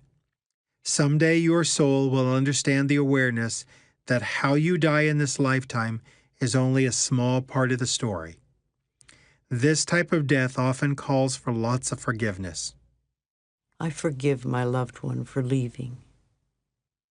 I forgive my loved one for everything that he or she did in this lifetime. Recognize your loved one's body and mind were lost and in pain. Try if you can to meet that pain with love and compassion, knowing that in this lifetime there are some dragons that this person simply couldn't slay. Then take that same love and compassion and apply it to your own thoughts and actions. I forgive myself completely for everything. I recognize that only the love is real. While it is important to heal the guilt about your actions or your judgment of your lack of actions, the guilt is a reflection of your behavior, while shame may be a statement of who you think you are. There are a lot of internal messages following a suicide, such as, I wasn't worth staying around for. My life didn't matter to my loved one. Our marriage, our family, and our world was so screwed up that my loved one would rather die than be in it. None of these statements reflect the truth about who you are. Instead, try these. I recognize my own worth. I am lovable no matter what happens in the world. My soul's worth is always of value. My relationships are sacred. In the end, what is most important is that you realize that you cannot be responsible for someone else's death. No one has the ability to know what each other's soul's lessons are. There is no way you can predict what journey any soul is supposed to take in this lifetime. You can only come back to what you know in your mind and your heart is true. I am responsible for my own soul's journey. Healing following a child's death. It has been said that losing a child is one of the most catastrophic traumas an individual can endure. How does a parent fully grieve and find healing after such a loss? Part of parenting is being responsible for another person's life. So how can we ask parents to release their feelings of guilt and blame when tragedy strikes? Does it seem insensitive or heartless to even suggest it? The death of a child is an example of when healing is not only a way to honor the loss, but it's vital for the surviving family members. As in the earlier example of Candy Lightner, we examined the amazing power of grief and the gifts that it can offer. Even after losing her beloved daughter, Candy became a shining example of rising above the grief to not only heal herself, but to also positively impact the lives of countless others. Once again, the best way to illustrate the tremendous healing potential of grief is through a story, and we were fortunate to come upon a very powerful one. We decided to leave it in the voice of the author, who happens to be a mother. The last day of my son's life started out like any other.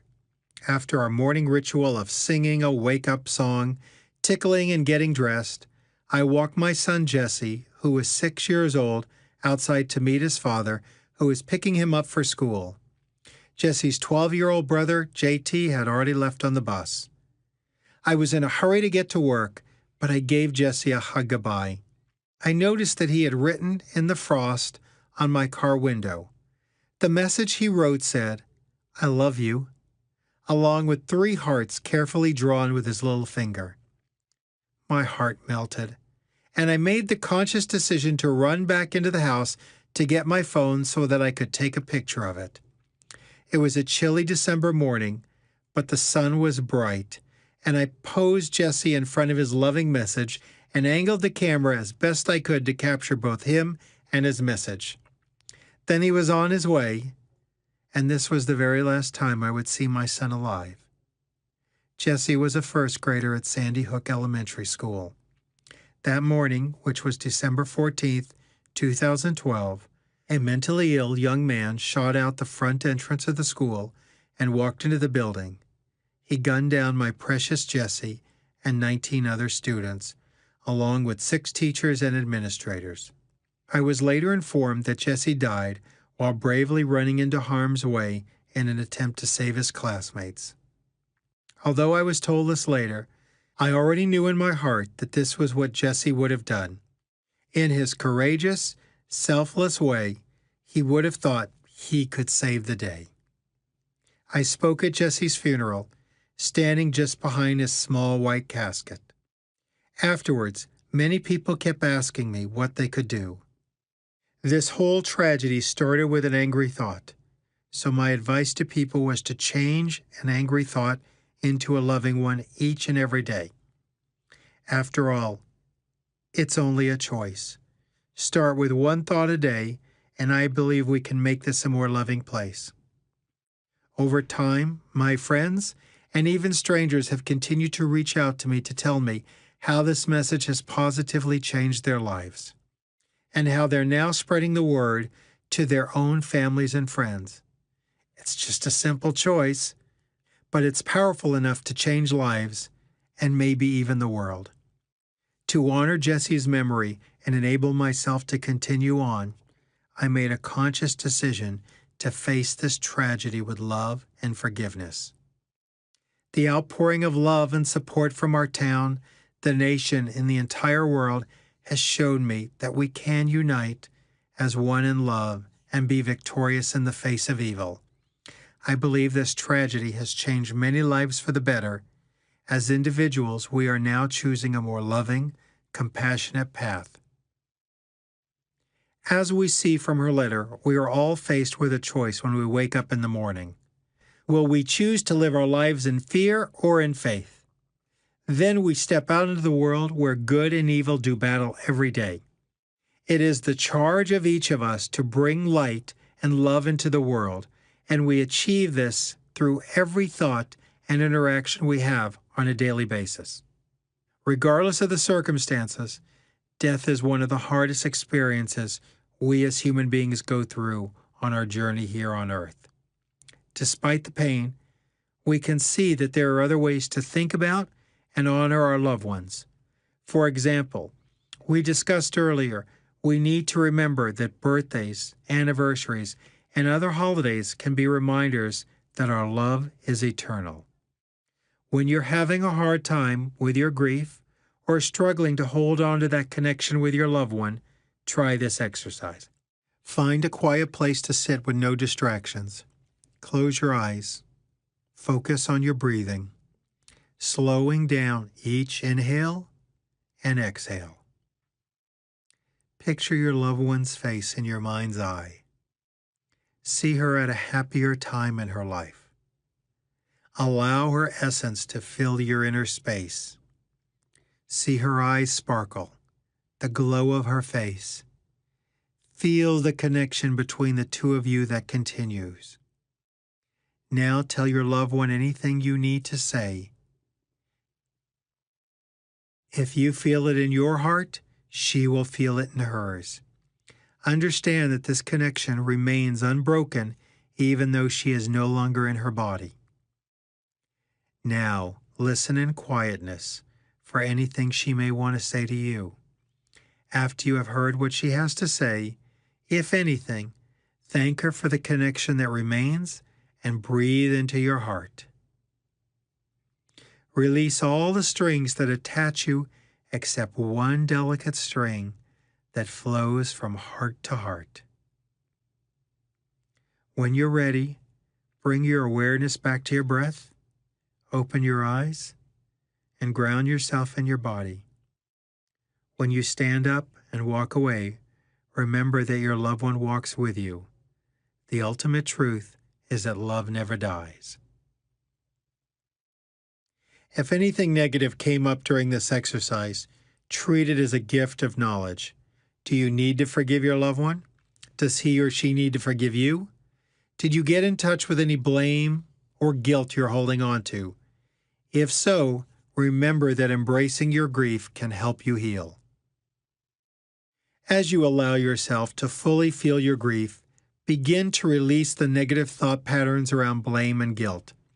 No matter how a loved one died, know that you in time can find sweet gratitude that you shared part of each other's journey together. Ultimately, you realize the truth.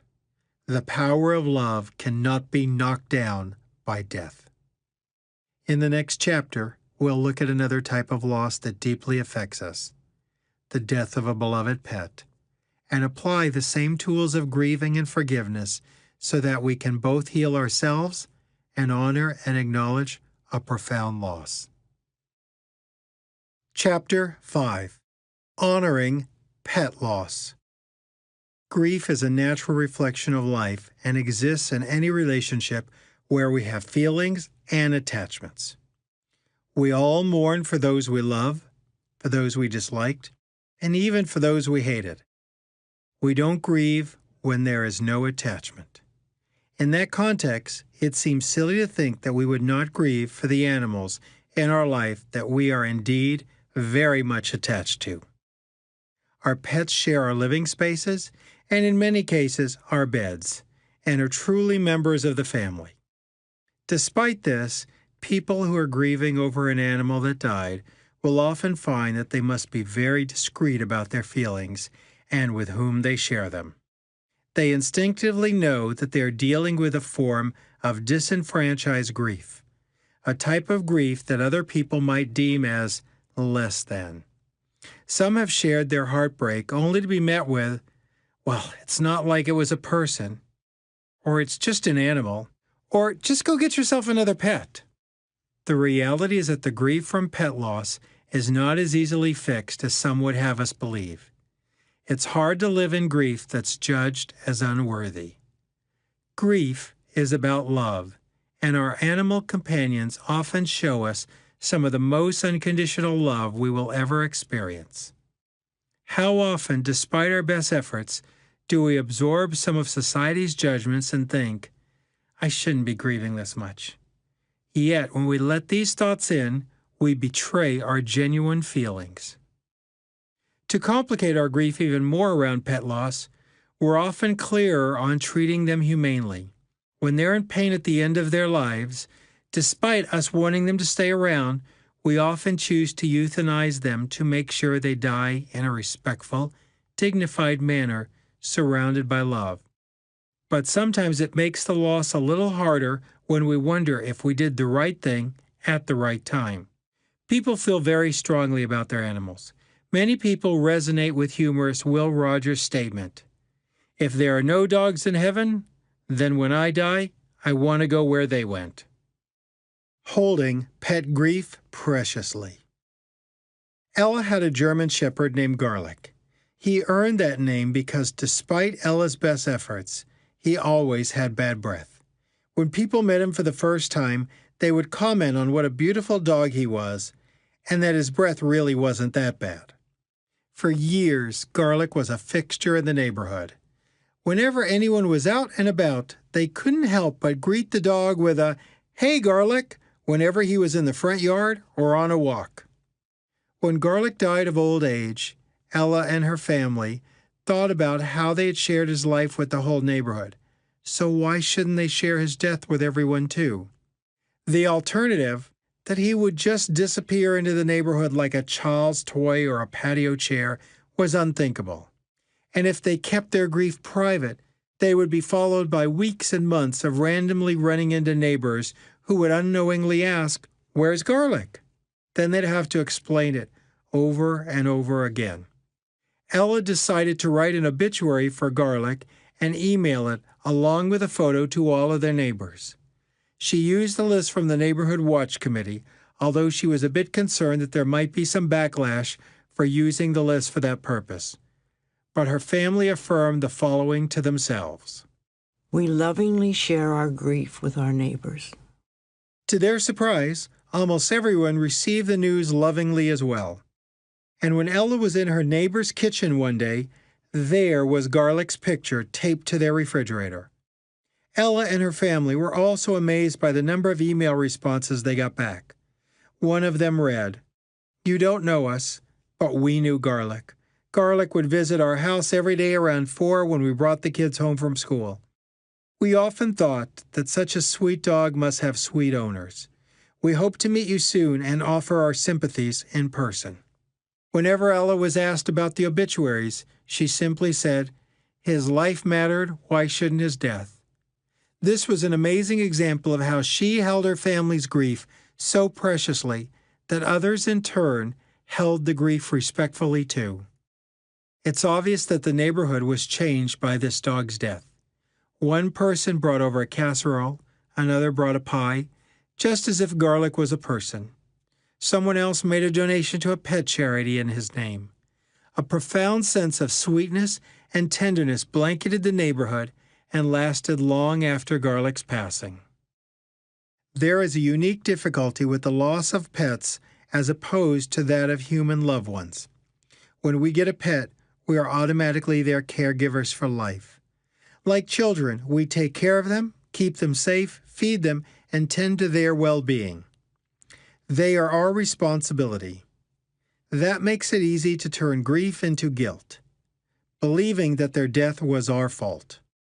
The reality is that despite our best efforts to do everything for our pets, they will still die someday. The next story is a demonstration of turning grief into guilt. It was a Wednesday when Cheryl called her beloved cat, Timmy, while shaking his treat box, to come home for dinner. When he came up the stairs, Cheryl noticed that he wasn't walking right and seemed to be in pain. Her husband called around to find a veterinarian clinic that was open all night, but the search was unsuccessful. Cheryl and her husband decided to stay by Timmy's side until morning. The next morning, they visited their vet, who ran some tests and found that Timmy had a urinary blockage.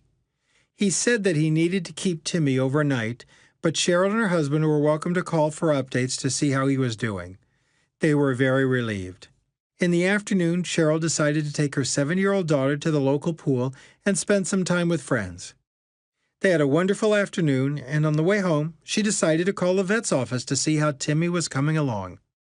She had to pull over to the side of the road when she heard that Timmy had passed away 20 minutes ago.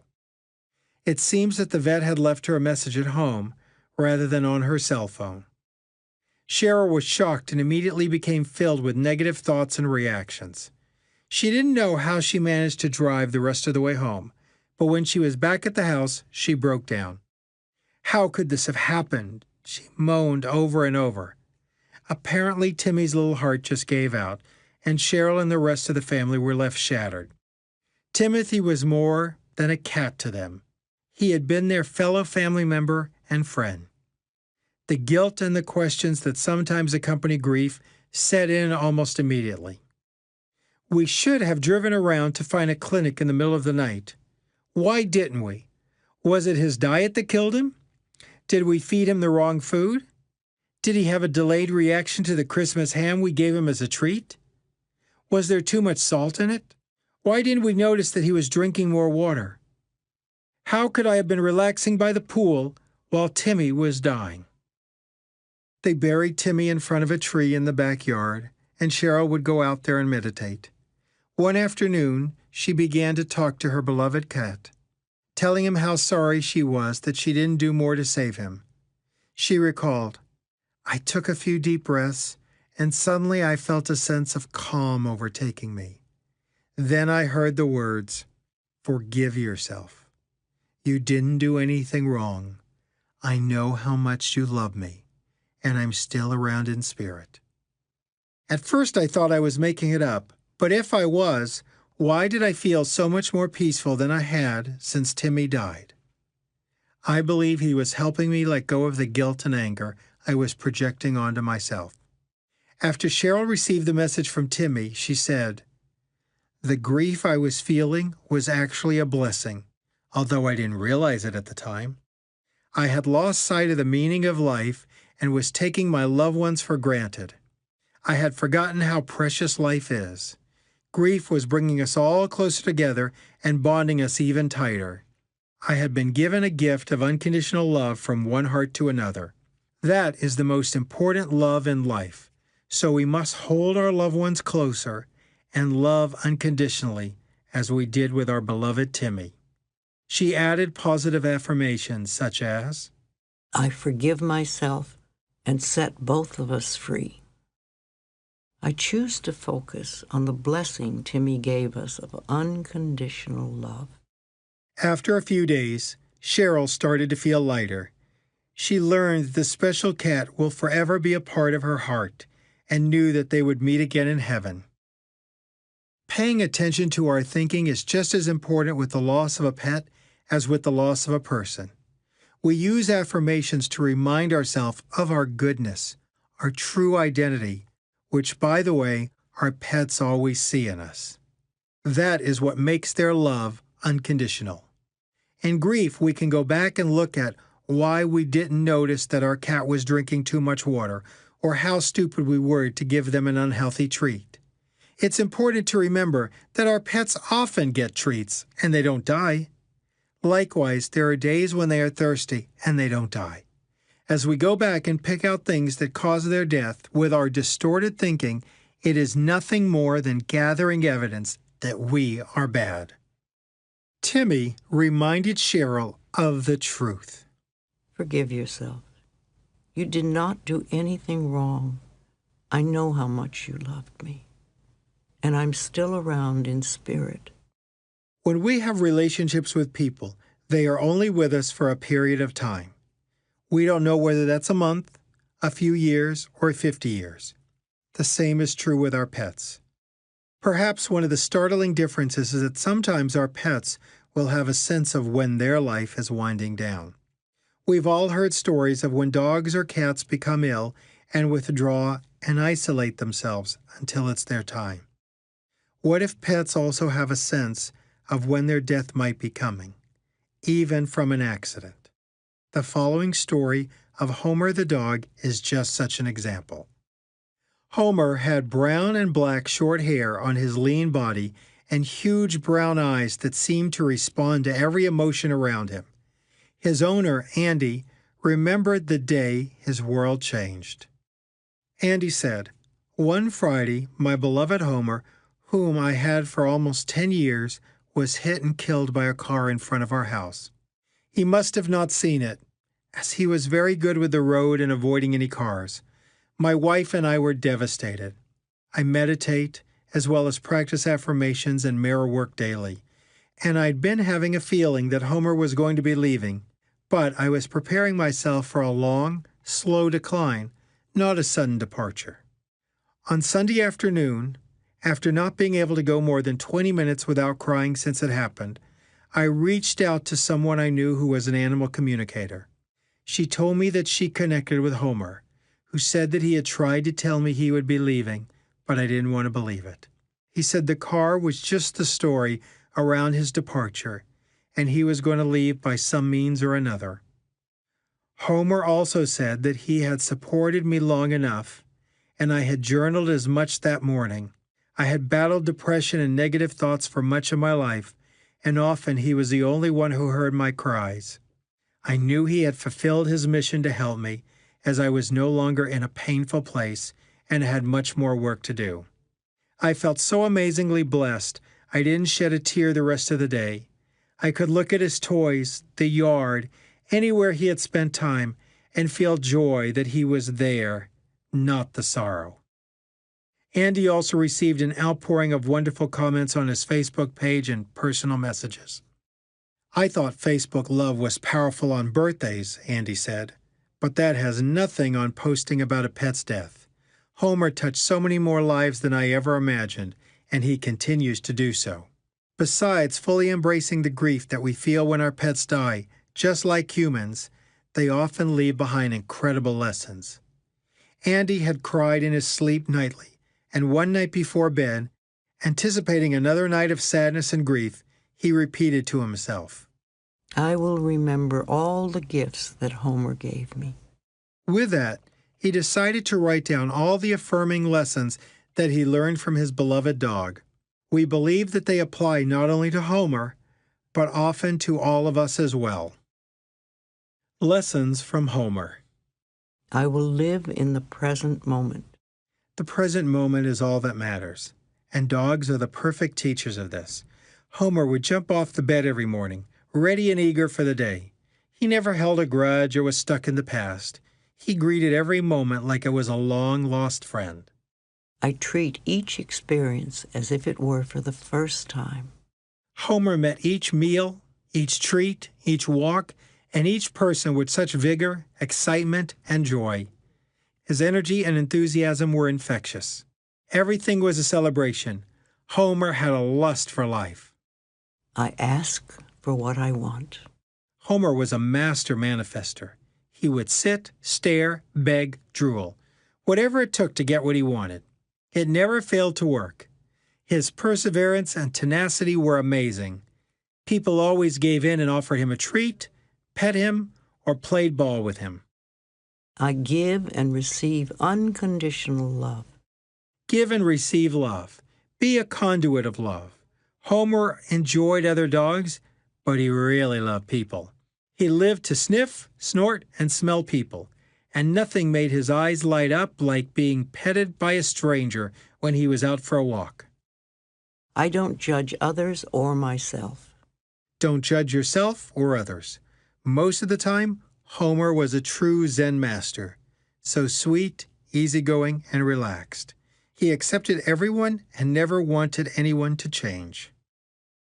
Many people believe when we die, we will reunite with all of the people and pets we loved that passed on before us. We embrace the concept that death is arriving into a fullness rather than an emptiness.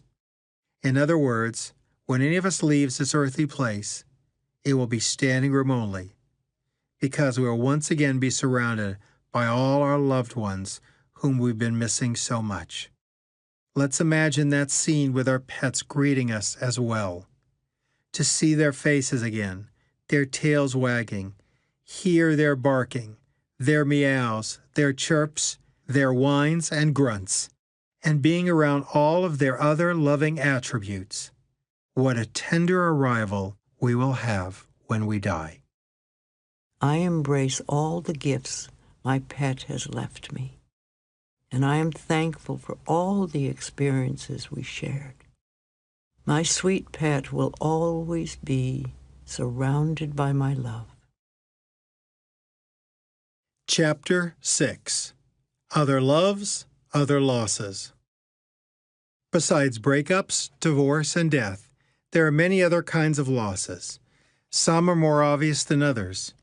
Some we can easily identify, such as suffering a miscarriage or losing a job. Other losses are not so easy to see, such as not attaining the idealized career, mate, or even body type. We have to grieve what has been lost, but at other times we must also grieve what never was or never will be. For many people, these losses have been with them for much of their lives, and all types of grief are worth examining and healing. For example, we want to bring a loss like miscarriage to light and recognize it as a significant event to grieve. It's a genuine loss that deserves time and healing. The losses that are harder to see often stay in the background, thus providing a steady stream of misery. When you allow the healing powers of grief to work, you may run across some of your own hard-to-see losses. So let's shine a light on them and allow a deeper healing to occur. Infertility and miscarriage. There are certain things in life we often take for granted. For example, when little girls play house with their dolls, they assume when they grow up, they'll be able to have a baby if they want to. They never imagine that their body's biological clock may wind down, that they may not be able to get pregnant, or that their pregnancy might not be successful. Nor would they be able to anticipate the amount of shame and stigma that some people attach to those things. If a woman wants a biological child but isn't able to conceive, she may feel that she isn't fulfilling her destiny as a female. or that she's letting down her partner. She will most likely not be able to predict the personal grief that accompanies the loss of that kind of attachment. From a very young age, Jane knew that she would be a great mother someday. Many years later, she met a wonderful man named Donald. During their courtship, they did the usual exploration of, "Do you want to have kids?" And they discovered that they were both family-oriented. After a few years of marriage, Jane and Donald decided it was time to start their family. But after 3 months, she was surprised that she hadn't gotten pregnant. She decided to give it a few more months, and if nothing happened, she would talk to her doctor. The months came and went, and she decided to make an appointment and not tell Donald about it. Her doctor did some testing, and the results weren't encouraging. When Jane told Donald what was going on, he also got tested, but learned that he was fine. And so she decided to begin infertility treatments while at the same time subconsciously beginning a bout of negative self-talk. "I'm defective. Something's wrong with me," ran through her mind like bad background music. Her husband seemed unfazed by the whole thing, but Jane was taking it hard. A few months later, on March 4th, it was her birthday. Donald gave her a beautiful ring with that date on it, but realized the engraver had transposed the day and month, so it said 4-3 rather than 3-4. Jane loved it, but planned to bring it back to have the date fixed. However, she never made it in because there was a bigger event in her future. She was thrilled when she found out she was pregnant. Finally, her world was right again, and a baby was on its way. Unfortunately, that was not her destiny, and her pregnancy ended in a miscarriage. She felt completely devastated, broken, and overwhelmed by sadness. Donald was supportive and mentioned that they could always adopt. He was the optimist of the pair with his "there's always other options" philosophy. Jane didn't realize it at the time, but there was a lot more work to be done. Her mother intuited this, saying, "You need to take some time to really, fully grieve the unborn child you lost." In her despair, Jane realized that her mom was right. She experienced more than a technical setback in her quest to have a child. It was a loss that needed to be grieved and healed. As Jane took time to feel the sadness, she told herself, I honor the loss of my unborn child. Everything is unfolding in the way it was meant to happen. Donald remained open to adoption, but Jane wasn't quite ready. She needed to do more listening to what her self-talk was saying. "My body's broken. I can't be a real mother." The more she listened to what her mind was telling her, the more she became aware of her distorted thinking and how cruelly she'd been talking to herself. She realized that she needed to change her thinking immediately and began reciting the following affirmations. I forgive my body. My body is doing everything it is destined to do. All is well in my body. My body is leading me to the perfect situation for the highest good of all involved. I am worthy of being a mother. A real mother is defined by her ability to love. Within a year, Jane made peace with everything. She and Donald were well into the adoption process. They eventually brought home a beautiful little girl named Diana, and were shocked to learn that Diana's birthday was April 3rd, the date engraved on the ring that Jane always wore and never got around to fixing. Jane now feels that Diana came into her world as a miracle. Jane realized that if her prayers had been answered, or if she had birthed a child, she would not have met the wonderful being who is now her daughter. As she said, "Now I can see Diana was my destiny, as was infertility." She recognized the true essence of motherhood and the importance of forgiving her body. She also knew that she had to allow herself to go through the grieving process. Jane's story had a happy ending. One of the lessons she learned is that she needed to recognize and honor her grief. When it comes to infertility and marriage, other people may not give grief its full due. Even those closest to the woman, such as her spouse or partner, may not comprehend the impact that such losses have on her. No one outside can possibly know the depth of a mother's pain, just as she cannot possibly know who she is destined to love in this world. It may be a child that she births, or like in Jane's example, a child she adopts as her own.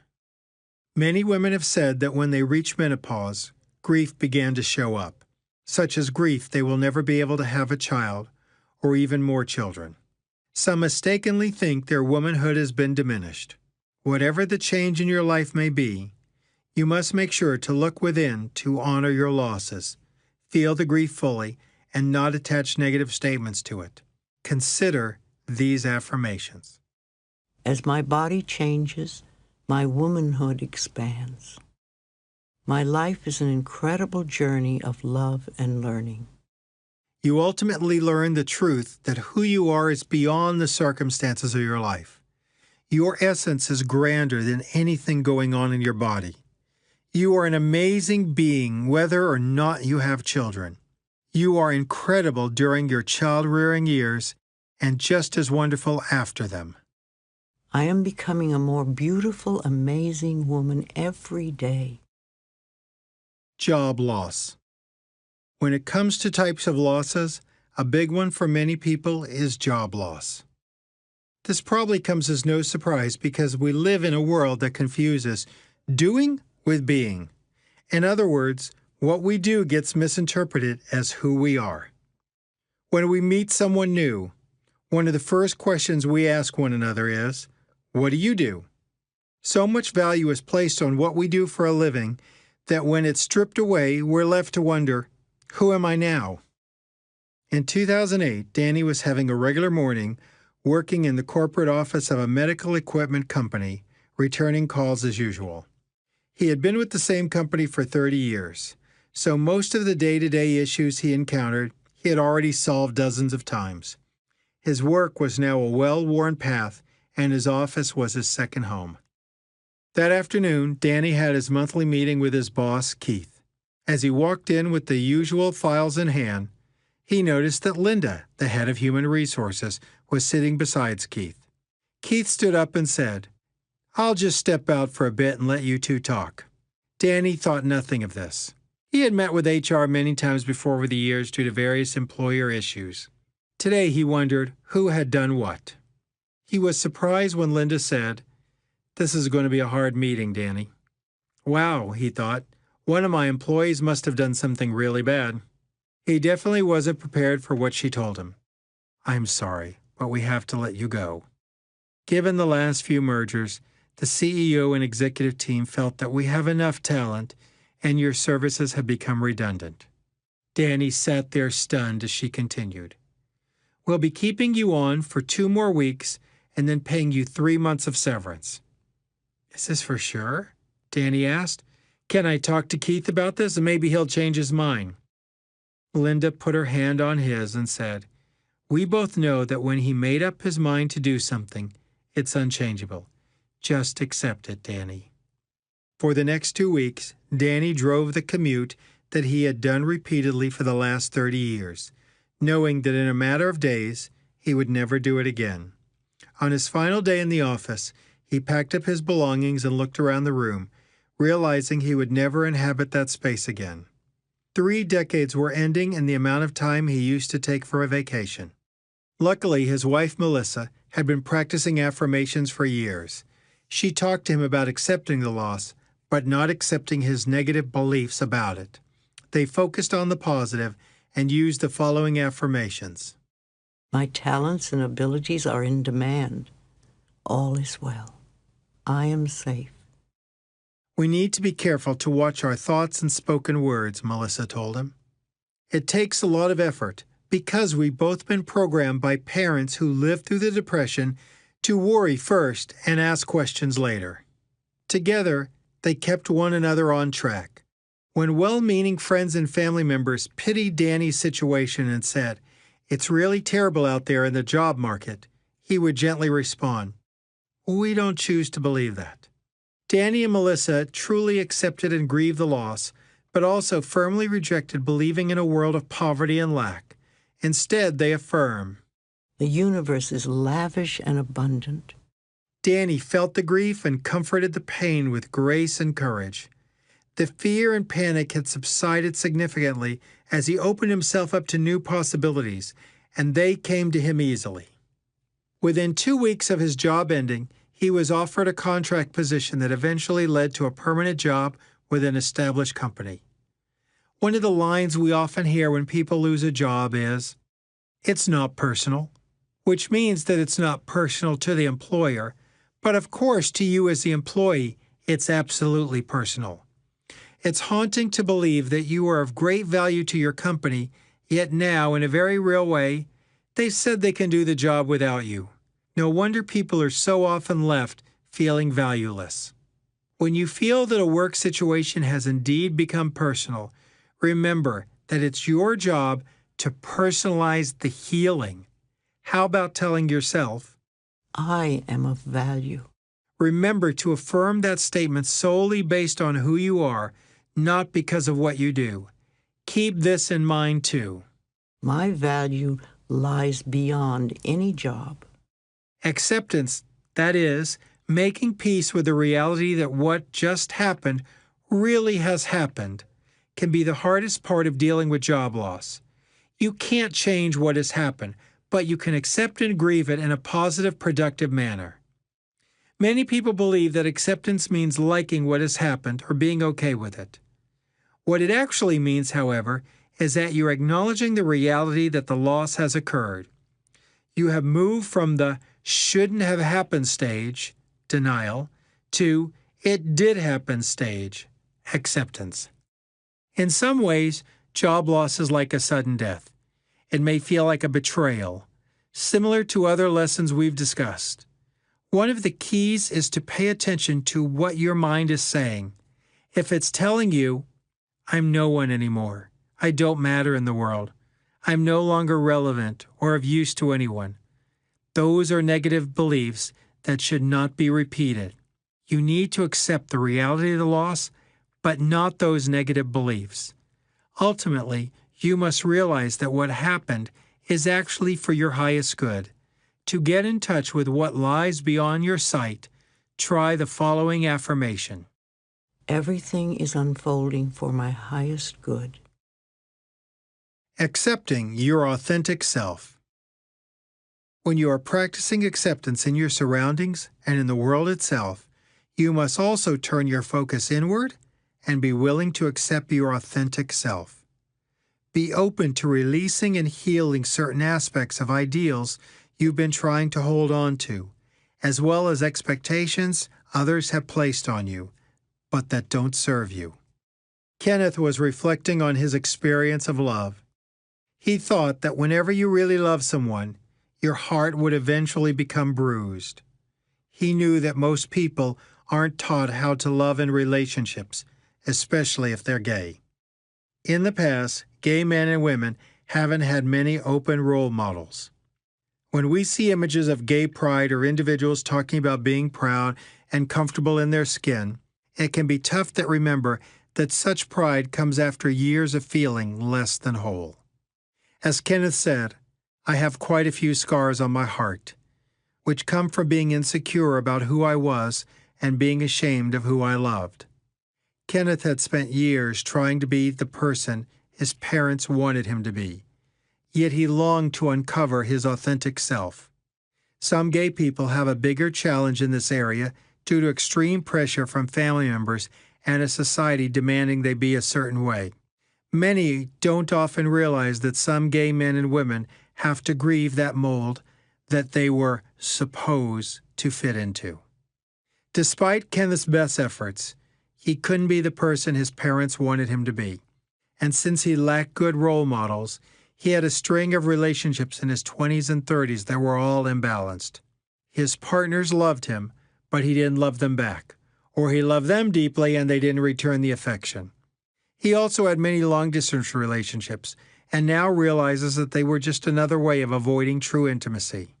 If someone were geographically distant, he wouldn't have to be a real participant in the relationship and be vulnerable. All of this resulted in one wound after another.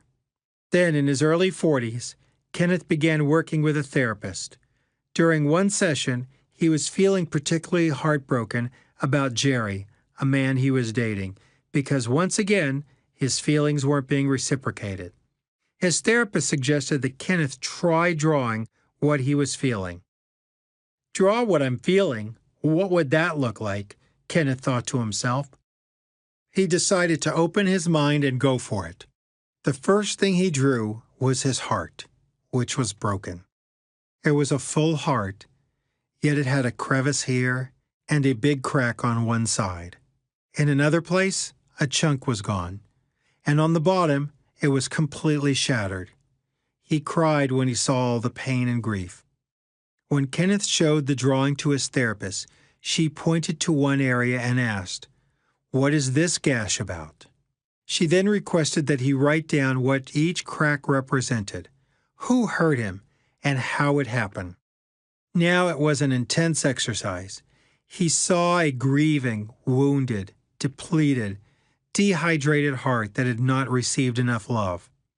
"I need more love," he said.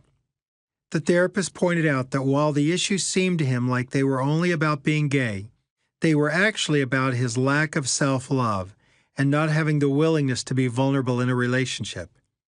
He might have had these same issues had he been straight. As Kenneth continued to work on it with his therapist, he came to realize that just speaking about his grief was filling in the cracks. He said, "I was healing my heart through compassion towards those past experiences and finding appreciation for all that I've been through." The more he talked and cried, the more vibrant the drawings of his heart began to look. It was taking on a new texture. The cracks and lines were filling in and becoming life-affirming.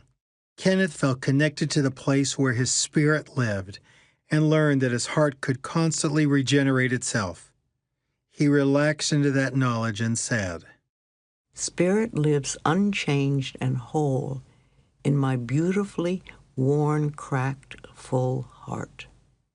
Kenneth's release and grief over a false belief that he would never find a partner who loved him was healing.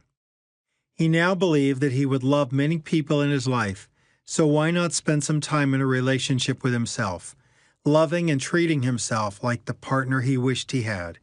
He affirmed the following: I am in a whole and loving relationship with myself.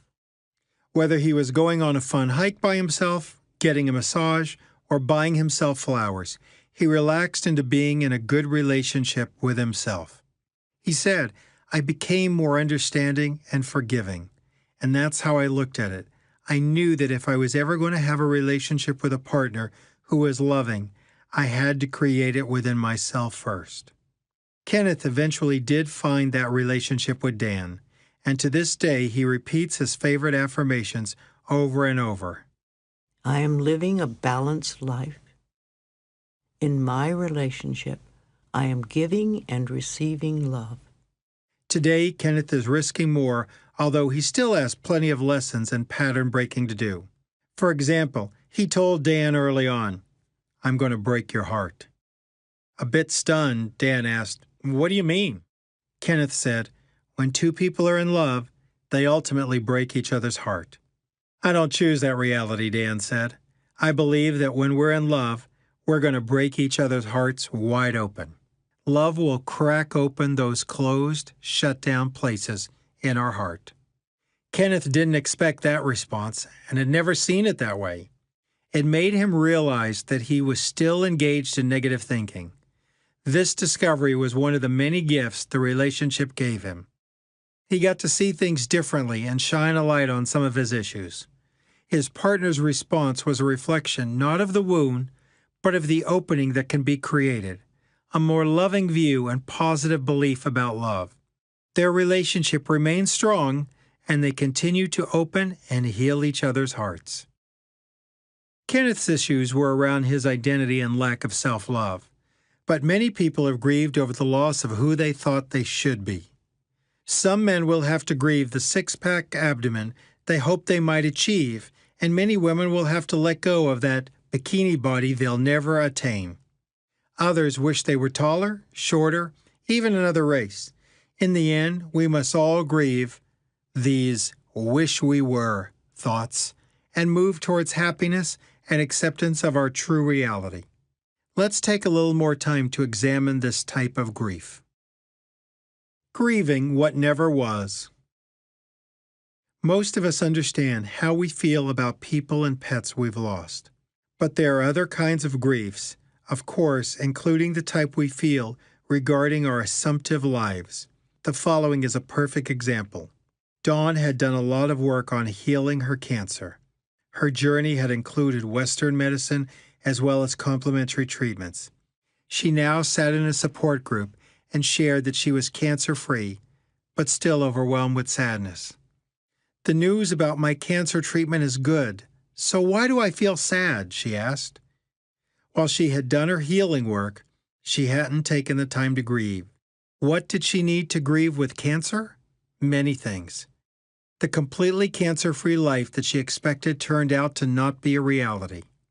Dawn needed to express her sadness about that loss. A couple of helpful affirmations would be, I fully allow myself to be sad. I know all experiences make me stronger. Some people with cancer find it helpful to repeat healing affirmations along with affirmations about grief. The normal they knew is gone forever, but they can find a new normal. I honor the loss of the life I thought I was going to have, and I embrace the new life that lies ahead of me. Dawn, like so many of us, believed that her body was invincible and nothing bad would happen to her, yet illness had come to her door. Her affirmation could be, I am responsible for my health, but I am not to blame for my illness. She was angry because she believed her body would warn her before something bad happened.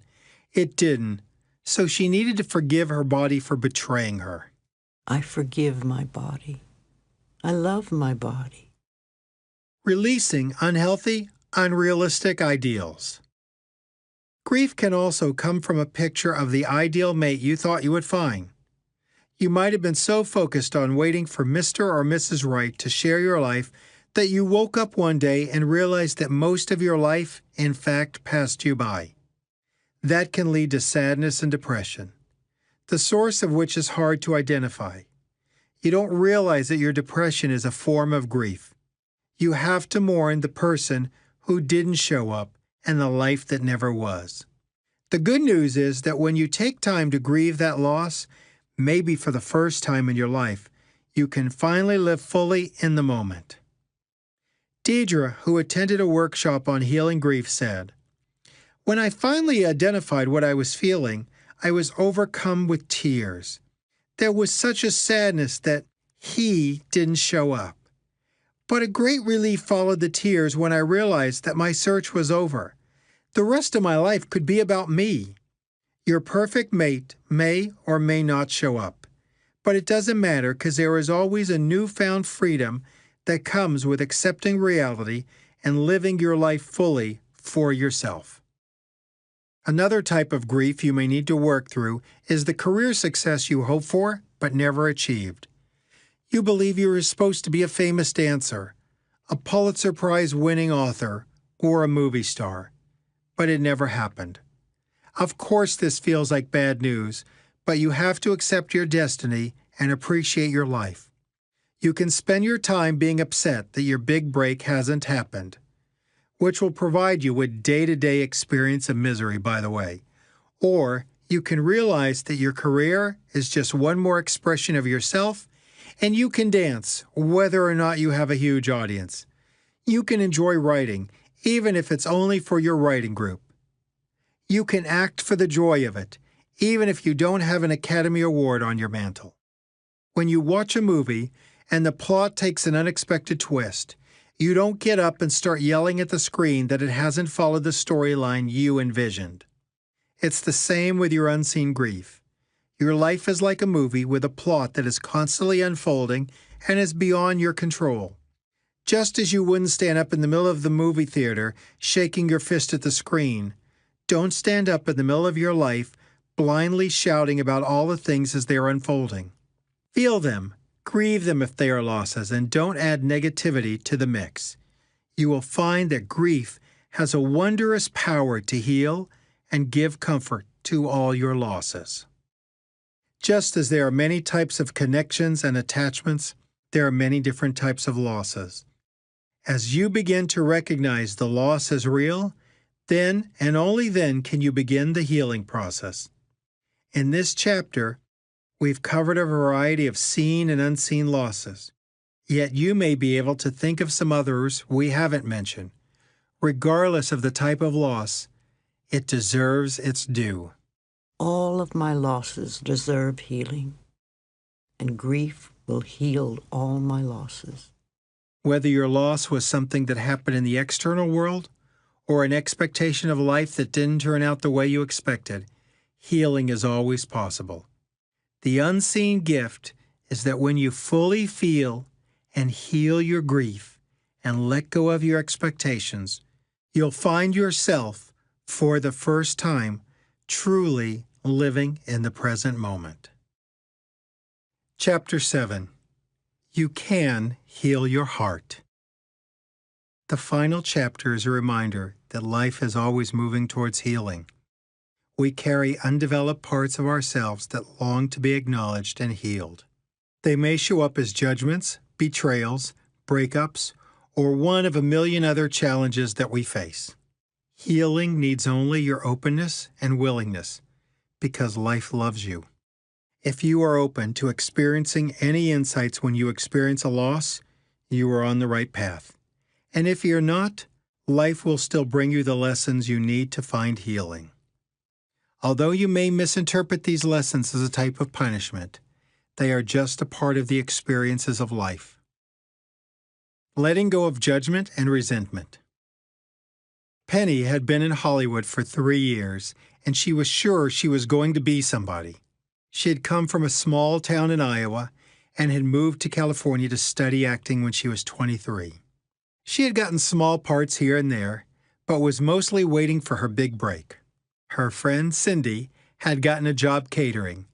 It was perfect because if a big part came along, she wouldn't have to quit a job, or if she did a commercial workshop, she could just take a week off. Catering also allowed her to do something she'd never expected, glimpse into other people's lives. She even catered for some movie stars and had always had a story on hand about how she and Cindy worked on an event for Elizabeth Taylor and how nice Elizabeth was to everyone. Cindy made the decision that when she became famous, she would similarly make an effort to be kind to everyone she met. Catering also led her to work for some millionaires and even billionaires. One night, Penny and Cindy were catering for a family called the Grossmans. She didn't know how they made their money, but it clearly wasn't through acting or any other artistic talent. They had a waterfall in their living room that was large enough for a plane to land in, and there was more bedrooms and bathrooms than she could count. Cindy said, "The artwork here is worth more than you and I will ever make in our whole lifetime." But Penny found the opulence off-putting. She made negative comments all night and was glad when the gig was over. When Penny landed a part as a waitress on a popular sitcom, she was ecstatic. She had 2 lines, "What would you like for lunch? The chef's salad is great," and practiced them for days. She said them seriously, lightheartedly, even tried them with a southern accent. The part went fine, but her 2 lines as a waitress did not equal a career. For the next 10 years, she played the neighbor, the sales clerk, the waitress, the maid. All the while, catering remained a stable way to support herself. Cindy, her friend, had left catering and acting to go into real estate, but they remained good friends. As Penny was getting older, she was competing with younger women for roles and felt that much larger breasts might give her an edge, so she started saving money to get a breast enlargement. She saw a recommended doctor, and the first thing he did was give her a breast exam. He was speaking to her in a soothing, encouraging voice that suddenly turned serious. "Did you know that you have a lump?" he inquired. "Feel this. How long has it been there?" Penny was stunned as she felt it. "I have no idea," she said. I didn't even notice it." That's why lumps can be so dangerous. They can be hard to spot. When he told her that she needed to see an oncologist, Penny told him she didn't have health insurance. "Call for an appointment anyway," he said, "and let them know that. They have a lot of programs available to help you afford it. When she called and told the receptionist that she had no insurance, she was told on every Tuesday the doctor saw patients at the Grossman Clinic. Penny was relieved to find out that at the clinic they had a number of programs that could help her cover her costs. But then came the devastating news that she had cancer and needed to have a mastectomy. She was relieved when she learned that all the costs would be covered by that same cancer foundation. Although the practicalities would be handled, Penny fell into a deep depression that persisted for some time, even when she found out the foundation would pay for the breast reconstruction. Penny couldn't find a way out of her melancholy. She realized what many people with cancer come to understand. You must grieve the life you knew that is now over. You will never have a cancer-free existence. You will have a different life, one that you weren't expecting, but it can still be a wonderful life. Many of us forget to take time to mourn this type of loss. For some, it's the loss of innocence or the loss of their health. For others, it may be the realization that bad things can and do happen. Penny, like so many other individuals, learned that she would have a long life, but she had to do the grief work. A day after the surgery, Penny's yoga instructor came to visit her at the cancer center and talked to her about some of these concepts. She said, "Penny, you want to grieve fully for the life that was and embrace the new life that will come. This can be an important time of transition, and you should let go of resentments, low-level thoughts, and judgments. Try to forgive and enter your new life clean." "I don't have a lot of judgments and resentments." The yoga instructor wisely replied, "That's perfect. Telling the universe that you have no judgments or no resentments will invite any of those you may have had to come to the surface to be healed. Good for you for being willing." Penny later wondered what kind of judgments she had and what kind of lessons she needed to learn.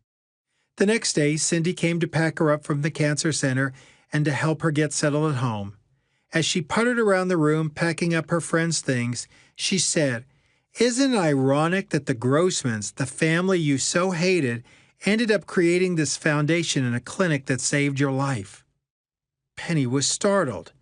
She hadn't put the billionaire family together with the cancer center. "Oh my gosh, Cindy, how did I not make that connection? My younger self never considered whether they gave the money to charity or shared their wealth in some way. I realized that I gave movie stars a pass and judged everyone else." This was truly a new beginning for Penny, as many things like this unfolded that needed to be healed. We often forget that grief is a way we manage change, and illness always represents change. Some powerful affirmations would be, There is unseen goodness in the world. I receive all the lessons that life has in store for me. finding the meaning after loss. As we previously discussed, Elizabeth Kubler-Ross identified the 5 stages of grief: denial, anger, bargaining, depression, and acceptance. And later it was thought they might also be a 6th stage: finding meaning after acceptance. Sometimes when we feel our grief fully, we can find profound meaning along with the healing. Gail Bowden's story comes to mind because one of her children, Brandon, was born with spina bifida. But Gail was determined to give him a wonderful life. Brandon grew up a very happy child. He loved the color yellow, and later on, he developed such a passion for Volkswagen Beetles that he amassed a toy collection of the cars. When he was 17, Gail walked into his room one day and found him unresponsive. He was immediately transported to the hospital, and Gail sat with the doctor, who gave her the sad news that her son would never wake up again. She asked if it were certain. Then she asked the nurse for a pen and wrote, "When the time comes, we will donate his organs." The nurse read the note and looked at Gail. The nurse took her hand and told her that she didn't have to talk about that now. But Gail replied, "I may never be able to say those words, but I want you to make this happen for me." Gail thought, "I can't believe that this is actually happening." But if they can't save his life, then Brandon should get to save other lives. She went to the operating room with Brandon where they extubated him, meaning they took him off of artificial life support. Then she sang Amazing Grace as she waited for his heart to stop.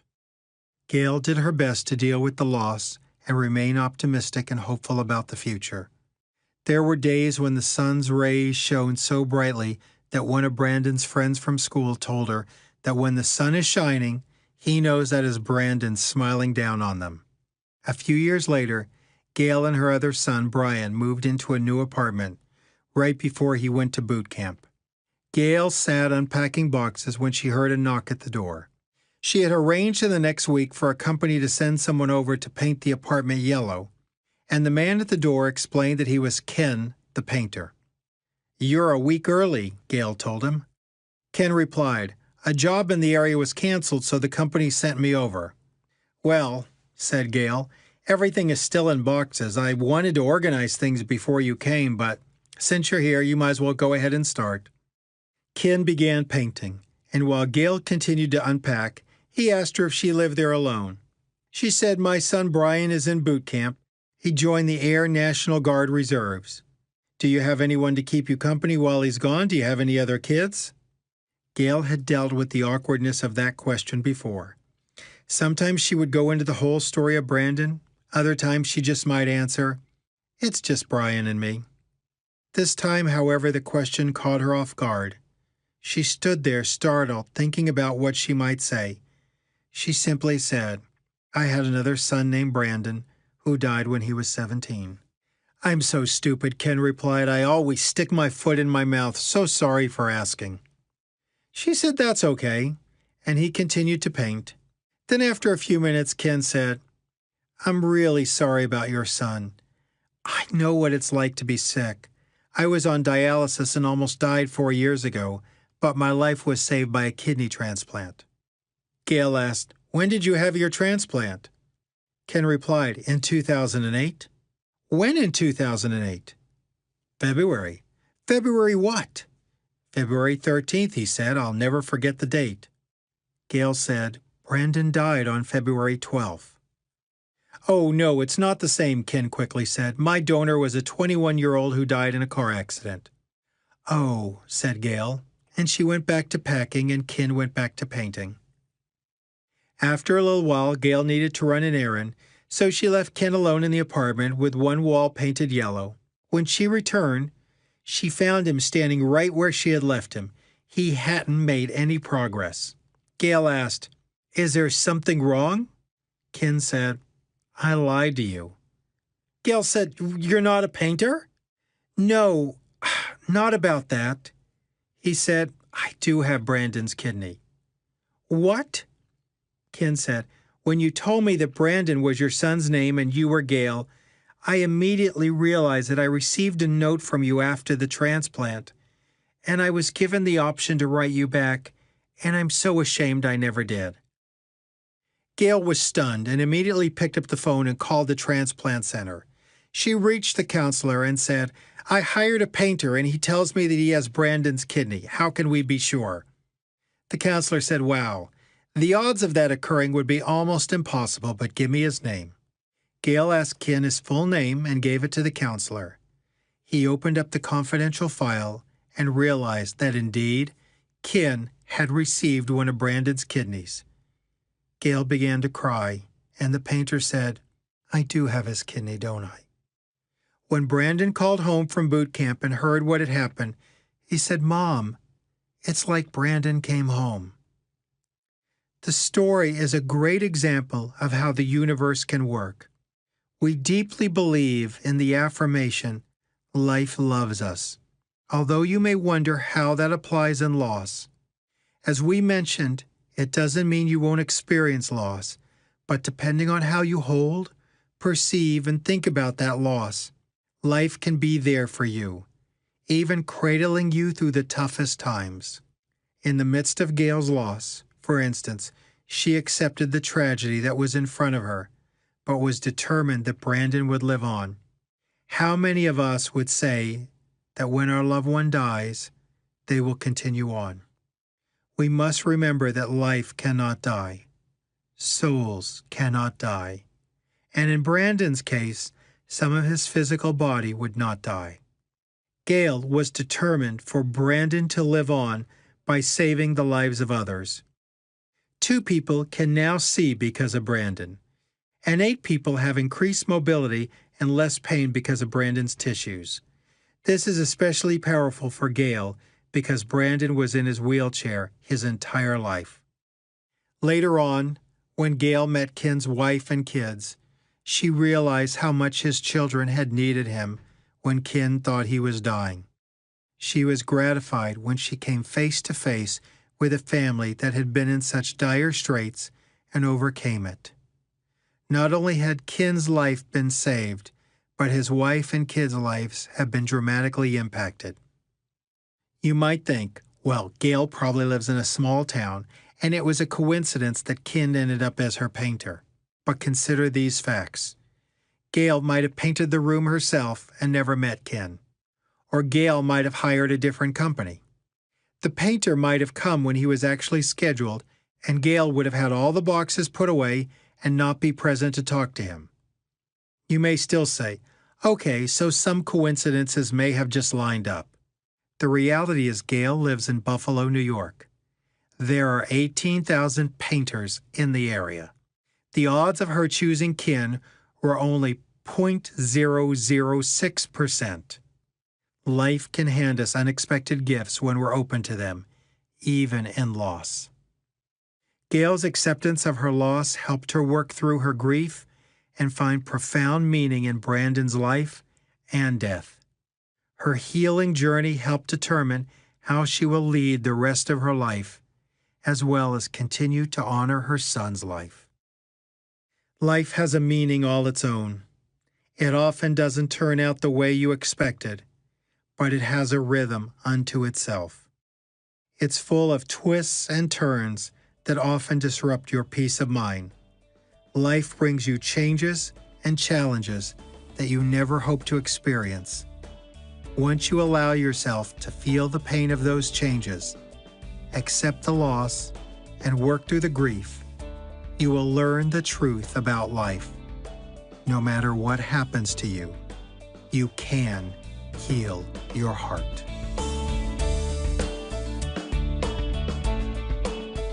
Afterward.